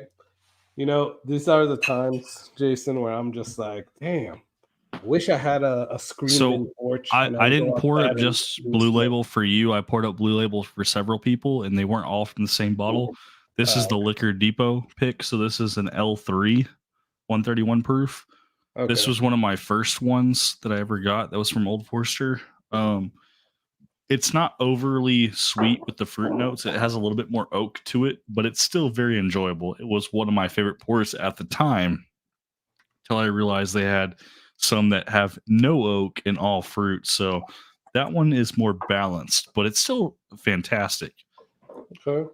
I just poured out a little bit, man. There you go. I think you'll like it. I mean, obviously it doesn't look like I've drank too much of it. Well, I mean, I've drank quite a bit of it. It's like half a bottle. Okay. We've done some damage. I have about 9 of these now that are opened. Wow, dude. So Old Forester is my second favorite distillery behind Buffalo Trace. And out of Old Forester, the big heavy hitters for me are the barrel strength. So blue and green label. And then the black label, I have 100 proof and a 90 proofer. It's pretty good. It's got a little bit of oak to it. So if you don't care for that oakiness, I can understand why you might not like that pour. But it's pretty solid. So it is a little hot at the 130, but it's pretty good, man. It's definitely one of the hotter ones out of the selection that I have that are open.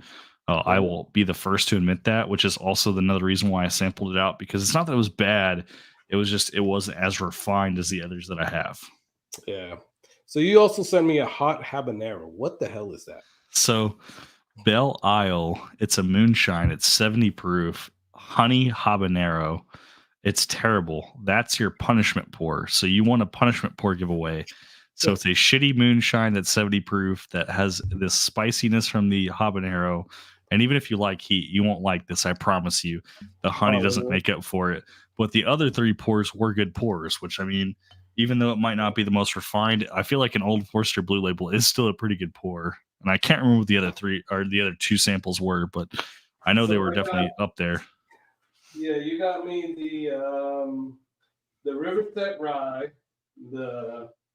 you got me the Riverset Rye, the Jefferson's Tropics. That one leaked a little bit, so I only have half of that one left. Oh, you only have half the Jefferson's Tropics? Well, so I have a bottle. I want you to know that this bottle was almost full when I got it, and I've been drinking it over ice, and over ice, it's fantastic. Neat, not so much. The Riverset Rye, what's good about that is one of my subscribers that's local to me, Tyler, he's a huge fan of barrel seagrass rye, and the Riverset Rye. The Riverset Rye I sent you is a single barrel cast strength. I can go grab the bottle if you want to see that one. I want to say it's around 113 proof. That has replaced his daily sipper of seagrass rye from barrel with this Riverset, even though it's been discontinued. Soon Blue Note has and will take over that label, which they have. Yeah, they will eventually release a single barrel cast strength rye that will replace the sample I sent you, because what I sent you was not just Riverset rye, it was a single barrel cast strength version of it, which is $36.99 a bottle if you can find it, plus tax. And what an exceptional pour for the price. A sub $40 bottle that's cast strength and a single barrel, that's a grand slam right there. Yeah, definitely, man. But the Jefferson's Tropics, we have tore this shit up. We have almost bottle killed this in the last like 4 days. Yeah, man. And that's a pretty good one, man. It's not bad. It's not bad. So yeah, man. This is I saw this and I'm like, what the hell is this? I thought at first it was like a tequila. That's a punishment pour. It's a 70 proof moonshine. If you are willing and daring with the few people who are watching right now, if you do a pour from that, even if it's only a quarter ounce, I just want to see your facial expressions and watch other people. Dude, it's rough. Please have a glass of water or something else that's better to drink beside it before you touch that. That is not for me. That is for you, sir, because you will need it. That's a perfect. Louis saying, "Do it, do it." I'm gonna do it. Let's do a little bit. It's pretty rough. So it's moonshine. So what's the proof on this? Is this like hazmat type of thing? No, it's only 70 proof. It's not. Really? It's super low. And the reason why we picked this up was Dollar Bill. Gunners over here saying don't do it now. Yeah, Gunners like don't do it. Dollar Bill Will actually told me to go pick this bottle up, and he gave me this idea to do this as a punishment pour. And the reason why we bought this bottle in the first place is it was on sale. So the sale price out the door was sub $4. It was less than $4 for the entire 750 milliliter. It was normally a $17, $18 bottle before taxes. It was under $4 out the door. So all right, so there you go. That's as much as tiny bit. That's all you need because it's fucking awful. If you drain pour the rest of it, I don't blame you. If you forward it to the next person, I don't blame you either. Dude. When you talk about last place wins, I give that sample as one of my last place winners, and then I give 3 banger samples to make up for how shitty that pour is because it's that bad. It smells horrible. It does smell bad, man. It kind of smells like ass, dude. You should see how much honey and particles are floating in the bottle, and then the habanero just comes through, and you're like, oh, dude. But I saw that's what I was about to tell you. It's got like a haze to it, like floating in there, and I'm like, what the hell is this? So the first few I just poured from the top, and then I realized, no, I need to mix this up before I pour it, so you can see the haze of the honey that's floating in it, because I think they put actual honey in it, and the honey's just floating in the bottle. All right, I wanted to wait till Jason came back. I'm about to back. solo myself. Let's do this. Oh boy, here we go. Cringeworthy, guys. Watch his face. Make sure he's got water standing by or something better to drink than that. You don't have to say cheers because that's definitely not a cheers. It's pretty rough. It's only 70 proof, but it is not good. Yeah, that's not a good face. It's pretty bitter. It's pretty, yeah. There you go. Get something else to drink. Drink something else, Carlos. Drink something else, brother. Please drink something else. There we go. Okay. From the tumbler. Oh, fuck. Yeah, that wasn't good. It's not. I mean, it was $4 out the door. So, I mean, I don't expect it to be good. Not good. Just remember, that's because you want a punishment pour. That was a punishment pour from Bourbon and Balls live stream. Yeah, I remember. You lost, sir, and now you really lost when you tried that. Should have just had some Malort, man. Barrel-aged Malort or barrel-aged Fireball, something like that. It was basically like a honey Malort. Yeah. It's pretty bad. JP Harrell, hey, what's going on, man? What's up, JP? How you doing? Now my glass smells all. Yeah, don't use that, Glenn. Put that. You need a new. If you're gonna drink anything else, which I'm down for you to drink something else, at least get a fresh Glenn. No, I got another one. It's all good. Okay, you need some vinegar now. Man. Isn't that funny though? You'll drink out of a Glencairn, and then all of a sudden you're like, "Oh, it's dirty or it smells funny." Like this is the Glen from last night when I was drinking the Old Forester birthday bourbon, or not the birthday bourbon, the single barrel. Look how dirty this glass looks from one Old Forester pour. Oh yeah. That's from one Old Forester single barrel strength pour. Look how dirty that is. A little cloudy. Yeah. That's from one pour.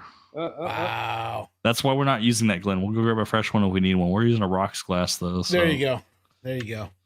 Hold on, let me take you. But I just want to show because I don't always get the Glencairns like straight into the sink or straight into the dishwasher. So I do use the dishwasher even if they are etched. I don't know if you guys do that with your Glencairns. I know some of them are more fragile and delicate. If it doesn't make it, it doesn't make it. Like it sucks to suck, but I'm not going to sit here and hand wash every single one. I'm sorry.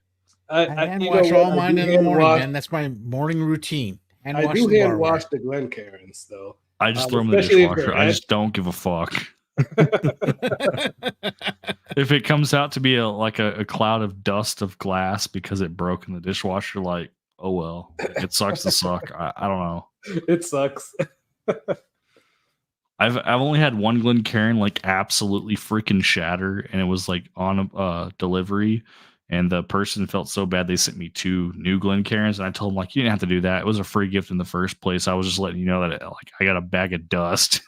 And then I had one other Glen that it was for a Scotch that had broke. It was a different Glen. It wasn't like the full Glencairn, but it's like a Scotch glass that broke. But that was my bad. I had it too close to the edge and it slipped off and fell. But that was me. That was annoying too, having to vacuum up little bits and shards of glass that like scattered across the room. I can imagine. Damn. Jason, if you want to show that bottle, man, I'll solo you. Yeah, the one he was talking about too. Whiskey Therapy was saying L3, 131 proof. Yeah, it was a store pick. It's pretty damn good actually. Oh, yours is 129.3 because the one that I just gave Carlos a try was a L3 as well, but it was 131 proof, and mine's a Liquor Depot pick. So very, very similar. Very similar. Yeah. Just 131 proof in a Liquor Depot. They generally are down here. I mean, when they do store picks, they're all pretty similar. Well, if for whatever reason you can find one, it doesn't have to say goody goody, obviously, but if you can find one recent that's an H7 128 proof, this goody goody pick, this is a home run hitter all day, every day. So I have a lot of fruit. I have this one from a store in South Florida, Primo Liquors, and this is H floor 7. Hold on, let me. Hell yeah! It's a H7 as well. What's the proof on it? 126.1. Okay, so less than the 128, but not too far off. Yeah. Is it a fruit bomb? Does it have a lot of fruit? Yeah, it's really freaking good. I think a lot of the H warehouses have that fruit note, so that's why I was curious. You know I've got so many. I don't know if you want to sit here and solo me, but I can sit here and keep grabbing Old Forester picks from my shelf. I've got one that has the tater sticker too. I have a bunch of them in the closet, but I only have this one open. Oh, bro, I open all of them like that. They're so different that like it's not like I have the same bottle open, even though they're Old Forester single barrel strength bourbons. They're all different. Like if it's a different proof, warehouse, floor, or store, it's a different bottle. So I have a bunch. Yeah. So RJ, we were doing like the live stream of best bottles of 2024 so far. Okay. Do you have any particular ones that you would put as probably one of the better ones that you've tasted this year?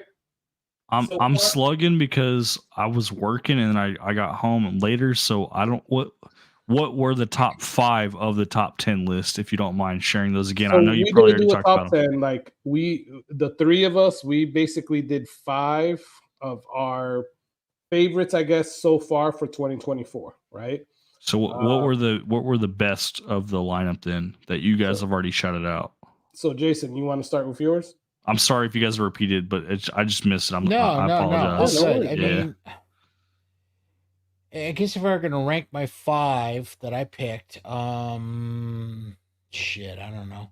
I like the Pursuit Bourbon. The twice toasted is really good. I'm still really partial to the Sagamore 8-year. Sagamore 8-year, I did have a sample of that was pretty impressive. Yeah, it's good. That is pretty good. What about you, Carlos? What's your top of the 2024 releases so far? The 5 that I picked here are Redwood Empire, Devil's Tower. That's a fantastic pour. I do like that one. Yeah, I picked the Old Forester 1924. Okay, I don't like the price on that one, but it was a good pour. Just not for the RJ price. agrees with me. The price is the only issue I have. If it was Whiskey Rose Series, it was $60, home run hitter. But because it's not, literally the money's the only thing that makes me change my mind on that. 100%. But it cannot be 100%. $60. Now I will tell you, 120 is probably a little bit too much. Maybe closer to 100 would have been better. Yeah, I know for sure. The money's the only complaint I can have about that bottle, though. Yeah, agreed. It's a great bottle, regardless. But the money's what makes it score less on my list.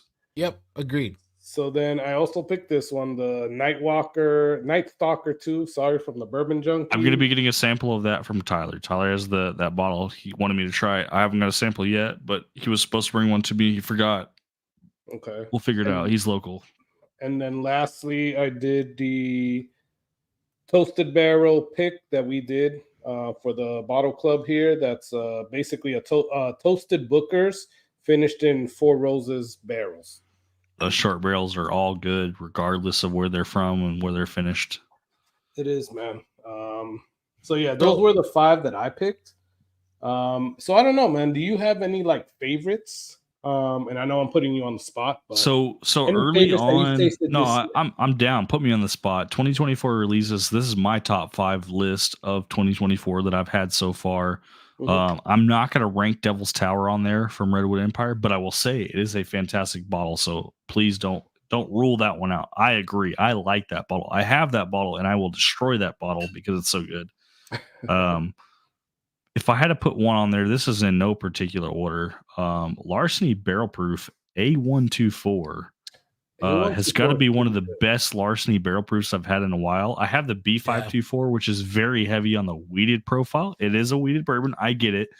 But the A124 was just a little bit better, a lot more grape, a little bit more sweeter, fruity notes. So A124, in my opinion, especially early on when you say, what's the best bourbon in 2024? Larceny Barrel Proof definitely topped that list very early on. It dissipated a little bit though. Second on my list, if I had to put one on there, this is, like I said, in no particular order. I'm a huge fan of that 13 Colony Cash Strength. The 2024 release, it's only 5 years. It's 120.64 proof. I have 3 backup bottles that are going to be going to fellow subscribers because I got all of mine at MSRP, whether that was through other subscribers bourbon hunting for me or I went and bought it myself at MSRP. So thank God for subscribers that are willing to hunt for me locally and then literally drop the bottle off at my doorstep. While I'm at work, my mom is watching my kid. She just goes out and picks up the bottle and brings it inside and sets it down on my desk. So freaking awesome that we have people that are out there willing to do that. That's awesome. Definitely moving up to the top 3. You already kind of talked about them for your short barrel pick. I'm not downplaying your short barrel pick. I haven't had it, but I have to say, short barrel pick. Matt from Whiskey Wisdom and Sean from Echoes in Eternity. Yes. 12-year-old rye pick was Phenomenal. awesome. And just before that, I got a bee's knees through Matt from Whiskey Wisdom because I really wanted that. So short barrel, I don't care what offering, what bottle it is. If it's from 2024, I'm going to put that at least at number 3 at the very least. Like that is one of the best bottles I've ever had, whether it was bee's knees or that 12-year rye, because those are freaking exceptional. A sleeper, Little Book Chapter 8. If you haven't had it and you want a sample of it, I have an open bottle. We did a fresh crack. It was very, very good. I got both mine at MSRP. I have 2 of them. And because I got them at MSRP, I hold those pretty dear. Yes, they were very pricey. So were the short barrels, but I really like short barrel, Little Book Chapter 8. So if you guys didn't like Little Book or Booker's or Jim Beam products, I get it. I do. And I can see why that might not make your top 5 list. But for me, that Little Book Chapter 8 was pretty exceptional. And I really liked that pour. I had a sample of it before I bought a bottle of it. And then I got 2 bottles of it for about $155 out the door. Damn, that's a good price. Carlos has something to say about that Little Book Chapter 8. So let's let him talk his shit before I go to my number 1. No. And I'm not gonna talk any shit. I just look. I feel that I have one, right? I bought one, so I was able to buy one. Okay. I was about to like give it up and do a duck race for it because you were gonna duck race this bottle. Are you fucking kidding me? I found out that it's a rye, dude, and I'm not into ryes, so I gotta taste that thing. Not into ryes, bro. But I gotta taste that thing first before I actually decide to keep it or sell it, right? Or trade it or whatever. Because sell this. I mean, if you want to send me a sample, I'll take a sample all day so I can taste it, man, before I actually decide if I want to keep it or not. So I will definitely take that, man. Selling this, oh my goodness, you're ridiculous. Dude, I don't like rye. I don't like the rye. Okay, so I'm going to rephrase it for you, Jason. I like rye. I just don't like. It's got a little bit of minty note to it. So if you don't like the mint, it's got a little bit of mint. Well, that's the ryes that I don't like. It's got a little mint. It's not all mint. I don't like the ryes that have mint. I don't like the ryes that have like that earthy note, that earthy grain type of thing. The herbal. Yeah. Yeah, the herbal stuff. I do not like those. So that's why I haven't even opened it. And I'm like, okay, am I just going to like sell this or trade it or whatever? Because I was able to get one, but I'm not inclined to actually open it until Louis in chat asking about this freaking Old Forester pick on where this ranks. You would be sad and excited probably to hear that this ranks number 1, but I'll be honest, that's an honorable mention at best, Louis. Like, there's better shit out here in 2024. Hey, what's up, Lochter? How's it going, man? We were just talking about Rebecca Creek Spanish Oak, man, and how you're gonna get us some bottles. It's good. Yeah, I actually like Little Book 7 better than 8. Oh, I love 7 is an exceptional pour, but it's not a rye. I love. No, I know, and I am a rye guy. I love ryes. So when you talk about Jim Beam products and rye, like if you can get like the Booker's rye, like those go for ridiculous monies on secondary because they weren't even a big fan of ryes and they didn't release them. So the fact that Jim Beam is releasing a rye in the form of Little Book Chapter 8, bro, full chub on that one. Like I had to buy that bottle. The fact that I got 2, I was impressed. And we're trading one away to a subscriber that really wants it. I told him, I'm like, I don't need any of the bottles that you're offering me, but because you want this bottle so bad, I have no problem helping you get it. Yeah. I was able to get a second one. So I'm like, this bottle is good, and I would love to have a backup and keep it back. And I love Booker's. I mean, I'm a Booker's fan, but I don't know. 8. And if you haven't tried this bottle for my number 1 pick, you are really missing out. I have not opened mine yet, and I'll explain why. I've had samples and several samples of this bottle. And that's going to be 13 Colony 15th anniversary. Oh yeah, well I get haven't out of had here. that one yet, actually. So it is a fantastic pour that drinks well below this proof point. So hold on though. How would you rate the 15th anniversary versus the original double oak? Okay, so for someone who has had the double oak batch 2 that I picked up for $225, and for the 15th anniversary I picked up for $200, Oh, we sold the batch 2 with a guarantee that we got a sample from that bottle.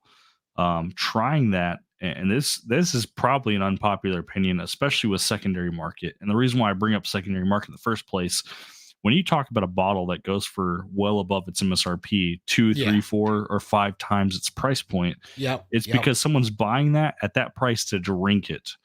The batch 2, super oily, super viscous, the high viscosity motor oil, very dark, flavorful.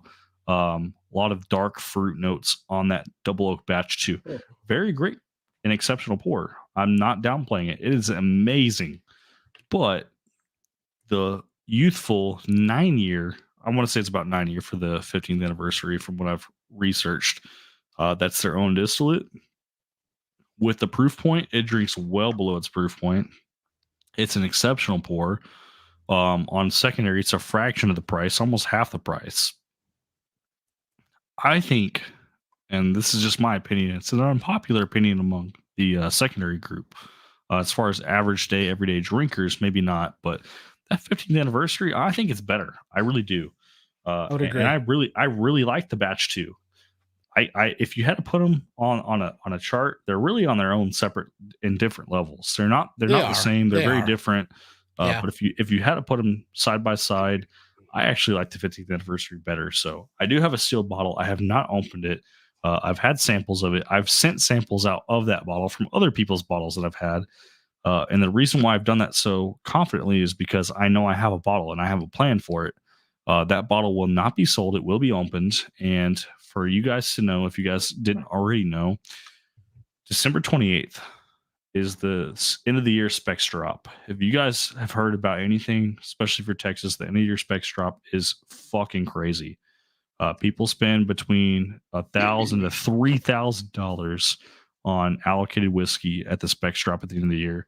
And there's 2 locations in Texas, one in the Dallas-Fort Worth area, which is where I live, that they do a massive drop. I have the date. I have the bottle list. I know what they're going to have. I know the date. I know the time. The Dallas Bourbon Club put out an Instagram video that everybody, I guess, saw. It's insane. Video. It was awesome, dude. And we're planning here how to see if we could do like a freaking massive exodus over there, like rent a freaking bus to go over there. The problem anybody who's able to go over there. Dude, the problem is that it's at the end of the year and it's around the holidays. And it's right after Christmas Day, and it's before New Year's. It's a shitty time of the year for most people because they're spending time with family and friends. And you were saying the other day that there was people there like camping December out. 23rd was the first person that showed up in line. He showed up. He showed up before Christmas Eve. He was there December 23rd. That's freaking crazy. So, did you go last year, RJ? I did not. I will go this year. The plan is to go there for me December 27th. It drops 28th, so I'm going to go there the night before. I do plan to do a live stream, which is where we're getting to the 13th Colony 15th anniversary that I have sealed. This bottle can and will be replaced, but here's the deal. I want to do a live stream. I want that live stream to have a unicorn. I was trying to get the Russell's 15. I missed the drop today because they wouldn't let me check out. I missed the drop last week because I couldn't check out. Yeah, we all got effed. One of our guys from my group has been able to buy and capitalize on both drops. Good for him. The 13th Colony 15th anniversary is subject to change, but as of right now, that is my biggest unicorn. I want to do a live stream where at the specs drop, as long as we have at least 13 people from my Discord, from my subscriber base, from YouTube, I want to do a fresh crack of a unicorn bottle. And on that same live stream, I want to bottle kill that same unicorn. So we were trying to get a Heaven Hill 18. We didn't get the raffle for that. But if we hit a unicorn before then, I want a fresh crack and bottle kill a unicorn on live stream. And the reason why I say at least 13 people from the community is that's a 2-ounce pour each. A 750 milliliter bottle at 26 ounces is a 2-ounce pour each, and that goes very fast. And I think that'd be the craziest content that you open, like, you know, one of the hardest to get bottles from 2024, and you drink that shit down in one sitting, and you just have a good time and you enjoy it. You know you're not getting another one, but because you did it with friends and you're there for the specs drop, you know you're about to get a bunch of allocated bottles, even though they're like lesser bottles. You're gonna enjoy it. And it's going to be awesome. Did you try the 15 yet? Oh, yeah. And that's why I'm like, do I really want to do this? Do I really want to commit to this? The answer is for the content, always. Yeah. I love it. I think it's awesome. I just don't know it's $100 better than 13. It's definitely better. I just don't know if it's $100 better. I think the 13th Colony 15th anniversary for the right price. I paid $200 out the door for it. Is exceptional. Secondary price $400, $450. If I could get closer to $350 or $400 and trade, I would do it again. I'm definitely looking at getting a second bottle of that before we even open our first bottle. I have a buddy that has 6 bottles and one of them's open. He fresh cracked it for us when Riley was in town. So we've definitely opened and enjoyed it, and he's paid more for some of those bottles. He didn't pay MSRP for all those, but he has 6 of them. Good for him, obviously, because there's only 3,330 bottles that were made. Those limited releases, like, I don't care what people talk about for value, secondary value. There's certain bottles that are easy to obtain and certain bottles that are hard to obtain, especially for your area. For me, Old Fitz Decanter series are very, very hard to obtain. I have an Old Fitz 8-year. I know that's the cheapest and the easiest to obtain for a lot of people. We don't see decanter bottles here. So when I had the option to buying that for $125.99 before tax versus a barrel proof E.H. Taylor for $92, even though for a flipper standpoint, the E.H. Taylor barrel proof made sense, the Old Fitz does not drop here. I've never seen it before. The fact that I was number like 40 something in line, it was a no brainer. I'm like, the fact that this bottle is still on the list, I'm buying the Old Fitz decanter just because I want the decanter bottle. I don't care about the juice. And if you guys don't believe me about me opening and drinking that, I have like this much less left in that bottle. And it's literally for someone I'm meeting up with at the end of the month because I want to make sure they get some of the best pours that I've ever had. Damn. Carlos, we just saw 3 bottles of 15th. We did, and they were like what, $600? Yeah, like $600, something like that. $600 of the. What is that's literally fucking obnoxious. The bottle that goes for $425, $450 on secondary, and they want $600. Someone was telling me that there was a store that was asking for $700, $800, and I laughed. I said those will sit there for the next year, 2, 3, or even 4 years. Yep. They will never be worth as much as the batch 2. Or the batch 1 double oak, which batch 3 double oak is supposed to drop this year, by the way, in case you guys didn't know. Those will always be worth more for whatever reason. But the 50th anniversary is an exceptional pour, but I don't see it going for that much money. The good thing about the double oak is that now we're getting distribution in Florida, so at least maybe we'll see it at some stores now. Yeah, chance. I like the chance, but and there and some stores might not overprice it, like that store that we were just at that had it for like $600. But a lot of those Florida stores, they are very expensive. But you guys have access to the lottery, the ABC stores. You spend what, $500, and you can get entered into the lottery, to the vault. Yep. Yeah, and quite honestly, that's how Jason and I have. Well, actually, you got you had some luck with the Total Wine one as well. But that's how. I mean, I got a Pappy's from Total Wine, which wasn't bad. They jacked the MSRP. They jacked the MSRP. I don't care. Yeah, I think I paid more. I think I paid one. How much did you pay? $170 for a Pappy 10. I'm still waiting to hear the complaint. Well, it wasn't really a complaint. So, okay, I whined a little bit to Carlos because I'm like, bullshit. They like marked it way up, but I'm like, I can't pass it up. Let me bitch and complain about Total Wine. Last year, 187,000 points. I put in for every drawing. Jesus. The only bottle I got was a Black Tuesday, which is a beer that no one wanted. It was a $60 beer. That's the only bottle I got. Guess how many points I have this year? How many? 100,000 points. Jesus. We're only halfway through the year. I stopped buying shit from Total Wine because guess what? We've yet to be selected by any lottery from Total Wine this year. Plus, they keep kicking you out of their stores. But I did get kicked out of the Eula store. That is true. I did get kicked out because I was live streaming. I was kicked out. But in retrospect, I was strongly asked to leave and to stop recording, which I was like, part of me wanted to say, well, I'm not recording because I'm live streaming. Well, dude, I was kicked out. Remember that one time that I was gonna meet up with you? I'm like, I'm just coming in for a day or whatever. Like, I went to a Total Wine, I started recording, and the manager kicked me out. Basically, I was like, what the hell? Like, because here the Total Wines, they don't give a crap. The Total Wine I go to that's in Arlington, that's like close to where I live. The store manager's Rob, super awesome dude, super chill. He doesn't care. Like, do what you got to do. Get in, get out. Don't be obnoxious, but like, do what you got to do. The one in Euless, don't try to like stop that lady. I'm not going to name her name because I'm not trying to put her on blast. But the one in Euless, like, holy shit, was she a bitch to me? And then I've gone to other stores like the Las Colinas store, which is the one that has the biggest drops. So I'll be the first to admit I did get back in line a second time. Were we allowed to get in line the second time? No. Did I care? No. Did I get a second bottle? Absolutely. I got an Old Forester, or not freaking Old Fitzgerald decanter series for $135. That was the bottle I chose for my first pick. And then I got back in line. I got a freaking Blanton straight from the barrel. Nice. I got 2 absolute unicorns. Some people got in line a third and fourth time, but they had to, log into a different account to do so. I didn't. I just went to a different register.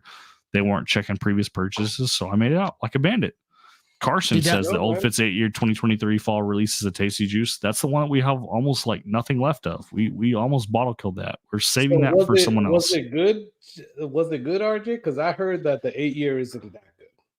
It's literally just like it's like an Elijah Craig private barrel. Like, there was nothing exceptional about it, but there's nothing bad about it. It fits the profile for what it is. I mean, it's nothing fancy. It really isn't. No, I agree. It was good for what it was. I'm glad I got the bottle because the bottle was more important to me than the juice that was inside of it, and that's why I sampled out as much as I did, because I understand. Yes, it goes for $300, $350 on secondary. I don't give a shit about the price. I just wanted the bottle. But I wasn't going to pay $350 for the bottle. So I've tasted a 10. I've tasted a 17. Or don't remind me, Jesus, on how many freaking Total Wine points I got. And I got nothing. I've never tasted an 8, and everybody keeps telling me that it's not good. So it's like, no shit. But so I do want that decanter bottle. That's the thing. If there's anything left for my 8 when I pour up my buddy Tyler, who's going to be local to me in Saginaw, whatever's left, I will send you a sample of it. Might be a 1-ounce sample, but if there's anything left, I'll send you a sample. So the 8 is not bad. It's just not as good as the 10, 12, 17. The 17 was exceptional. Yeah. Carlos, I just want to let you know you're behind. Yesterday, the bottle kill was Kentucky Owl confiscated, and the day before that was Stag Batch 23A. We bottle killed both of these. I don't care about that Kentucky Owl, but that Stag, that's a hell of a bottle kill, dude. 23A, we bottle killed the night before, and then last night was the Kentucky Owl. Okay. So RJ, have you seen 24A down by you yet? Because folks are starting to talk about it. I'm glad you mentioned that. Tomorrow, which is Friday, technically it is Friday right now. It's 12:37 a.m. right now. Yeah. 24A was supposed to be dropping at Total Wine, but what I've heard is they haven't made it here yet, and it's going to be leftover 23C. Either way, Stag is dropping in the morning, and as long as my mom gets here early enough to watch my kid, I'm going to try to get in line and snag a Stag for MSRP. Nice. But it looks like 24A is hit or miss. Some areas in Texas have received 24A. The distribution is just not quite there just yet, though. Okay. All right. Total Wine will be the first to drop it, though. Roger hit me up about it yesterday. He's like, dude, have you seen 24A? And I'm like, dude, I haven't even heard about 24A in Florida. Yeah. Well, I have seen it. I think Tommy dropped it over there in Corona. Oh, really? Yeah, I believe he dropped it once, and I think it was, I don't know where I was at, but it wasn't the time where I could actually get there, right? Yeah. He dropped it along with the Wheatley vodkas. So for everybody that's on here, I guess, and for RJ, so we have a store over here called Corona Cigar. Yep. Oh, so that's a nice one. And Tommy, he usually does these drops where he'll let you get a allocated bourbon with 2 shit bottles. Yeah, but you gotta buy a few crap. This is the 2023 fall Old Fitz decanter. Nice. So nice. if you guys are looking for one of these, just so you guys are aware, if you do find a bottle of this, I'm taking the cork out now. It is actually a wooden cork, so I plan to remove the cork and replace it with a synthetic cork if I'm going to use it as a decanter. Yeah. But with as much whiskey as I have left, I've got at least 1 pour for my local buddy, and then anything left over, I'm going to sample out because I'm not a huge Elijah Craig fan. So whatever's left, I'm sampling out. I'm not drinking this for myself. That's why you didn't see me drink from the bottle. But I'm going to take the labels off. I'm going to clean the labels off completely, and I will reuse this bottle as a decanter because almost all this bottle got sampled out. This was a very full bottle, and we had very few pours from it because it's not that it was bad. It just wasn't anything worth dropping the money for it. I paid essentially MSRP plus $20 for it for Total Wine, and I can't cry or complain about that price. And I'm happy to even see one in Texas. So that's just my honest take. So RJ, I'm just saying, like, Jason and I would love a sample of that. Well, I've got a buddy local that he's going to get obviously a pour of that. There's very little left. Whatever's left, it'll probably be a 1 ounce pour. Whatever's left, I will send it to you. We'll add a list together for you. I'll do a Rebecca Creek Double Barrel Spanish Oak bottle for you. You send it to me, I'll give half to Jason, and we'll take it. That's awesome. If William Hall doesn't want the Rebecca Creek Double Barrel Spanish Oak, you'll get the rest of it, and then whatever samples I can put together, and even if it's only a 1 ounce sample of this, it's all yours because I just want the bottle. I don't care about the juice. So back to the original point though about Total Wine and whatnot. Yeah, I mean, I have Grand Reserve, ABC, as you pointed out. I have gold there. I have scored so much more off of ABC. I know Carlos has too. Hell yeah. JP Harold, there's an RJ/VA. He's a whole different person. He does not have a YouTube channel. I'm RJ the Fed. I do live in Arlington, which is in Texas. It's not Virginia. Yeah. Just so you're aware, there is 2 different people. There's other RJs. We got Roger Randall as well for another Roger. I'm also Roger, so I answer to both Roger and RJ. So confusion, I get it, but I'm in Texas. I'm in the Dallas-Fort Worth area in Arlington, so where the Dallas Cowboys are from. RJ, I don't think I've ever heard anybody call you Roger. I didn't. Yeah, that's what I was about to say. I didn't realize you were. I didn't Roger, think about that man. for a minute. Oh, his name actually is Roger. Yeah, no, my name is Roger James, which is why I go by RJ. Okay, damn. And then my email address, I know Carlos has sent an email to me before in the past. That's my last name, so RJ and then my last name at gmail.com. Yeah. I've seen your last name, but I didn't realize that RJ stood for like Roger. Yeah. So when people say Roger Randall, because he hangs out in the Adam from Major Zeros Discord quite a bit, I'm like, hey, which Roger are you talking to? we actually met Roger just last week in person. That's freaking awesome because he's very awesome. Oh, he's a great guy. Yeah, he's here like an hour and a half away from us, Jace. Yeah, he's down in Lakewood Ranch. So yeah. Carson Folger said synthetic corks are better than normal. The answer to that, Carson, is if you're using it as a decanter for long-term storage, yes, the synthetic corks are superior because wooden corks will dry out, they will rot, they will break apart, and they will influence the flavor of your whiskey if you don't keep a wet cork. So short answer is if you're using a decanter, synthetic is the way to go, whether that's glass, crystal, or synthetic cork. If you're using wooden cork, those will dry out. Every, I would say, month or two, you would turn a bottle on its side, get the cork wet just to make sure it doesn't freaking rot and break apart on you. Carson, so I'll say it this way. I tasted a Sazerac 18 from a couple of years back, a few months ago, and the guy never popped it. When he went to pop it, that freaking cork fell apart inside of disintegrates. So it does. That's what happens with the regular. That's why you see the wines that are stored on the wine racks on their side to keep the corks wet. Believe it or not, the whiskey with higher proof will disintegrate corks as well. but you still need to put the bottle on its side and rotate it to keep the cork moist and wet, or it will do the exact same at the cigarette as well. But you don't want to store it on its side because the high proof will destroy the cork as well. So there's a balance in between. Now, RJ, now my question for you though is, how are you going to how are you going to attach a synthetic cork to it and actually make it stick so that when you actually pop that bottle, that synthetic cork doesn't do like what a lot of my Maker's bottles does, that it just stays in there. I was just going to use they have like super glue that's not just glue. It's like 2 different materials and they bond together. It's like an epoxy. Yeah. And you have to blend them together and it becomes almost as hard and strong as like cement. Oh yeah. But it's a chemical reaction that creates that bond. So I was going to do that with a synthetic cork to attach it. And I think that will be enough to support it. If it's not, I will just attempt to find some kind of crystal or glass that I can also do some kind of bonding or adhering to that topper. And that topper, there's a little crystal stem that comes down into that cork, right? Correct. Yes. So you can buy just the regular synthetic. You can core it out, glue it up, and you should be good to go for many years. So wait a minute. Absolutely. It has a little thing that comes down on that. There's like a little stem. So because the top is glass, it's not crystal, but it has a protruding little like surface that comes out from the bottom of that glass topper. It's like a little cone piece that comes down. This sounds more like a rumor rather than truth because I don't believe it to be 100%.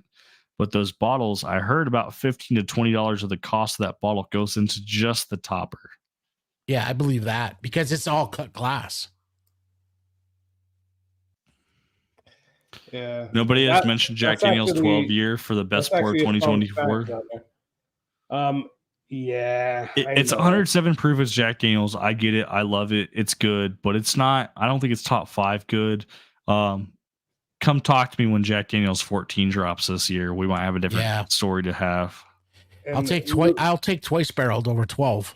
Twice barreled rye is freaking exceptional. I almost put it on my list. Yeah. I almost put it on my list. That new batch, I did almost put it on my list.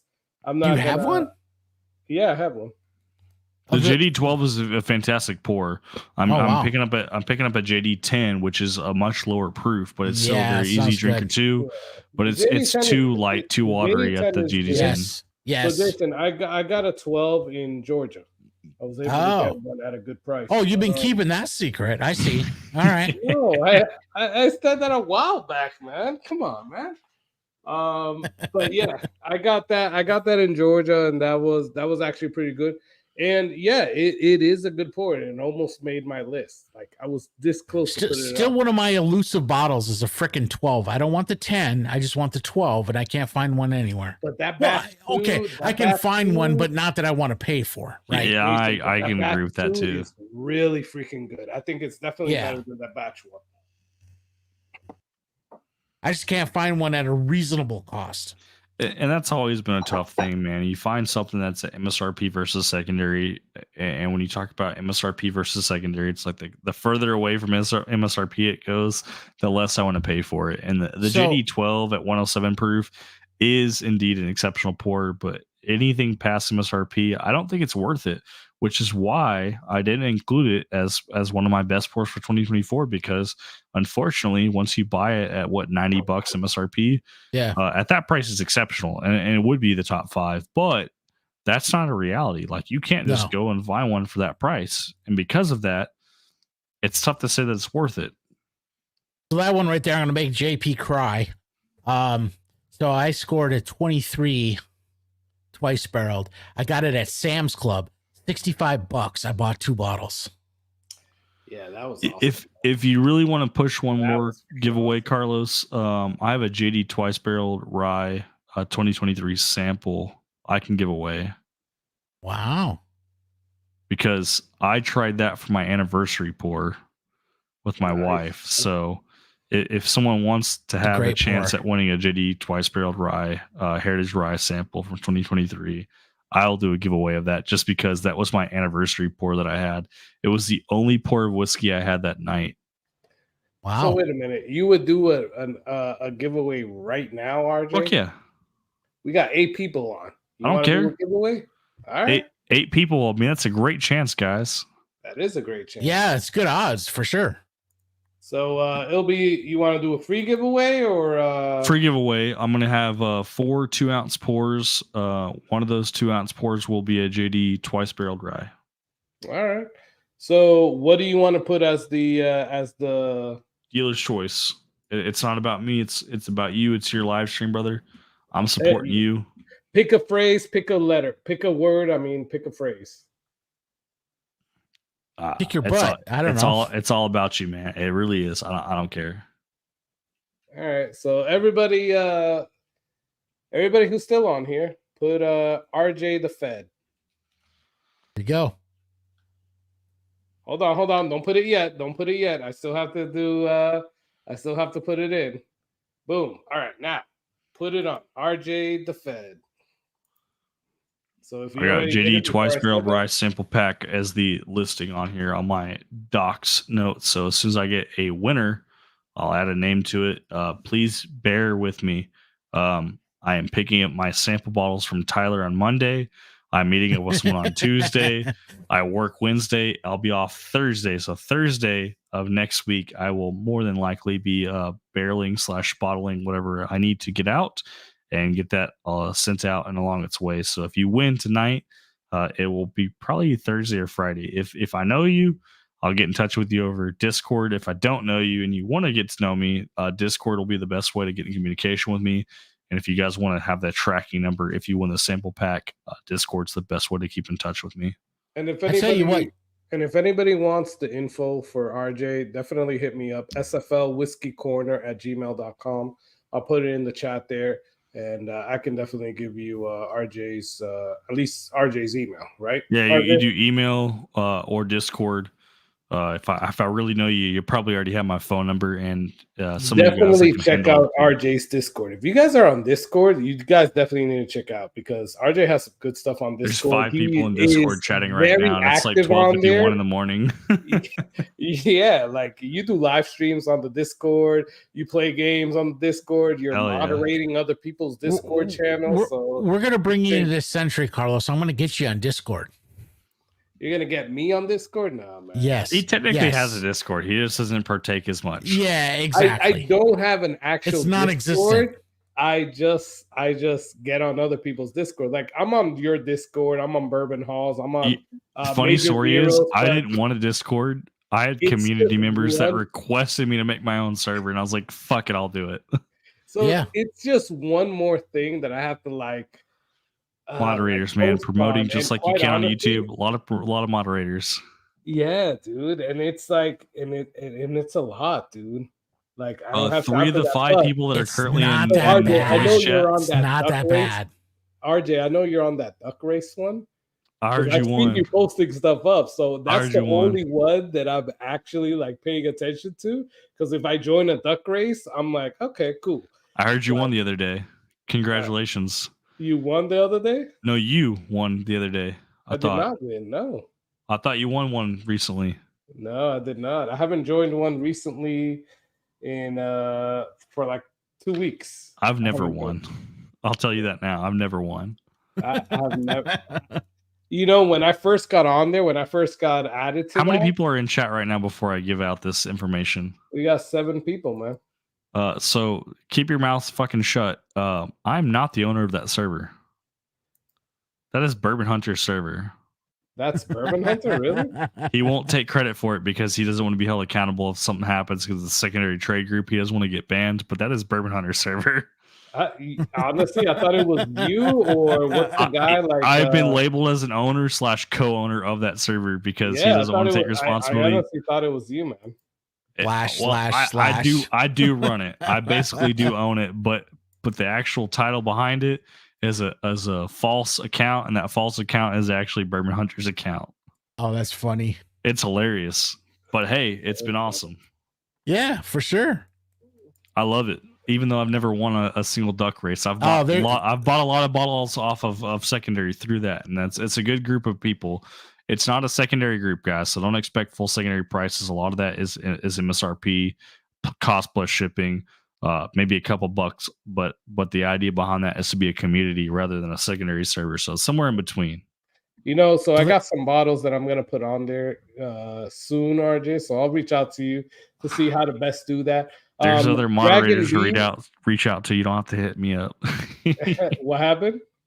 So there's other moderators you can reach out to. You don't have to hit me up. I'm gonna hit you up, RJ, because I'll take care of you, brother. I'll take care of you. I'm just busting your moderator. balls. I know you moved to GTS. I'm like, people were excited about that. People were just pissed that one of the guys that just won a WLW won a GTS as a back-to-back race. So the first guy that won that WLW turned around and won your GTS at the same time. I was like, God damn, this guy's won 2 absolute BTAC bottles of a run. That's freaking crazy. Hey, Brian, Dragon B, put hashtag in front of RJ the Fed just so that you get entered. I want to make sure that you get entered into that one. He's got like a giveaway tool that'll only pick up if you put the hashtag before that. Yeah, so you have to do hashtag. The capitalization and lowercase doesn't matter, but the hashtag is important to be entered in. Yeah, definitely. Because of the tool. It's a tool that's doing it. He's not putting you on a duck race. He's not putting you on a wheel. Yeah. Old-fashioned ways. What, he's on here? No. He's mentioning that because of one of my YouTube shorts. I threw some stuff up because of him. Doc did a race. Okay. Hey, what's up, Mr. Lopez? Doc raced a bottle for us on it. He raced a GTS, but we can race some pretty expensive bottles, and people will pay for them. So is Doc on there as well? Is he on that Doc race? He is, yeah. Okay. I haven't seen him on there, but I'm like, okay. I bashed him a little bit. I got a little bit kickback because of it, because I kind of like was a dick to him, but I don't know if you guys saw his last live stream. He had a box with a Stag Junior in it with a code. He changed the odds in the middle of the live stream. I kind of bashed him for it. He refunded me because he felt bad. I sent him the money right back and said, like, hey, this is a donation to support you. He was trying to kick me back some money because I basically bitched and complained about the giveaway. All I can say is, if you're going to do a giveaway on your channel and you come up with something that's new and intuitive, just think about how the community is going to change or reflect that, and if it's going to stick or if it's not. Because if you're going to have any kind of backlash, other community members or content creators will tell you where you might go wrong. And essentially, he changed the odds in the middle of the show, and it kind of pissed a lot of people off because it discouraged early donations, and I was the first donator, hence why he refunded me. No hard feelings. I don't care.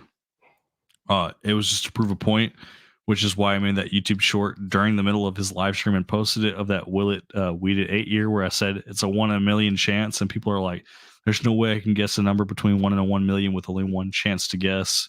You're right, you can't. That's the point, because the odds are not for you. The odds are not in your favor. In the middle of that, I can change it, which I did. If anyone read the comment section, I said, hey, Adam from Major Zero is the closest to guess. Well, now you guys all know it's around that 500,000 number. Is that fair to everyone else who already gave their one guess? The answer is no. Well, that's the point. It's not fair for everybody, but if you're going to do a giveaway, try to make sure it's fair. If you're going to do a giveaway and you don't want to make sure it's fair, at least keep the rules the same. Yeah. The rules were shitty regardless, but I'm glad he had something that was new and different, which is why I'm like, I'm still supporting you regardless because you're a content creator. I'm just not supporting the giveaway.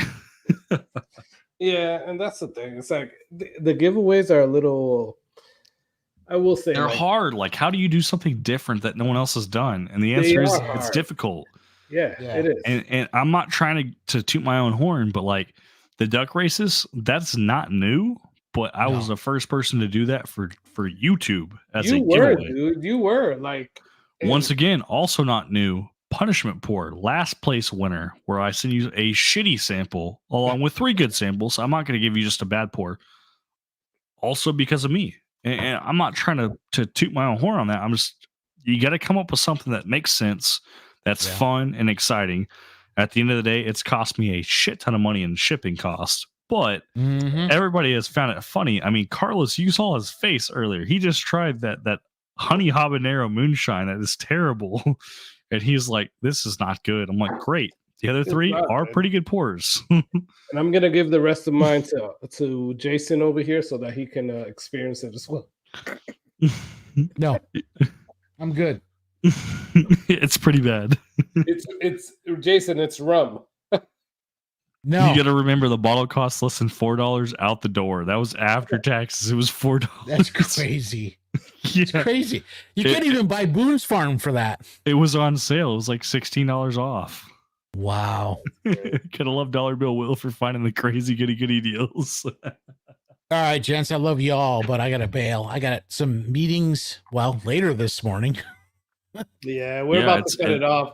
It's So 1 a.m. hold on, this, Jason. and I'm Hold on. going to add to the list on Hold on, people I gotta Jason. shoot. Hold on. We're just gonna do this this giveaway. All right, and let's then, do it. We'll do it.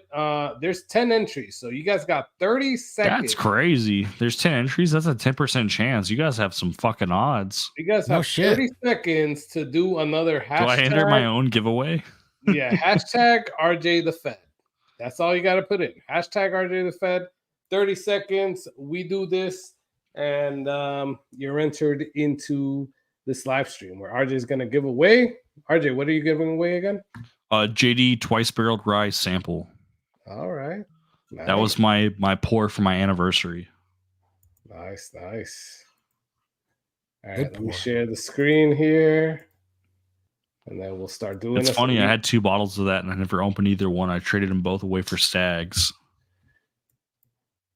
Gunner, you're right. Duck races are still better, but it's hard when I have the premium version now. We don't have to run duck races. We can run horses. We can run cars, robots, zombies, whatever you guys freaking want. Well, now. I did one earlier in your honor, and it was like an $24 emoji race. for the year, by the way. It was an emoji race that I did. It was. I did a. What do you got to do? Daddy's working. You just got to Hashtag RJ the Fed. RJ It's the on Fed. screen right now. Type that Yeah, in and he'll he refresh got it it. for you. You got There it. you go. There you go. I'll give everybody 30 more seconds. This is a sample pack, so it's going to be 4 2-ounce samples. One of the 2-ounce samples will be a JD twice barreled rye sample. All right. Capitalization doesn't matter, but if you do capitalize it, it'll still go through as long as the hashtag's there. All right.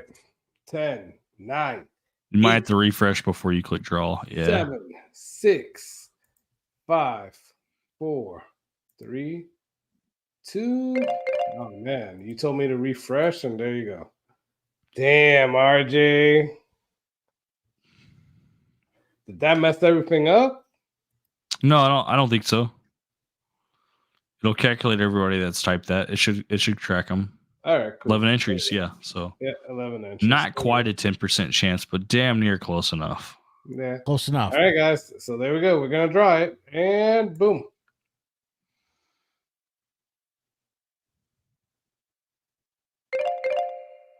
Ooh. Dragon B. B. Congrats, brother. Dragon B, I do not have your information, so I will comment my email address, please. So reach out to Dragon me. B is up in the St. Augustine area. So he's here in Florida. Perfect. So My email address is in chat. It's going to be my first 2 initials, RJ, followed by my last name at gmail.com. Please reach out to me.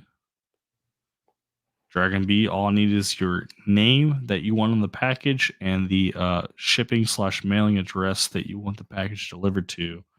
And you'll get Congrats, Brian. 4 2-ounce pours, one of which being the twice barrel heritage rye from Jack Daniels. Nice. that's awesome, man. Congrats, Brian. And He thank said you, first RJ, time for doing winner of that. anything on the tube. See, that's what it's all about. Like, Yeah. I don't give for a shit sure. if there's 1,000 people or 5 people watching. Like, the fact that we can give away something, give the better odds, you win, and you've never won before. Like, I'm gonna make sure that those all are gonna be banger pours. Like the Jack Daniels twice barrel heritage rye is already a super exceptional pour. Yeah. I've got some pretty crazy stuff, and I am not afraid to share it. That's awesome, Awesome. man. Awesome. So thank you to RJ for all of that. Appreciate you, brother. And You've been going for 5 hours. That's yeah, fucking man. crazy. We're about, That's what we're we about do. to end it here. Yeah, That's that's how what we we roll. do, man. That's what we do. But thank you everybody for joining. We're about to end it here because I know, man, more people are coming on. So I appreciate each and every one of you. We're about to end it. Thank you, RJ, for absolutely, getting man. I mean, on I and just wanted to for, pop in and say hi. I'm glad you were able to ask for my top 5 list. I'm glad I was able to give something away on your channel to help support. Yeah, Where thanks, do I RJ. get RJ email again? I'll type it again one more time in case you missed it. We appreciate you, brother. Yeah, appreciate you, brother. And I guys, wish I could spend more time, but man, work's a bitch sometimes. I don't always get a chance to Amen. pop in. Amen. It's all good, man. We appreciate you, man. So we're gonna end it here, guys. Thank you so much, and yeah, see you on the next live stream. Remember, ASW on the next live stream, July 30th. Hell Yes, yeah. sir. So we got Whit on. ASW is good. That's gonna be a good one. All right, guys. Peace, Have a good night. guys. All right, guys.